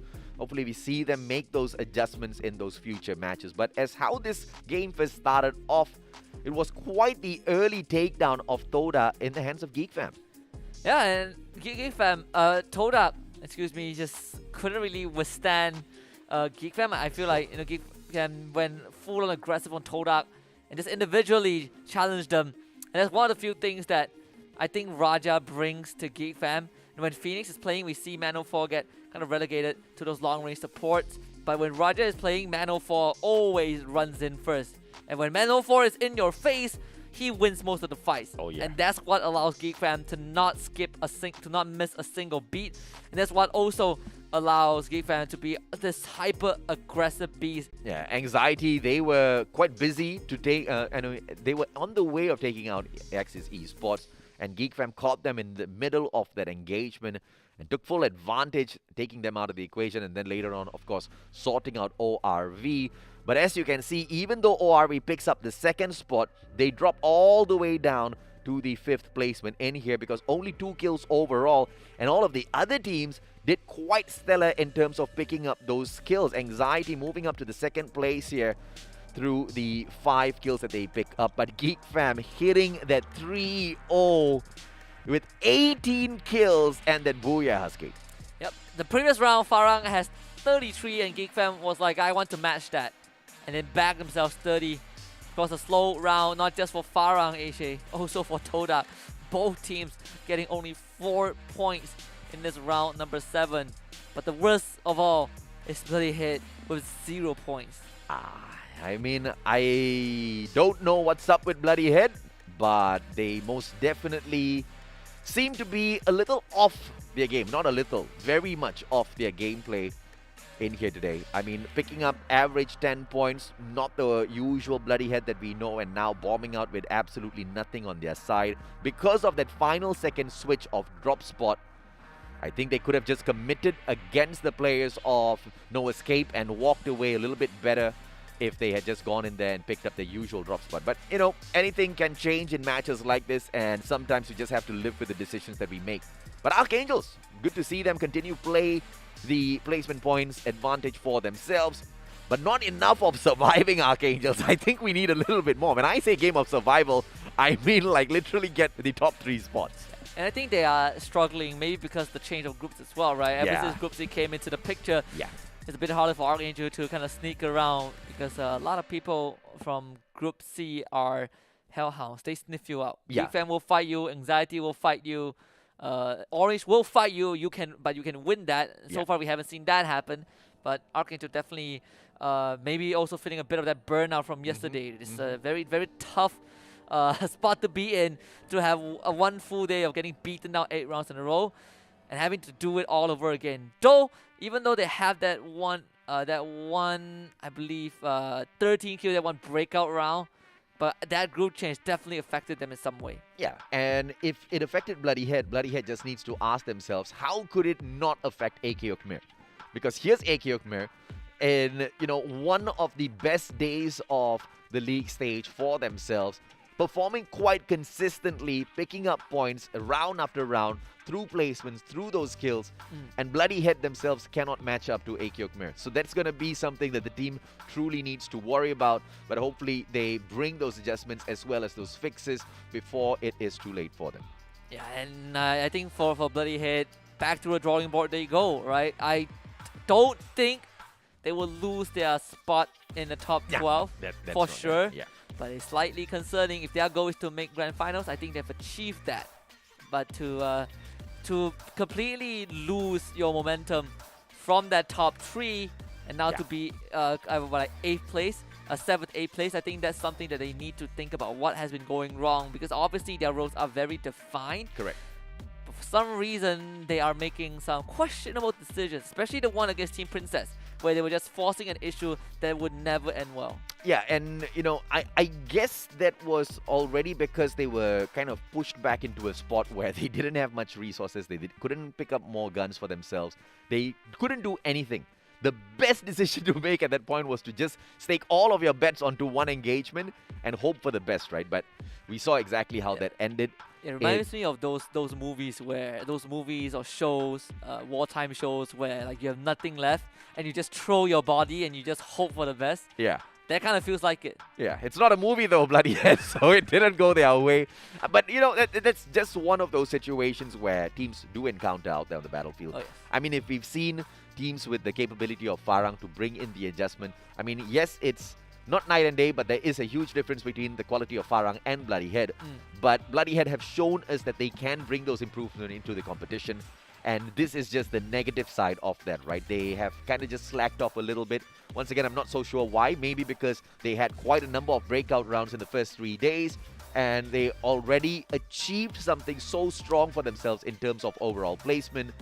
And this is what happens when, I guess, you rest on your laurels a little bit too much. So it's time to kick it back up into high gear, I guess.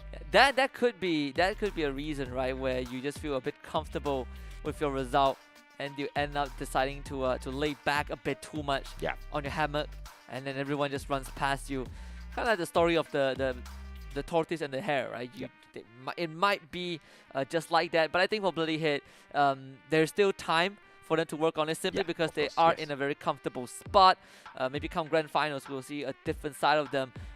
And with all this front runner race happening, I think towards the end of the day, it's also fair for us to look at what's happening on the second page of the leaderboard. Because I think a lot of things are already starting to shape up on that side as well. Yeah, absolutely right. And on the right-hand side of the leaderboard, the one team that I definitely want to, bring the spotlight on is AK Khmer. Because they're quite close to making the break onto the left-hand side, right? Because there's one more matchup for them.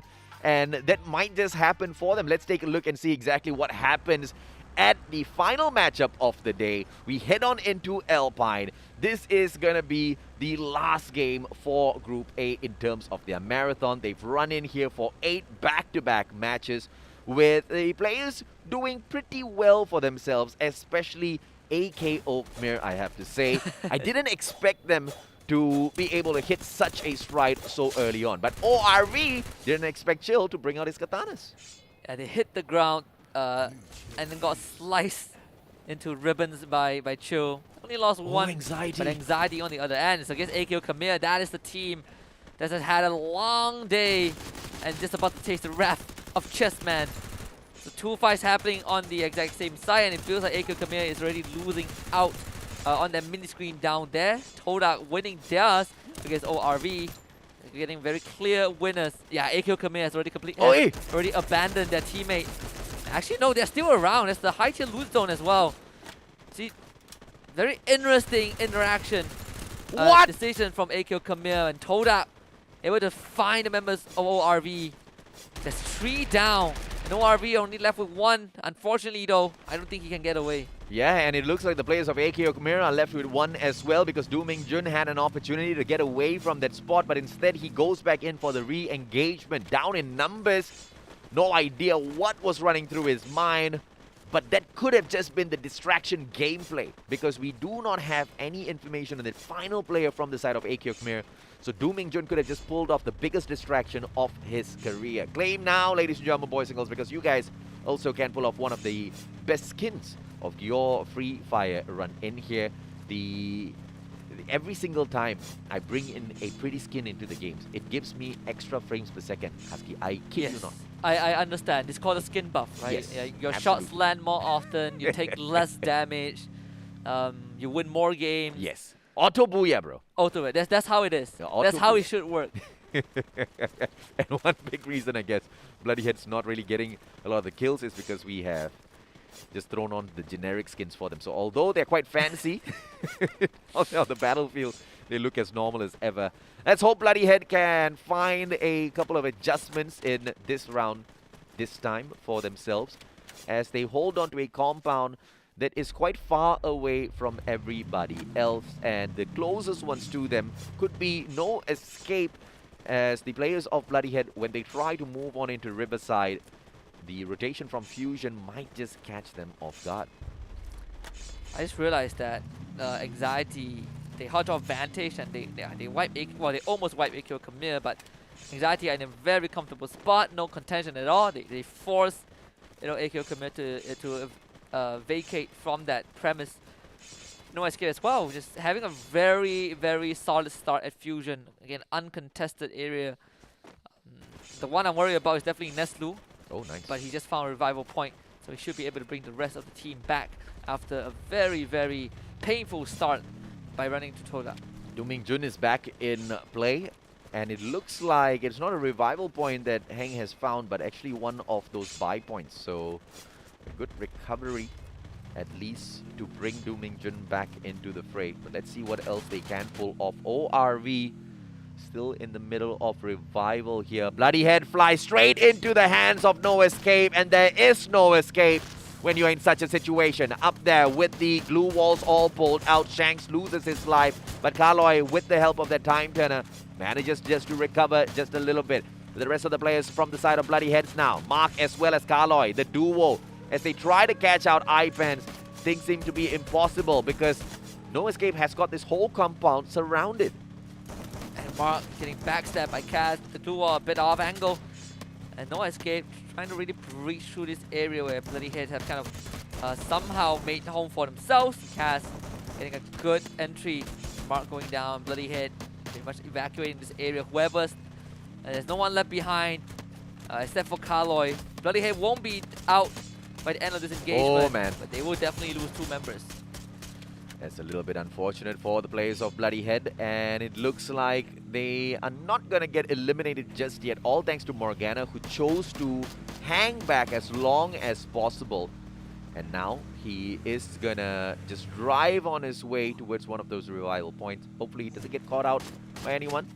And if they do, they get 1 free kill on their side. Archangel straight into the compound of No Escape, and this might just put No Escape in quite the predicament because they haven't really had time to loot up once again and recover their resources here after that engagement with Bloodyhead. But Kaz just strikes Roma down, and it looks like that an M4 is more than enough for him to do exactly that. Roma has no backup, and here comes one as Too Bad gets brought right back in here by the side of Jembal. Farang will solidify their ranks once again with the 4-man push. Roma running out of time. Joker put down onto the ground as well.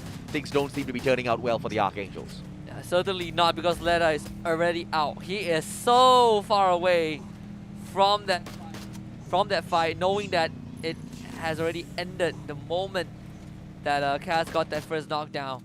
And meanwhile, on the other hand, Todak against Farang again. Todak left with 2 members. Spark in the red was able to win against Jembao. And his Chill was able to make that happen. Spark finally goes down. Too bad, gets the kill off. And now it's Chill. There's 2 members of Farang. Spade turning around the corner. Chill shows up. Gets a good double pump onto Too Bad. And Chill doesn't become the hero. Space this time wins out and keeps Farang in the game. But Team Princess shows up. Yep, Team Princess about to pick up the final pieces here. They heard all of those gunshots. They don't know who's doing the fighting out there, but they don't care. They just want to come on in and be the third party to finish things off.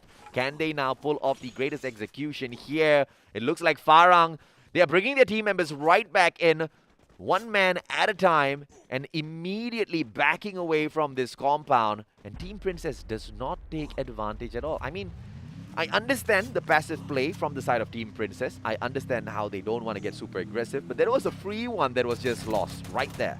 Yeah, so very lucky for Farang. Oh, into the hands of Orange. But Too Bad has already got gunned down again as Orange Esports. The kryptonite for Farang. But thankfully, when Jesbo got brought back, he went all the way to the western side, which has a revival point. So if anything happens, he can bring the rest of his team back and give Farang a 3rd chance in this round. Let's see what Orange Esports now can do, as they're stuck in the danger zone, but inside of the circle, so not a lot of problem here to deal with. Archangels gets taken out by Anxiety's Dyren. So good play for Anxiety. Unfortunate for the Archangels, as after picking up 5 points from the previous round, they get pretty much nothing from this one. Farang, on the other hand, with 2 more surviving players, finally will engage with the Princess. And Team Princess, Jiraiya, with the beautiful glue wall pulled down in front, unfortunately cannot catch up with Spade. Spade pulls out the Woodpecker just to tag up a player, but to no avail. Jimmy Neo now with that backstab. Glue wall taken down. Jimmy Neo, oh my lord, takes him down, but Spade with a backup. And he puts the one and only Jimmy Neo down onto the ground. And unfortunately for Farang, the numbers just too much on the side of Team Princess. Yep, they take away some resources from Jimmy Neo. Not that it matters though. It will just loot it up off of him. Thankfully, we did see Jesbu when he got revived. You know, again, went very far away. So he will be able to bring the rest of Farang back. It's a saving grace for the team for sure. I say the same for AKO, Khmer as well, Orange Esports. So far, not made any contact, and they haven't really left this area in Militia. Just holding on, just making sure they have all the resources that they need. They got 2 vehicles that they can work with. So I don't think they're too worried about making those long rotations. In fact, Orange Esports taking a more patient approach to this game. And no escape in the meantime, getting gunned down by Orin from Geek Fam. Anxiety just bagging all of these back-to-back knocks here. Oh, and Barba himself gets sprayed down. Error 7 with a good backup. And he manages to get the assistance of iPants to drop Droby as well. AC 84 the strike. And Anxiety just like that. They scurry off for a defensive position. They just picked on the wrong team who had a great defense. But now no escape themselves. With all of those gunshots have managed to pull in the attention of Geek Fam. But Orin rushed on in a little bit too fast. Back up from Raja. Max 7 in hand. Raja himself unable to do much. Calls in the backup from Fikri, who gets there on time. And all of those players from the side of Geek Fam recover as quickly as they found the players of No Escape. Error 7, the final surviving member of No Escape, rotating away, but potentially straight into the hands of Farang. Yeah. And on the meantime, Team Princess has just ran into Bloody Head. See how Bloody Head deals with this though. There is a buy point nearby, not that it matters too much. Bloody Head have their manpower spread out. Gonna deal with Team Princess. Both teams occupying an equally spacious compound. No one's wanted to budge just yet. In fact, Anxiety on the other hand, they actually brought Dyren in for the last, I think for the second, for today. We saw him just take down one of the members from Geek Fam. But thus far, we're getting a minor standoff between Bloody Head and Team Princess. Jimmy did get tagged by the name, but not down just yet. So Morgana finally nails it. Morgana with a solid grenade. Jimmy Neo taken out of the equation, and that's the start to the end potentially here for Team Princess, unless they can bag Morgana, who gets super aggressive but has the MAC-10 in hand. The rate of fire out of that gun is just insane, but it does not manage to knock Jiraiya down just yet. Pulls out the beat, gets the extra boost in speed, and a well-placed grenade now can end Jiraiya. Tags him up just a little bit. Finisher not there just yet. Jiraiya! And Morgana strikes once again. The Grenadier this time from the side of Bloody Head. I think Team Princess, the round is probably going to be done pretty soon. Morgana gets knocked down. 2 members on Bloody Head on the ground. Is the Mika boy. Can he at least keep this alive? Shanks kicked down, and maybe I'm wrong. Bloody Head. What? Gonna botch this entire fight where they had a 2 versus 4, but now it's a 1 versus 2 in the favor of Team Princess. A horrible outcome to what seems like to be an advantageous position. Nice. And of course, Mark is able to get a snipe, but it's not waiting for the finisher. Takes a better point as well. Mika boy gets a purchase. Does have a 4 nades in the hand, and Mark gotta be careful. That nade coming right through the window. Mark able to avoid that, but Mika boy is just bombarding him with grenades, and that one connects, and Bloody Heads are out. Oh, Mika boy, good grenade play coming through to take the Grenadier himself out of the equation. Farang strikes back, Raja taken out of the equation. Jimmy Neo brought back by the one and only Mika boy. So many of those big engagements happening out there on the battlefield, and Anxiety still alive and kicking in here, surprisingly, after that engagement they took earlier on. The whole squad got kicked out, and Orange Esports still playing the game of survival as Toby now brings Barba and Chessman back. Anxiety are once again in with a full squad. Yeah, lovely stuff from Anxiety. You can say the same for Farang as well. Orange Esports still has full squad. Now in top 8. But of course, Farang are kind of out in the open. Jesbu under heavy fire from Orange Esports, and Jabat nails him. And unfortunately for Farang, they just don't have any cover to work with. And they have no one to go for any retrieval mission. It seems like this is going to be the resting place for Farang as Orange Esports just overwhelms them with numbers. Farang will be left with only 1 member after this, and that's going to be too bad. Jesbu says goodbye as he returns to the lobby. The rest of the players from the side of Orange Esports looking for yet another player from the side of Farang. Too bad. Just behind the boulder, Orange Esports spots another up top on the roof right in front of them in the name of Barba. Not attacking just yet. Geek Fam, on the other hand, surviving with Man 04. Needs to play this really smart. The game of survival purely. Although they've got the mechanical capability, they don't have the numbers to take this all the way. Boyloy, on the other hand, runs away out of the container straight into 3 players of the side of Axis Esports. Anxiety, oh my lord! What? High ground advantage by Chessman, and that's a very rare thing that you see. Chessman himself getting knocked down onto the ground. Barba, opportunity, AWM, not able to take Neptune out of the equation just yet. Neptune is literally on fire out there on the battlefield. Yeah, and Anxiety, they need to retrieve Chessman as soon as possible. Unfortunately, Chessman was pressured from 2 different angles. He did not know the Axis was behind him. That's how he lost all of that health in an instant. And too bad, of course, perishes in the hands of Orange Esports again. Maybe Orange Esports is the kryptonite to Farang. 2 rounds in a row. This is a Geek Fam having a very rough one themselves. I think it's safe to say that Geek Fam probably will not make it as far as we wanted them to. Chessman will need to heal back up before continuing this fight. A very populated area on this perimeter of the circle. I believe 3 different teams are around here as Barba gets down. High time for Anxiety to step things right back up here. They haven't really been showing up in a convincing fashion, for the first 2 rounds that they jumped on in for round number 5 and 6. In the previous round, they managed to scratch and claw their way up to the top, only to be pushed into the 2nd spot after Geek Fam took a dominating run in round 7, picking up 30 points. But Anxiety, this is their opportunity as Jabat drops Du Ming Jun. Anxiety has the opening here to go into engage with Axis Esports, but as they bring 1 player back into the fray, Axis Esports gets a little bit of an extra opportunity to reposition out of the compound held on here by the players of Anxiety. Orange Esports runs away, long rotation into the circle. This is one of the best plays from Orange Esports. Yep, 8 kills in the back. If Orange Esports looking to end today with on a good note, sees the member of AKO come in again, starts firing at them. That is going to alert Axis Esports, but Axis Esports can take this opportunity to make life hard for AKO Commit as well as that goes down 2K. It's an easy secure for them. 9 kills thus far for Orange Esports. There's still one team that is not really involved in this, and I believe that team is Anxiety, who are right behind Axis Esports and now getting pelted by bullets. But it's actually from Orange Esports that does that. Jabat getting 2 knockdowns in a row. And this really seems like an Axis Esports game, AJ.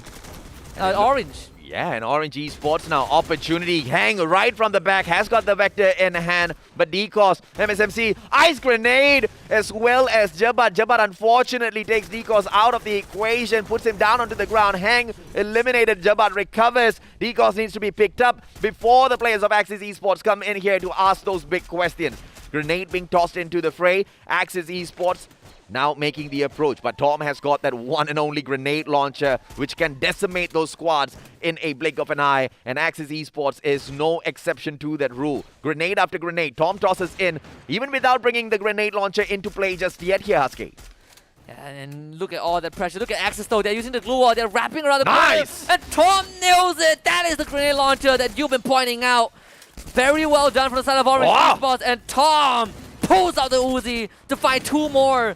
And Axis Esports now in the brink of defeat. Jabat pushes forward, needing to win this out. Orange Esports, they've been doubted for so long. Woo! And Neptune shuts them down. It is just not meant to be. It is not meant to be indeed, but for Axis Esports, a team that has most definitely been riddled with those up and down performances, this is a good booyah to strike. But it is good to see as well Orange Esports make their way into that final circle. They got so close, and it could have been in the hands of Tom, and it was a tremendous performance from the guy, you know, with those crazy knocks that he got on the grenade launcher as well as the Uzi on that 180 spin. But Axis Esports still had everything under control towards those final moments, Husky. You know what's poetic, AJ? Last round, Axis, 2 rounds ago, Axis also wiped out Orange Esports. It was Orange Esports who were on the aggression. Yeah. This time the stakes were a bit higher. It was for the booyah. And Axis Esports just proved that they are the better team in the situation.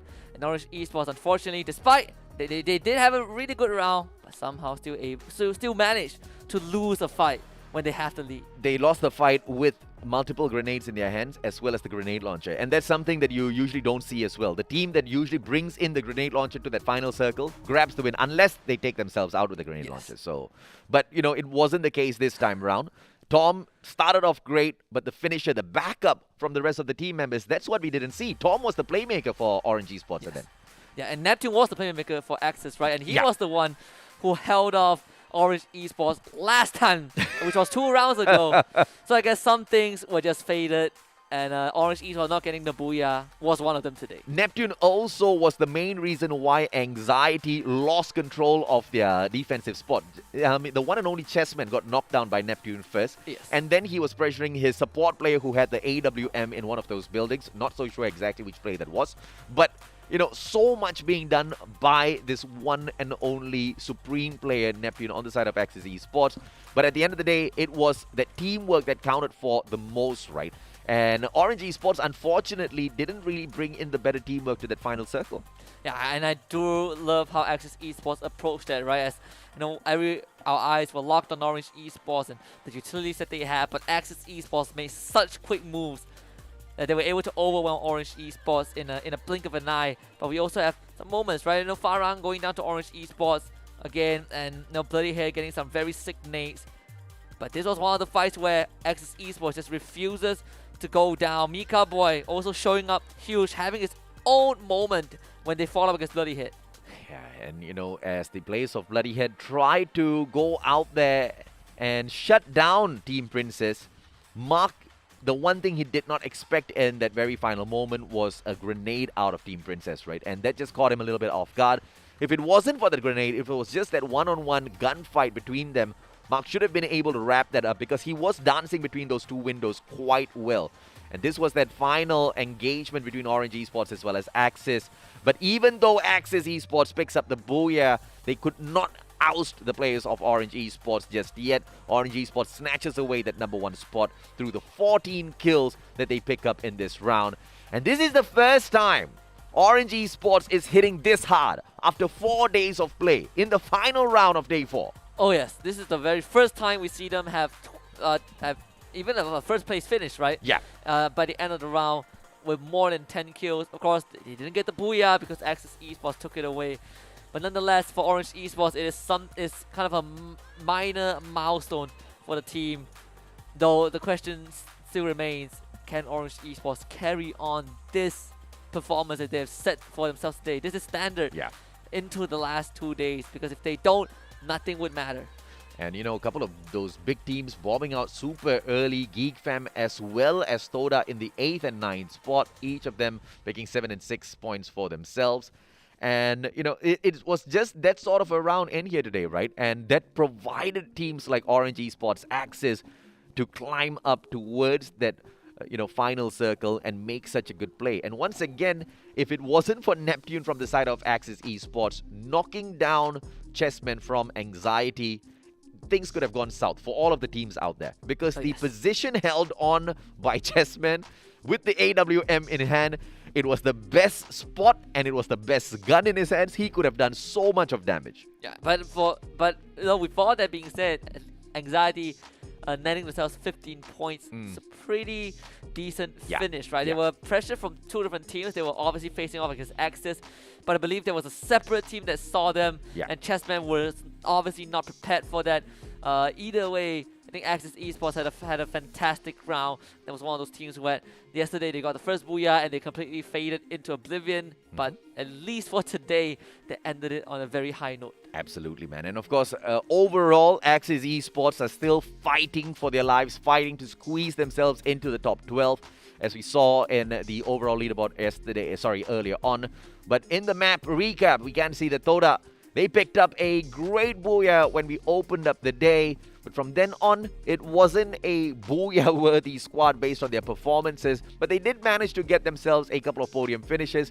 AKO Khmer making Cambodia proud by picking up booyah number 2. It was Eternal Watch and Learn, the team that has been steadily climbing up the leaderboard by adjusting the way they approach some of these matches. But it's still not entirely enough just yet from the squad. We still need to see more out of them. Farang bagging a double booyah in the 4th as well as 6th game. Unfortunate for them, because we were predicting that they were going to take game 8 as well, based on the even and odd predictions. But, it just didn't go their way here, Aski. Yeah, shut down in game 7 and 8 by Orange Esports. Well, No Escape also got a booyah. Game 5, Geek Fam got in game 7. And we end the day with Axis Esports netting a booyah for themselves as well. But there are definitely some moments where that is not highlighted on the booyah screen. Archangel having a breakout round, Orange Esports having their own breakout round. AQ. But this is the overall standing. Geek Fam still in first place, but AQ Khmer, just like you said, AJ, they break through to the first page. Bro, and that's just with a difference of 2 points. AQ Khmer, what a play. And that's just so much of effort turning out and being shown out there on the leaderboard in terms of results, right? And really going the distance for the Cambodian side. AQ Khmer, this must be such a proud moment for them. 92 from the placements, 92 from the kills. This team, most definitely ones we have to keep our eye on. And in fact, it was one of the teams that we did have our eye on from the very start of the day. Farang managing to hop one position from the 3rd into 2nd. And not only, that sounds like it's not much, but look at the distance they've managed to put between themselves and Toda, who were trying to play catch-up as well. Yeah, and especially when both of them are in the same group and they both play 8 rounds. This is a huge statement from Farang that they currently are better than Toda. Anxiety only play 4 rounds, but the fact that they only play 4 rounds and they're 3 points behind Toda tells a very compelling story that Toda is not having a good day. At least for today, the fact that they played 8 rounds, we expect a bit more from them. No Escape in 5th place. Bloody Head squeezing it back up to 6th. K9 Esports drops down a bit, but I think it is not indicative of K9's Esports ability, because Bloody Head had played 4 extra rounds compared to K9. On the 2nd page, I think Team Prince has moved out a bit. Diversity Gaming struggling for sure. Orange Esports able to get their last round where they put some distance between them, never stopped. But Archangel still able to kind of bring some consistency into the game, and it all went back to the placement points. And it's good to see Orange Esports kind of taking that step up above Never Stop as well. I was quite worried that, they might not make it up, but with that solid booyah that they picked up for themselves, obviously was more than enough, right? Diversity Gaming, they seem to have slipped into quite the slump, because when things started off, Diversity Gaming looked like the better team out of Cambodia, Husky. Oh yeah, they definitely did, right? They come in and they were just fighting every other team. They did not care at all. Maybe that is the same thing that brought to that downfall, because right now Diversity Gaming were a team that was running away from fights, that was not able to win all that, and playing defensively. And with that being said, this will be the schedule for Week 3 Day 1, which will be the last week of our group stage. This happens next Saturday. We start with Bermuda, Kalahari, Purgatory, and Alpine, and we do it all over again for the second time. 8 rounds per day, but it is Group B that needs to step up onto the main stage, where they will play all 8 rounds. The first 4 against Group A, and the last 4 against Group C. Absolutely. And of course, as Group B is put to the test, we will see exactly who are the teams out there challenged. And, like Husky said, next week is going to be the final week of the league stage, which means on Sunday, it's going to be day 3, right? And that's the day where we will see Group C once again run their marathon. It has been an absolute spectacular ride so far because of what the teams have been able to pull out there on the battlefield, right? It has been so crazy to think and watch all of these teams make the difference out there.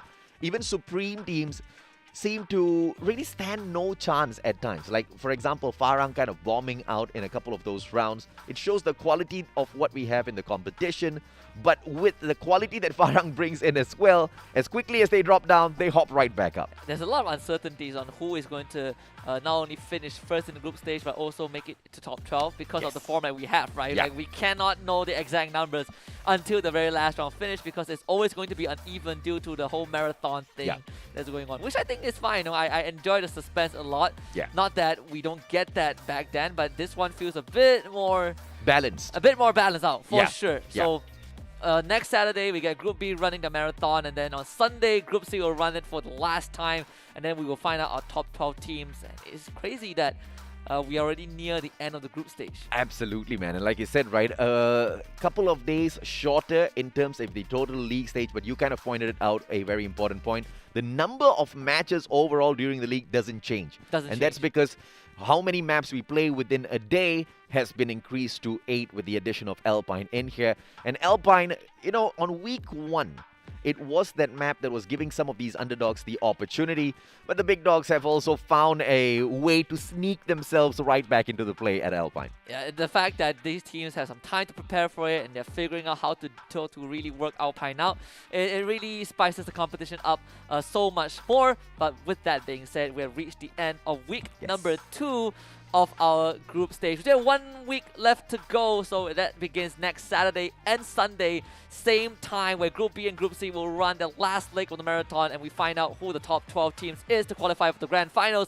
But until then, my name is Husky. He's the Mustachio AJ. On behalf of everyone behind the scenes, wish you guys a happy Sunday. Stay safe out there. We will see you guys next weekend.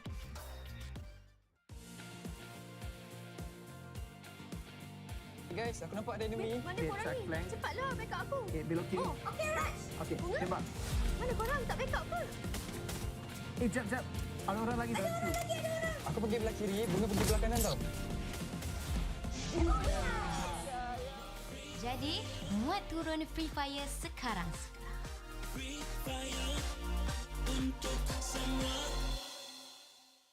Hai, nama aku Bunga dan ini kisah aku. Dekat uni, aku tak ramai kawan. Bukanlah sombong, cuma kebanyakan grup tak kena dengan jiwa aku. Sampailah aku jumpa grup dengan minat yang sama. Perkenalkan, inilah family Free Fire aku. Dorang selalu ada untuk aku. Tak kira pada hari yang muram ataupun ceria. Setiap kali aku dengan dorang, aku lupa segala masalah.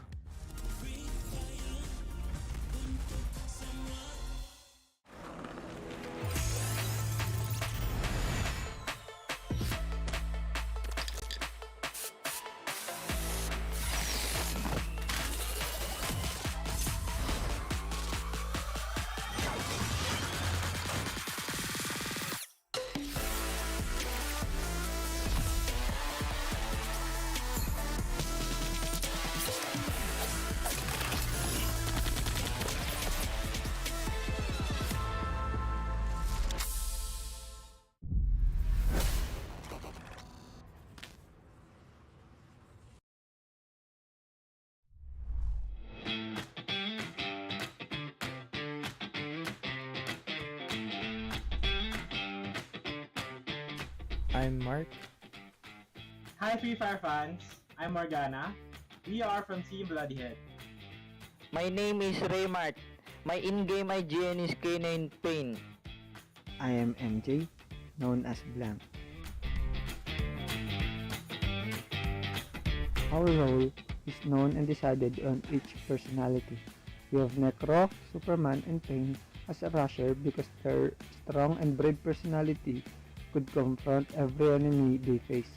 And me, Mark, and Wuxi are the sharpshooter that have patience and support the rusher.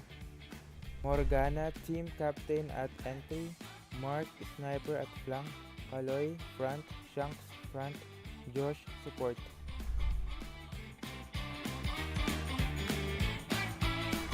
Excited kami na makalaban ulit at makabawi sa kupunan ng Malaysia at gusto namin umabot sa finals. We were on the edge of crying and shouting just to express our feelings the